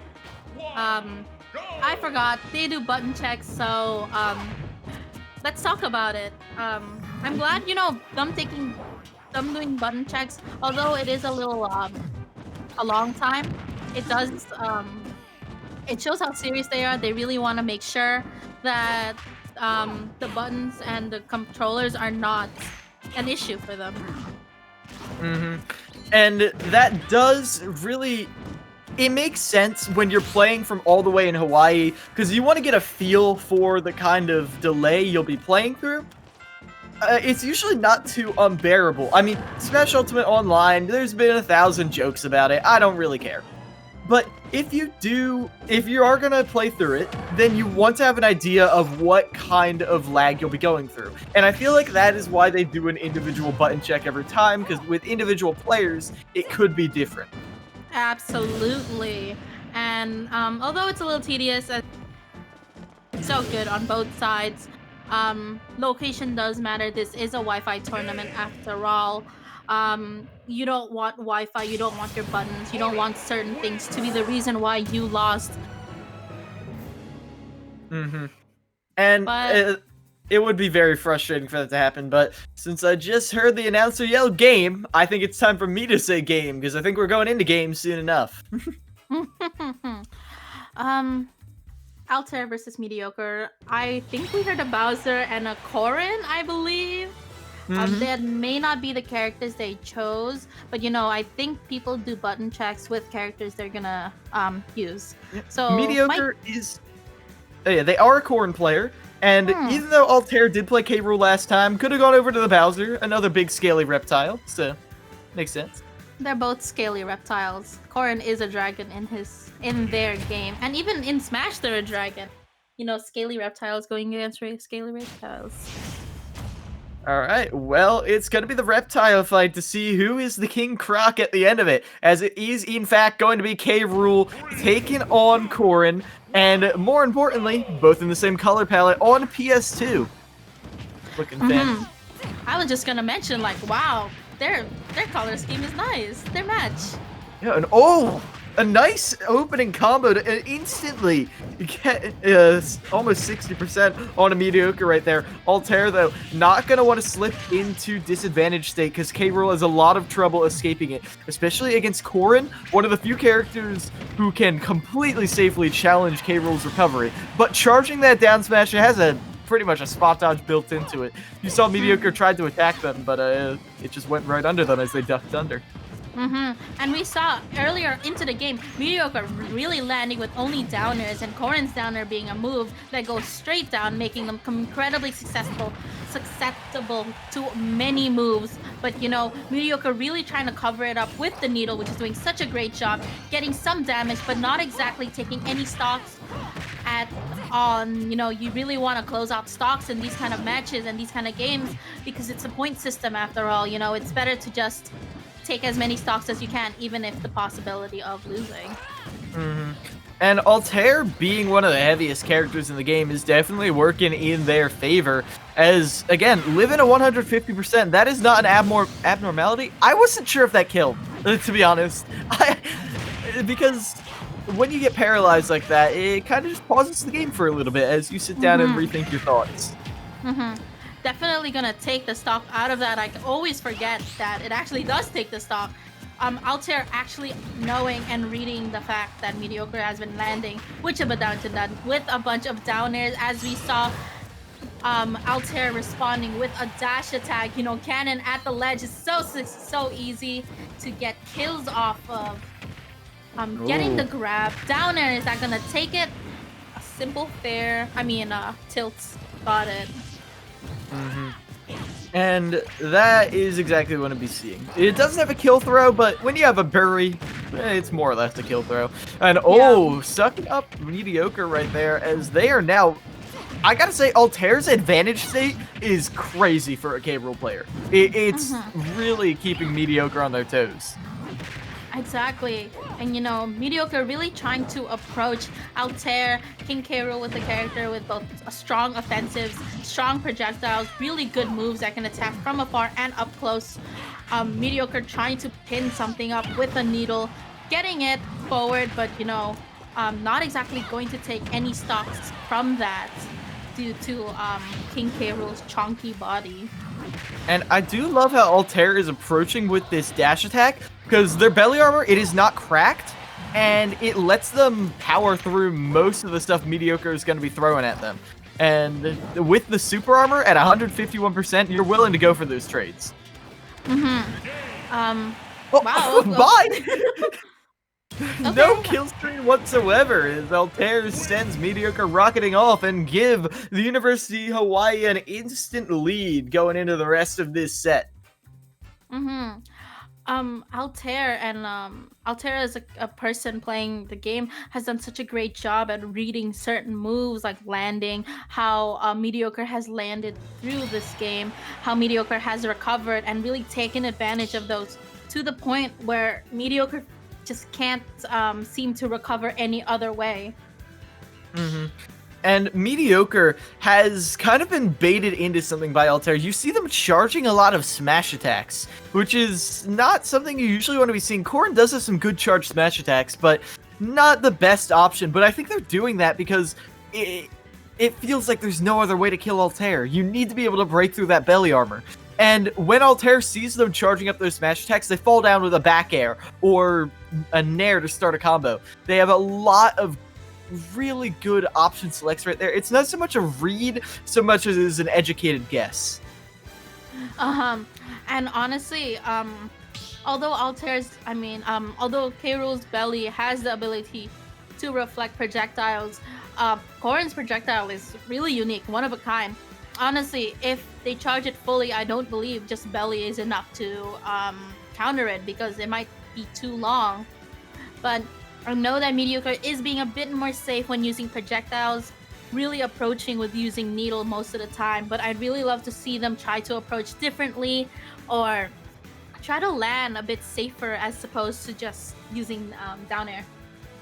The down air, it's nice to see, but I would love to see Corrin's nair come out a little more often. That is really one of the better things. Also, back air, very underrated tool because it spaces for you. It sends you away from your opponent, so you can easily use the back air to hit someone and be completely safe on shield because you're rocketing in the other direction. Absolutely. We might see the Corrin coming back or not, but you know, Altair, a truly convincing kill, a really strong kill, absolutely understands their opponent and themselves at the same time. Yeah, I really... Understanding your opponent is something you really underestimate, but I feel like we haven't gotten a chance to talk about it because these games have been very silly, but the longer these sets drag on, the more time you have to adapt to your opponent.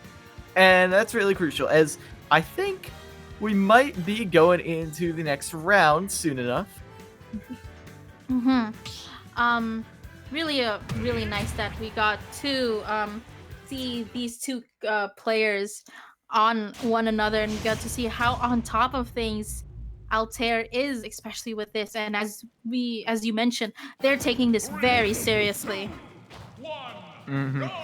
And going to FD right now is going to be an interesting pick right now. I think K-Rool might benefit a little more from this, but Mediocre noticed that Altair was just hiding out under platforms, and for most Ultimate players, those things are a little too sticky to play around, so Mediocre just wanted to be completely on even ground. It's not safe. Yeah, exactly. Not safe, not safe. Easily grabbing it with... Yeah, easily grabbing Corrin, maybe going for another grab down. down throw, and as a berry, it's very easy to let it hit into other moves if the other opponent does not mash out. And there is the day one tech right there, getting the projectile spam with the crown into the cannon again and again and again, as Altair is really not over-relying on that, which I appreciate. A lot more, a very grab-based player Altair is, which I think is a read on how Mediocre is playing. They like to shield, they don't like to roll away or anything. But right now, Altair taking a stock with, honestly, 100% of damage isn't a lot in the realm of Smash, isn't a lot in general for King K. Rool, which won't die that easily only at 100%. As Altair going to be coming at them like, oh, actually canceling out the projectile with that cannon. Mediocre again does not want to go off stage with like a back air or maybe a nair. It's a little too risky right now when you're down a stock, even if it could take the stock. There. Absolutely. Altair misreading the landing of B up, and Corrin's B up kills at certain percentages, and now we see the needle finally taking a stock off of Altair, and just standing there is gonna get you kicked by the crown. Yep, and right now Altair going to be getting the forward smash to send them off state. Mediocre not going to quite get back to ledge. The slight curve on that up B was a little too much for them. They were just moments away from getting to that ledge. Not going to happen this time. Because of that, they're in disadvantage once again. Almost getting the spike right away with that forward air. But Mediocre avoiding that for now. There. Getting them back and forth with the crown, but they lost it now, so none of that tool for them until, well, Mediocre's off stage, so Altair does have time to run and grab the crown. Why not? Oh! And that's gonna do it. The blunderbuss. Not another kill screen, as before. Well, yeah, at the end of the day, Altair was so much better at reading and just adapting to the Corrin matchup, adapting to Mediocre's playstyle, and really catching it at jumps like that. And I'm pretty sure Mediocre, and it's not like an intentional jump, it was a jump that came along with the pin needle. And you think it's safe, but a lot of Corrin stuff, it's so laggy. It's so laggy, and there's not a lot you can do off of it. Like, the only real combos they have are with the nair, and I don't think I saw Mediocre nair more than 1 or 2 times. Like, they were relying a lot on the B moves, on the counter, on the up B, and while they are great B moves, they're kind of predictable after a while. Absolutely. But as you said, one of Corrin's best moves, I believe, is Nair. Nair is such a good move. Up B also kills, but that's a move that has to be properly timed. If not, it's going to kill you, and you're just gonna be like either falling or just really susceptible to attacks. Yeah. And since we got another button check coming up, speaking of that up B, I will tell you, little confessional for me. I'm actually a pretty good player. I like to say that I'm a decent Smash player. I don't think I'm a top player or anything, but I'm definitely mid-level. My curse is that I always forget to reverse up Bs. There's my confessional right there. I will always make that same mistake that Corrin player did right there. Mediocre, I'm right there with you, my friend. But Mediocre, you did really well at the game. Altair, you as well. And Hawaii University is probably gonna do a button check, so I think we're gonna go to a quick break for the time being. Stay right here, we'll be back in just a few.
1, go!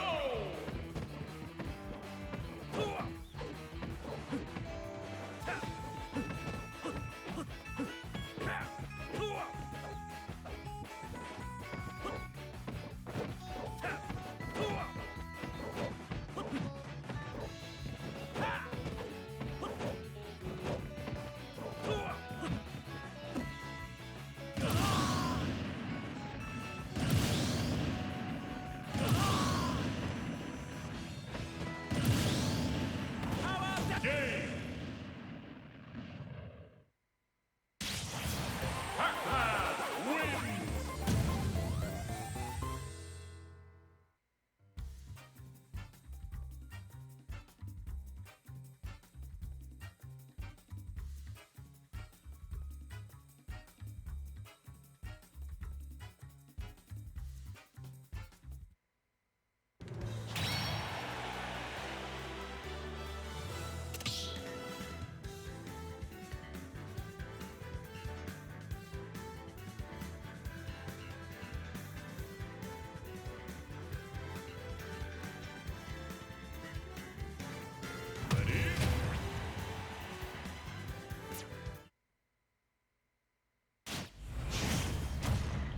What's cracking, Welcome you guys? As Rider University is still taking on University of Hawaii, as we got 2 more players coming in right after this button check. Well, the button check is over now, and we got Cheesebrain from University of Hawaii taking on 920. Two characters which honestly have the same, very similar color schemes, I suppose, aside from the blue of Terry. Currently, right now, Cheese is going straight into Pac-Man's space, not letting him have some time to do anything, actually. As right now, 920, ooh, that's not safe. Getting right up in front of Terry right there. Usually on Wi-Fi, you think you can get up and shield, but if Cheesebrain is practiced, which they clearly are, they're not going to allow that to happen. 920 or Pac-Man in general has a lot of styles they could take advantage of, as we see them running backwards away from moves that push, that bring the distance, both of them together. And you know, Pac-Man trying to stay away, trying their best not to get too close, or else they're just gonna get hit by power dunk, by moves like the first stock. And was that a shield poke, or did 920 think they could jump out of jab jab power dunk? Because I think it might have been a shield poke, like a pixel of Pac-Man's head was showing. Because 920, I'll be honest, I will side with you right there. You didn't deserve that. Jeez, going off the side right there. I thought for a second they weren't making it back. Terry's recovery is not great. And Cheesebrain is very fond of jab jab power dunk right there. Maybe a little too fond if 920 is able to get the read and angle their shield correctly. But you know, if it works, and lately it has been working, I don't see any reason why they shouldn't use jab jab power dunk as much as they do. And you know, especially now with Go, jab jab power dunk is incredibly powerful. And honestly, I hope we get to see a Buster Wolf. I hope we get to see a really big Terry move, and honestly just getting hit by the down air of Pac-Man and unable to tech out of it. You still got a sizable 2-stock lead right now, and seeing as they didn't drop a game in that previous match, the 6-point lead, it's a buffer for you. Even if you do drop some stocks right here, as long as you don't drop the game, you're still going to keep Rider University at 0 points. And honestly, as you know, you're right. Getting a very similar score to Altair right now. Cheesebrain giving University of Hawaii 2 strong points. We saw how Cheesebrain Terry really dictated the pacing of this game. 920 really trying their best to get their way inside of Terry's really tight-knit combos and confirms. Yeah, and speaking of confirms, the thing that you usually see time and time again at this sort of level of play, people have good punish games, they just have trouble killing. with the consistent setup of jab jab power dunk, they have not really had that whatsoever. So 920, I need to see them either finding some kill confirms of their own with the bell, with the fire hydrant, or they can just okay, as Jigglypuff, you can SDI up in a way to avoid the jab jab power dunk. I'm not sure if that's a universal thing though, because Jigglypuff falls at everything. Yeah, I believe it is universal. It is possible to DI out of jab jab power dunk, but of course, if you don't know how to, or if you don't know which direction, if you don't know the direction you have to go, you're gonna figure out by dying in the process of, which actually just happened so recently in the match between 920 and Cheesebrain. As you mentioned, I'd really love to see 920 or Pac-Man in general throw out some really good projectiles.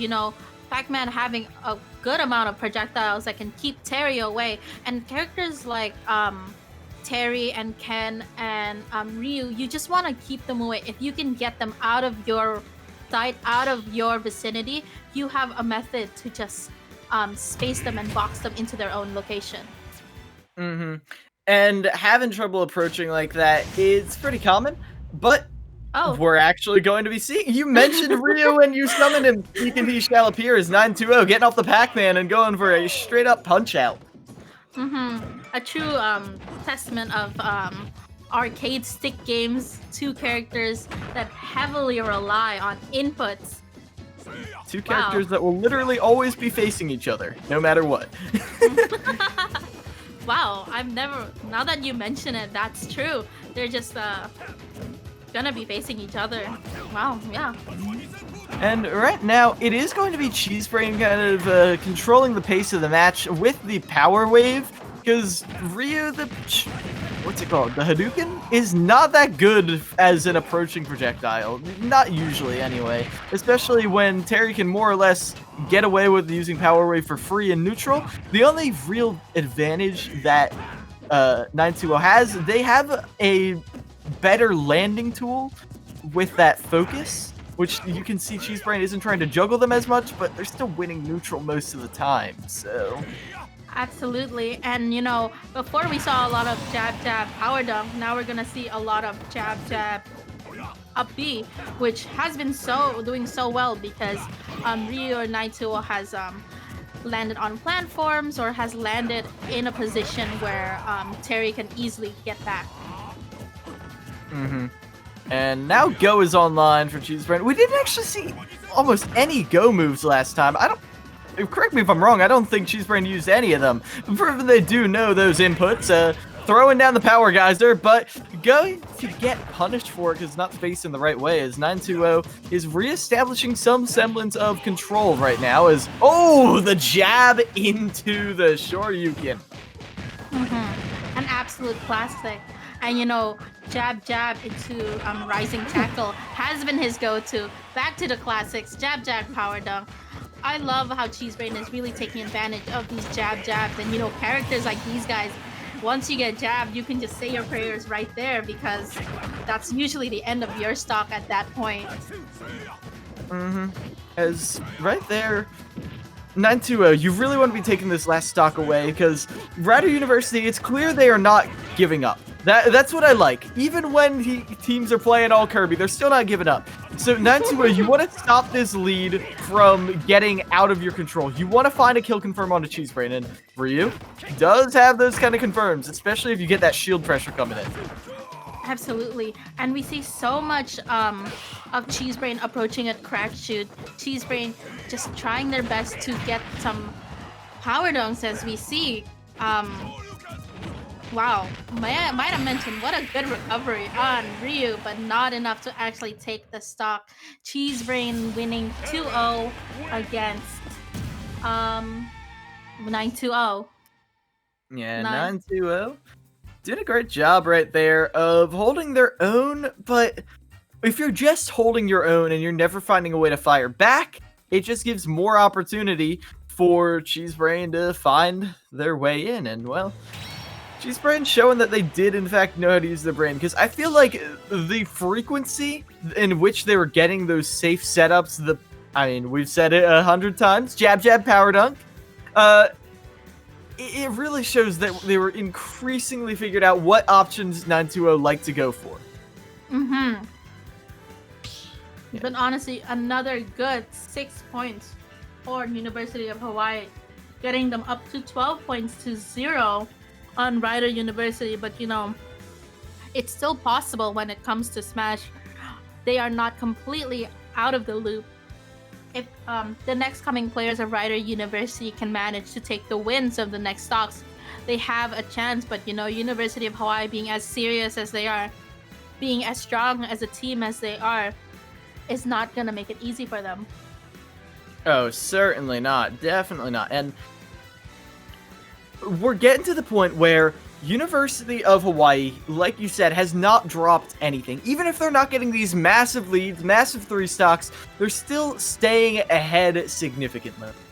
So if they just keep building that lead slowly but surely, I think if the University of Hawaii doesn't drop anything here, then they're more or less guaranteed the victory, because 0 points, it's a lot to climb back from. Because I don't think Hawaii is going to let any straight up 3 stocks come through.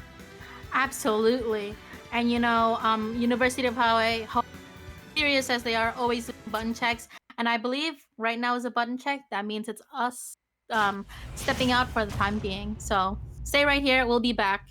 We'll be back.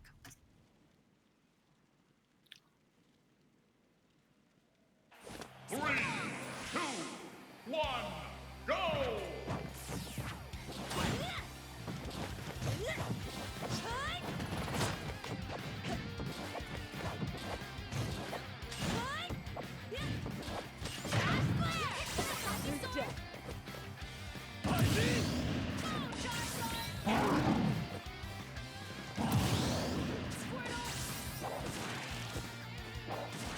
Game!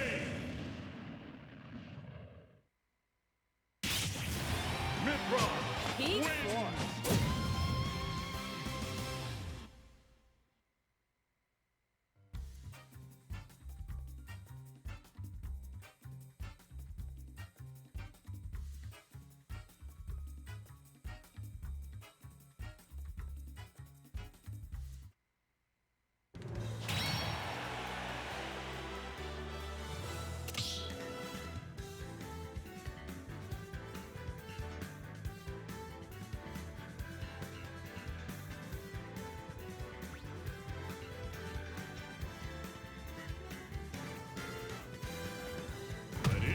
We're back into it, everybody. As right now, University of Hawaii leading 12-0, and looking to maintain that lead pretty powerfully.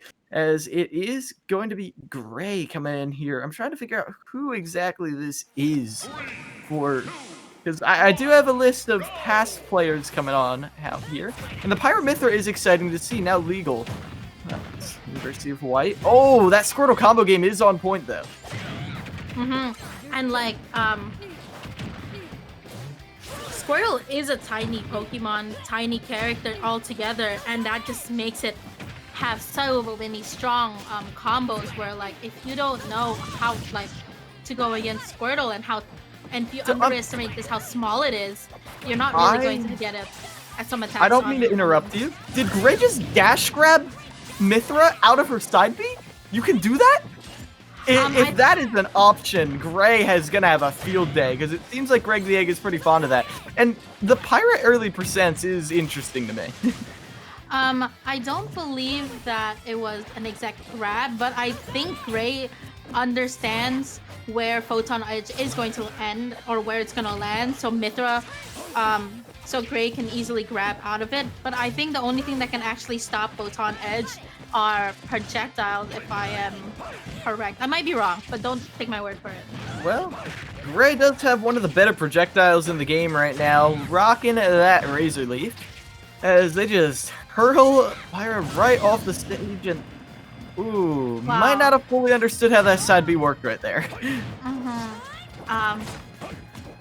Honestly, with a 3-point lead, only at 36%, Greg the Egg really has to bring in their A game to get some sort of lead in this match, or at least a stock, because, you know, as a point system, the stocks are really the most important things right now. But is that gonna take it? And then we're just gonna give Gray 3 stocks, 3 points, 3 stock. Wow, that was a fast match too.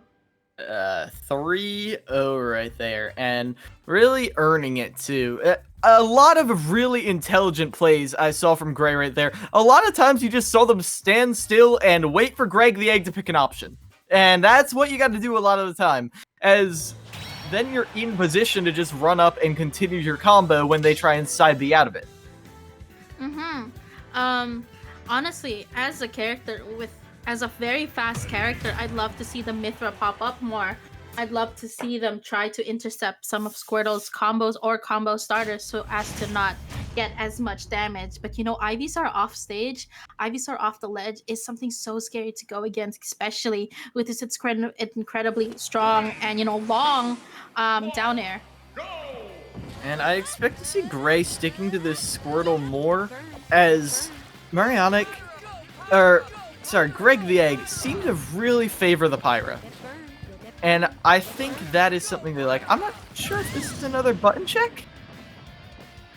I don't think it is. Well, I guess did they just give up, or? I think they have. And Rex is making a cameo. There he is. He's got left on the stage. You cannot send Rex off the stage. As I think Gray is just as confused as we are, but luckily, gonna be another quick 3 stock as University of Hawaii. I do believe they have more or less won this entire battle. 2 more matches coming up, 2 best of 3s, but it's a commanding lead, 18-0. There's not a lot you can do to come back after that. Yeah, I love the replays coming out. Thank you. Really lets us know what we missed. Wow, such an intense match, but that just shoots them up to 20 points actually, I think. Oh yeah, with the 2 you get from winning the match too. Alright, wow. Now, Rider University, you're not going to win. That's a given. You were 1-12. It was already risky to try and win anyways, but they did put up a good fight in the early stages until University of Hawaii got a read on them. And now you're playing for style points. Now you're in the swag bracket. How are you going to handle it now? I want to be seeing some cool stuff. Right, and also, you know what you could also do? The previous match before this, the 9:30 match of University of Colorado and Manhattan College, they did a full Kirby roster for the funds. For funsies, you could always go Kirby or Jigglypuff, and go to Great Cave Offensive, or Great Cave Offensive. Please, gentlemen, the Great Cave. I love me a Kirby, but I've had enough. I think I can easily say that the 2 of us, we're the best Kirby commentators in all of EGF after tonight. And I love that. I think it's a good skill to have. You never know when you're going to need it. But right now, I'm begging you. Just pick another funny character. Wario's funny. Wario combos people. I don't know. And Wario got nerfed, so it's not even a toxic top tier pick anymore. Yeah, or you could choose Robin. Robin is my personal favorite character. I'm a Robin main, so I'm all for the Robin. Robin propaganda, best character, best designs, best color, best Pokemon, best spacey, best everything. That's what Robin is.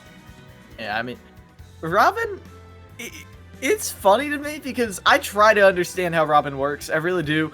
But then sometimes my resources just run out, and I'm genuinely confused on how it worked. As we're gonna have another button check coming up, but I think we're gonna stick around because they are being good, and they're keeping it within acceptable parameters. As University of Hawaii looks to try and get, I think, the biggest lead they can get over Riding University.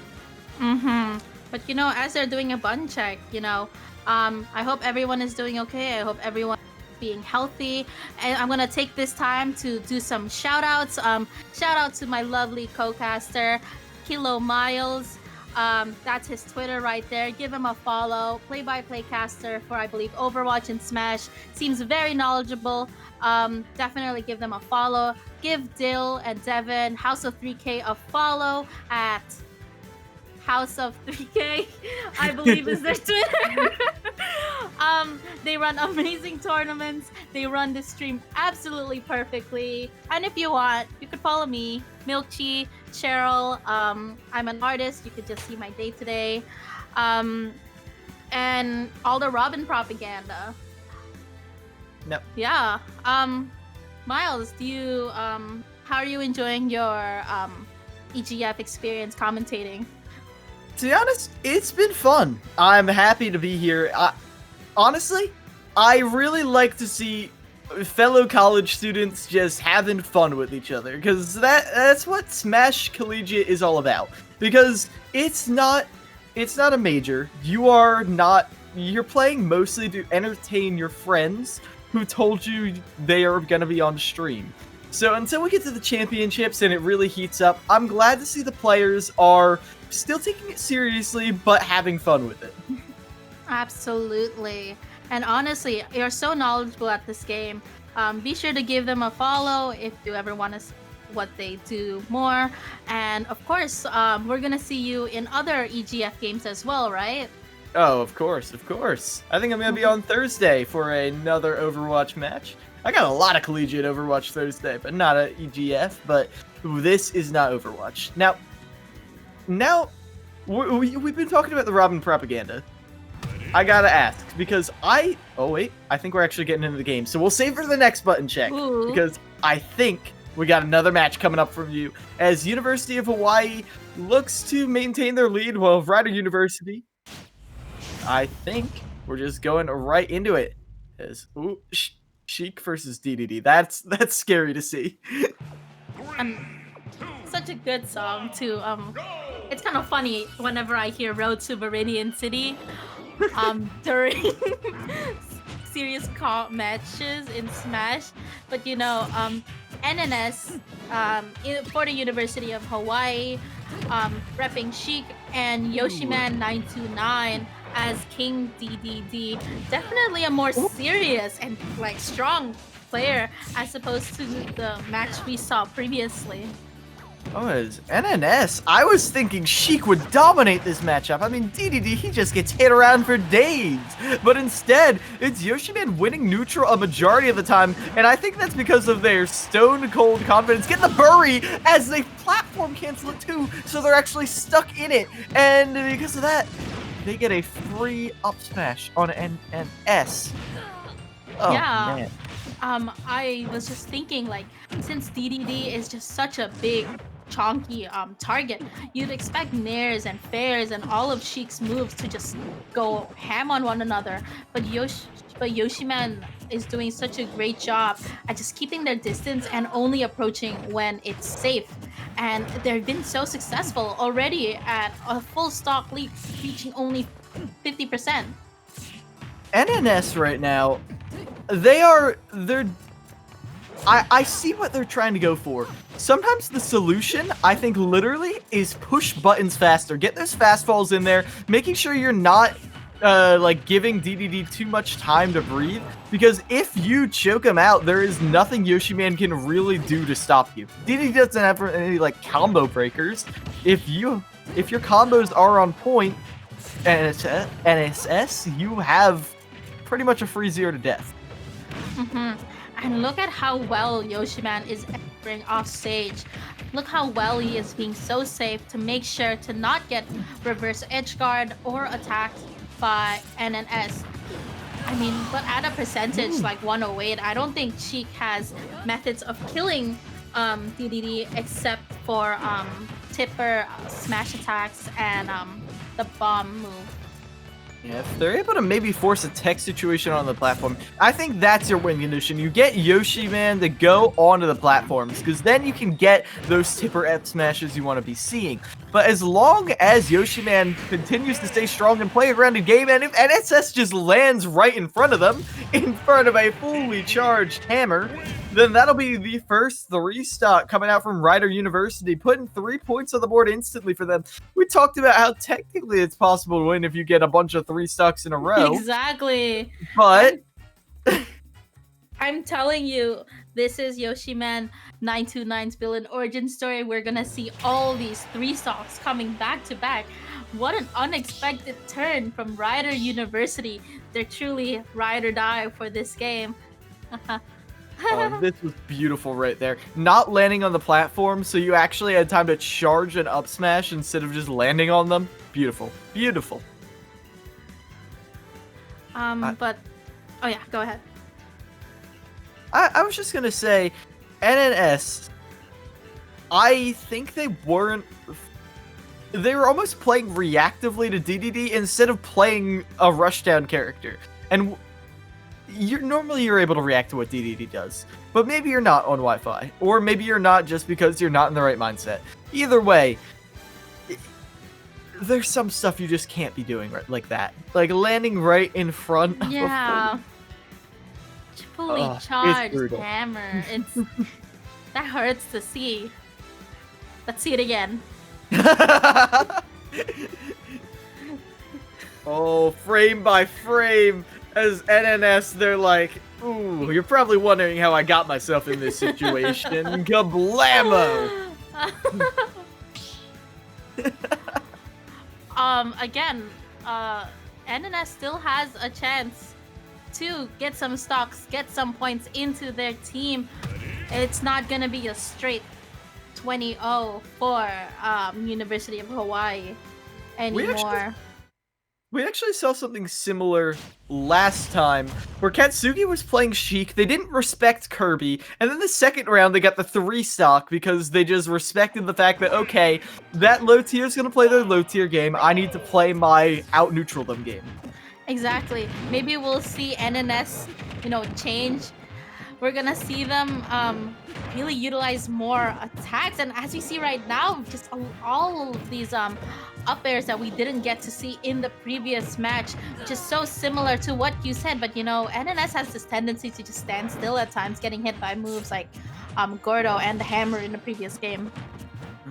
And like I said, once you have that wake-up call, it's a completely different player coming out from NNS. They're like, okay, fine. You're going to play that game, I'll play that game, and I'll win it. As Yoshiman still keeping it even thanks to their good neutral, but NNS definitely in a position to hold out here, especially if Yoshiman is going to go for those options at ledge that are very easily punishable, like that hammer. Yeah, without doubt, and we start to see like these percentage gaps getting closer and closer, which we just didn't see in the previous match. This time, NNS actually putting up more of a fight than the previous one. I think, wow, that made it, oh my god, that was so scary. Landing on the platform, and sometimes landing on platform really counts for multi-hit attacks like the up air, and just getting hit by Bear at the ledge. So brutal, so strong. And now, oh, air dodging in immediately, which could have been a massive punish right there for Yoshiman if you had expected that. But to be fair, why would you expect that? Who air dodges in after that star? Nobody. And DDD and dash attack, dash attack stays on for so long. If DDD does dash attack off towards the edge of the stage, it has the possibility to just 2-frame it to some random, at whenever it wants to. But NNS really wants to take advantage of DDD's big target body to at least deal some more damage, getting all these up airs, which was so good in the previous style, but falling right into DDD's up smash. Getting the Gordo stuck into the wall right there was nice from them, especially as they are now gonna be getting just going right onto stage. As NNS, they were not expecting that, and I wasn't either. As NNS doing a good job of I don't know what the option is right here. Is NNS gonna get 3-stocked again by Yoshiman? I'm not sure. Hold on. So 20 points on the board for the side of University of Hawaii. And I think Yoshiman, by getting the double 3-stock, just got 8. Yeah, So I don't think it's possible to come back from this. So even though Yoshiman putting on a show, I'm not sure it's feasible. Yeah, what a shame. Yoshiman99, really great job at playing DDD. Really great job at bringing your team 8 points. Getting 8 points is really hard. Gray did the same thing too. So, one for each team. Yeah, that's exactly what you need to be seeing. But even too little too late. This is what I'm talking about when I say you're playing in the swag bracket now. Because, oh man, I think Yoshiman has a couple, maybe not a ton of clips, because some of them were just mistakes from NNS. But there are a couple clips from the real you can put in here. Like, Absolutely. a couple sick things you did. Yeah, absolutely. Just like being able to read, being able to pull off some of these cool things are really worthy of a video or to clip it if they want to. And one thing I did see from Yoshiman that it's not exactly the sign of a top player, but if you're confident enough to do it, I do think it shows you're a little bit higher up in the thought process. How often Yoshiman was willing to go off stage. Now, usually going off stage isn't the best thing. Ledge trapping often better, especially when you're DDD. But the way Yoshiman was doing it told me that they knew exactly what kind of recovery pattern NNS was going to go for, so they just canceled it out. None of that for them. Absolutely. And just because they've lost a game altogether or like the series altogether doesn't mean they won't put up a strong fight. We see all these zeros in Ryder side, and then suddenly we see a row of a perfect game. You can't get more perfect than the 3-3-2 in this type of tournament. And honestly, I'm really curious to see if our next player, T-Lax J-Dog, can pull off something like that. But University of Hawaii is gonna send out chlorophyll as a way to go back. Yeah. Chlorophyll TLA and TLA coming out here. What I've been told is TLA plays some Sonic and Lucina, while Chlorophyll is a more or less strict Terry main. Now, going up against Terry, what would you like to see, the Sonic or the Lucina? I think Lucina deals a little bit better with Terry. As a swordy, she has a really good disjunct. She can get closer, but at the same time keeping her distance. Because I'm not too sure if Terry's jabs is enough to reach Lucina's sword and arm at the same time. But as Sonic, you can run away from a lot of things. You can just hop away from a lot of things. As a fast character, Sonic can do a lot of things that get away from it. And while I think Sonic might feasibly be the safer option, I don't even know what we do in the case of timeouts. Like, I don't know how we reward points in that scenario. But in general, I think Lucina is better strictly because of the recovery. I mean, the refrain of players everywhere is, oh, we beat this character because they're bad off stage. Well, for Terry, the main problem with him is when he uses his up B, his feet very often stick up above the ledge. One of the best moves in the game to punish that would be Lucina's down tilt to just, poke him back off the stage. And once he's gone without a jump, Terry's more or less toast. Absolutely. And we're giving credit to Lucina's Terry's recovery and it's like and its weaknesses, but Lucina's recovery isn't actually as great as Mart's Van. We're going to see the Sonic just like the first match, color matching. Yep. I'm using Sonic speed to avoid that initial power wave, but Chlorophyll is slowly closing the distance, and this is what you need to do. Take it one step at a time. Make sure TLA has less and less stage to work with, and of course they can always escape to the other side of the stage, but in that escape there's a small window of opportunity to punish.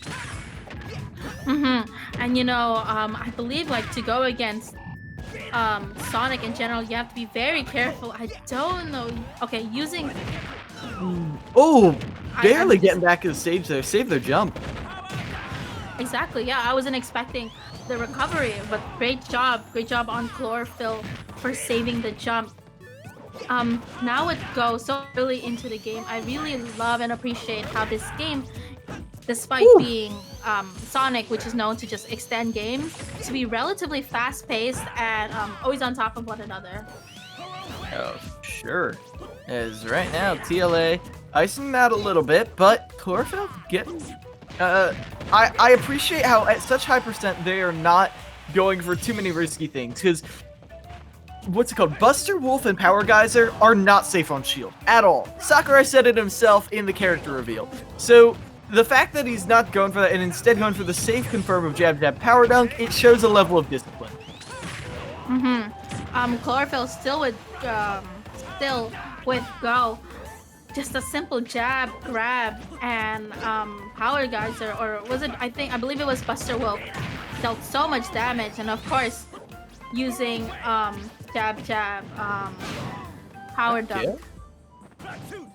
And with Chlorophyll still having their jump, I think they should be able to get back. Yep, snap into ledge right there. And now you have TLA in the corner as, ooh, the dash attack actually almost taking it away from TLA. And can we just talk about how Chlorophyll is doing so good at recovering as Terry, being so smart, being so smart when to use correct shoot, when to use rising tackle, and when to air dodge and jump. Yep, and Chlorophyll. Ooh, getting the parry there on to the spin dash, giving a huge opening right there, and it's looking like Chlorophyll is saying, okay, you got your 2-3 stocks, now it's my turn. Exactly. A big statement game they're playing right now. So high up, so difficult to like, so scary to approach because, you know, jabs can actually be the last time they can play, and considering that, well, that's unfortunate. Oh, TLA says no more. None of that. I'm done with your shenanigans. just wanted a stock. And you know what? I respect it. I respect it. Maybe they're going for the character switch up. Maybe they're just rethinking their game plan. Because I think when you have no chance of winning, that playstyle, it takes nerves of steel to actually go for a much slower Sonic playstyle. And when you have no chance of actually winning it for your team, like I said, you want to play for swag. And Exactly. Sonic, the best to do that. Great job to Yoshiman though for giving his team strong points, strong 8 points. At least they won one set with a perfect score. Yeah, Yoshiman, I appreciate you. I'll go out on a limb and say it. I try not to show bias. I try to be an unbiased caster. The one character I do not like is King DDD. Yoshiman got me excited about King DDD. And you know what? I'll appreciate that. I will appreciate, that's an art form doing that for me. And, oh, homie stock coming out. Oh. It's just, it's very reminiscent to, which match was it again? Greg the Egg versus Gray, just wanting to take the stock, not really taking this too seriously. TLA got the one stock that they wanted. It completely disrupted Chlorophyll's nearly could have been a perfect game. And now we're going in for the last game of the night, I believe. Well, hold on, that's a little presumptuous of me. If TLA turns this around and actually does get a win on the board, then we have one more, and TLA flexing the Pyra Mithra coming out for the end. Might be just sticking with the Pyra though. At low percent, that's interesting call. At least it's not like the other match with Greg the Egg where he just taunts and then dies. But right now, just keeping distance using Flaming Edge, just running away, getting closer, doing their best to just shield most of Terry's offense. Man. TLA actually getting a slight lead right there as Chlorophyll is having trouble approaching. Like you said, these fighter-esque characters don't really do well against swords. They don't. We're seeing that pretty clearly now. Honestly, this Pyra TLA game is a completely different person than the Sonic TLA game. Chlorophyll really aiming for what's that move? Either Buster Wolf or Power Geyser. There we go. Yes, but not really taking it. As right now, the Blazing Edge is the main neutral tool for TLA, only resorting to tilts when Chlorophyll gets too close. And that Blazing Edge is a perfect way to cover the ledge, because like I said, Terry's feet stick up over the edge, and you can hit him without any risk to yourself. What I would love to see right now is Chlorophyll, you know exactly what TLA's game plan is, and even if you're not completely ready for it, you can find a way around this Blazing Edge. And you can see right now the Power Wave seems to be, or Crack Shoot, I think, is their main approach option. Yeah, absolutely. Still having difficulty to get a proper hit. I know that Flaming Edge has a potential to get the sick combo where if you use it and then footstool the person. Yeah, and I don't think TLA wants to go for that, though. They are just playing a very reactive game right now. It's up to Chlorophyll to approach. And to do that, you need to win neutral. It's hard. Whenever I'm facing a player like TLA, I think of it like a puzzle. You need to think of what their options are. You need to figure out how they're doing it. And as the longer they drag things out, you need to be using that information you gain to your advantage.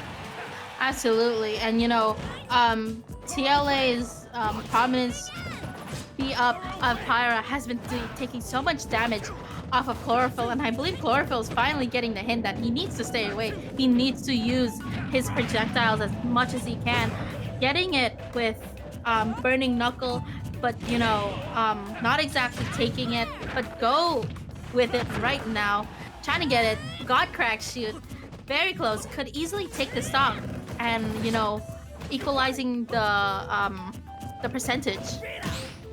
Yeah, but get the parry right there onto the power dunk. That's the kind of defensive option you want to be seeing, and mistiming the Blazing Edge gives Chlorophyll a free ticket onto stage, but the up B is going to be too much for them to handle, as now they're down a stock right here. We see Chlorophyll really jumping. Woo! Wow. Hard to read right there on the roll in. Absolutely. Not exactly gonna get any hits from the grabs, from the jabs. Really committing to an F smash right then and there really prompted Chlorophyll to just take the hit right to F smash right then. And now you see Chlorophyll is waking up. They are finding the ways through these Blazing Edges, and once you're there, Pyra doesn't have a lot of defensive options for you. So, it's going to be Chlorophyll keeping the pressure on. They went the first stock without doing almost any damage. Now, this is almost an even game. Absolutely. And but we still gotta remember that Pyra is still a sortie. Pyra still has a very strong attack. And we're getting into game 3. Wow. Power the Aegis. Yeah. Power of the Aegis right there, folks. As you could see, it's not an impenetrable wall for sure. But it is, for a new character, you haven't quite figured out the rhythm at which they throw out these attacks. You can get tripped up by it a lot. I can understand, empathize with Chlorophyll. And they did figure it out eventually. You saw they were getting so many more openings. But sometimes, when it takes you a whole match to figure out what your opponent is doing, by the time you're exploiting it, they only need one neutral win to take it home. And that Raw F match towards the end there, that was that neutral win. Well, luckily it's getting us into a game 3 and the last game of our night. I hope Chlorophyll got a chance to understand Pyra and TLA's Pyra in particular before approaching, before committing to moves in order to take the W for their set. As right now, I've got to wonder, because we've seen a couple characters listed. Do you think TLA will stick with the Pyra? Because I think maybe this might just be a character flex, but then they actually took a game.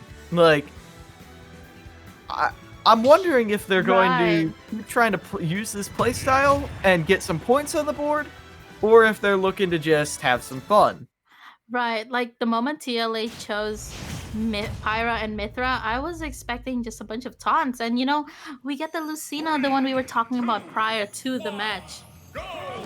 Looking all blonde right there, using the yellow skin, is trying to find a way in, but very unfortunate timing on the fastballs after their full hops, because TLA eating a lot of the power waves as Chlorophyll now has them in the corner. Lucina might be a better matchup than Pyramithra. However, I think Harry, yeah, I mean, you just have experience with it, you know? Exactly. And we see like TLA trying their best to at least get some hits, but Chlorophyll also doing so well. Maybe pulling a Pyra, getting inspired by the Pyra from the previous match and using a bunch of projectile, a bunch of power waves to keep some distance. And you can see Chlorophyll saw that TLA started to read them, but that I think that was another shield poke right there. I am constantly impressed by Power Dunk's ability to shield poke. I'll give him credit. Absolutely, absolutely. It's not something that you wouldn't be able to know unless you and not wow. That's what you need to be seeing. That's how you dismantle a Terry player. The down tilt into the F smash once they had only one option back to stage. Flawless right there from TLA. We need to be seeing more of that though once you have Chlorophyll in disadvantage, which that's a big if. Absolutely, and we see Terry using a lot of I completely forgot the name of the Rising Tackle. That's right, using Rising Tackle to has some sort of way to get attacks on TLA from both the left and the right. Chlorophyll now playing this a lot slower than we saw in the beginning, as they are consistently winning neutral, but when TLA gets an opening, it hits hard. But speaking of hitting hard, well, actually, what was that combo? I didn't really quite see it. I think it was jab jab power dunk, just the usual.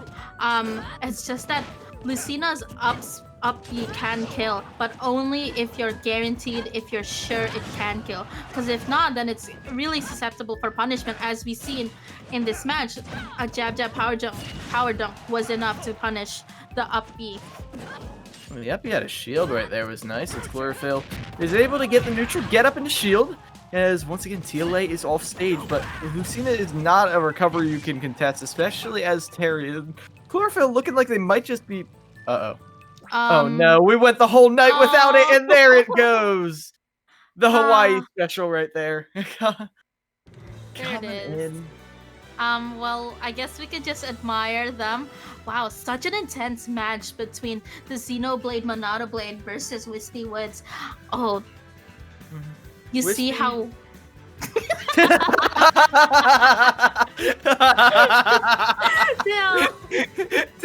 no! Look at the way that TLA, look at the way the Monado, so right now, going so well, going forward and then backwards. And do you see this beam of lightning that they're both letting out? So strong. And I will give TLA some credit, because just people use the phrase like reactive player is kind of like an insult, because they were playing Pyra in a very Sonic-like way. They're waiting for your opponent to choose an option and then using the same option to punish them. But it was going to be Chlorophyll to come out on the edge eventually. They had a sizable stock lead. And that is going to do it tonight, folks. As University of Hawaii taking it over Rider University 22-9. 8 of those points coming from Yoshiman 929. Absolutely. A really, really good match between both of them. I love how fun they played. I love how University of Hawaii was so strong, their gameplay so tight and so unique with their choices of characters. Rider University, we got to see that one strong trump card up their sleeve, as you know, we had a very not a very expected game of Greg the Egg taunting to get bodied, you know? Yeah, that was. Sometimes it happens. When you know you're going to lose, sometimes it just happens, and you gotta accept that and move on. And I like how the other players' mentalities weren't messed with. I mean, Yoshiman came in right after that and showed that their mentality was fine. So that really it warms my heart to see, even though you're not gonna win, you're still giving up or not giving up.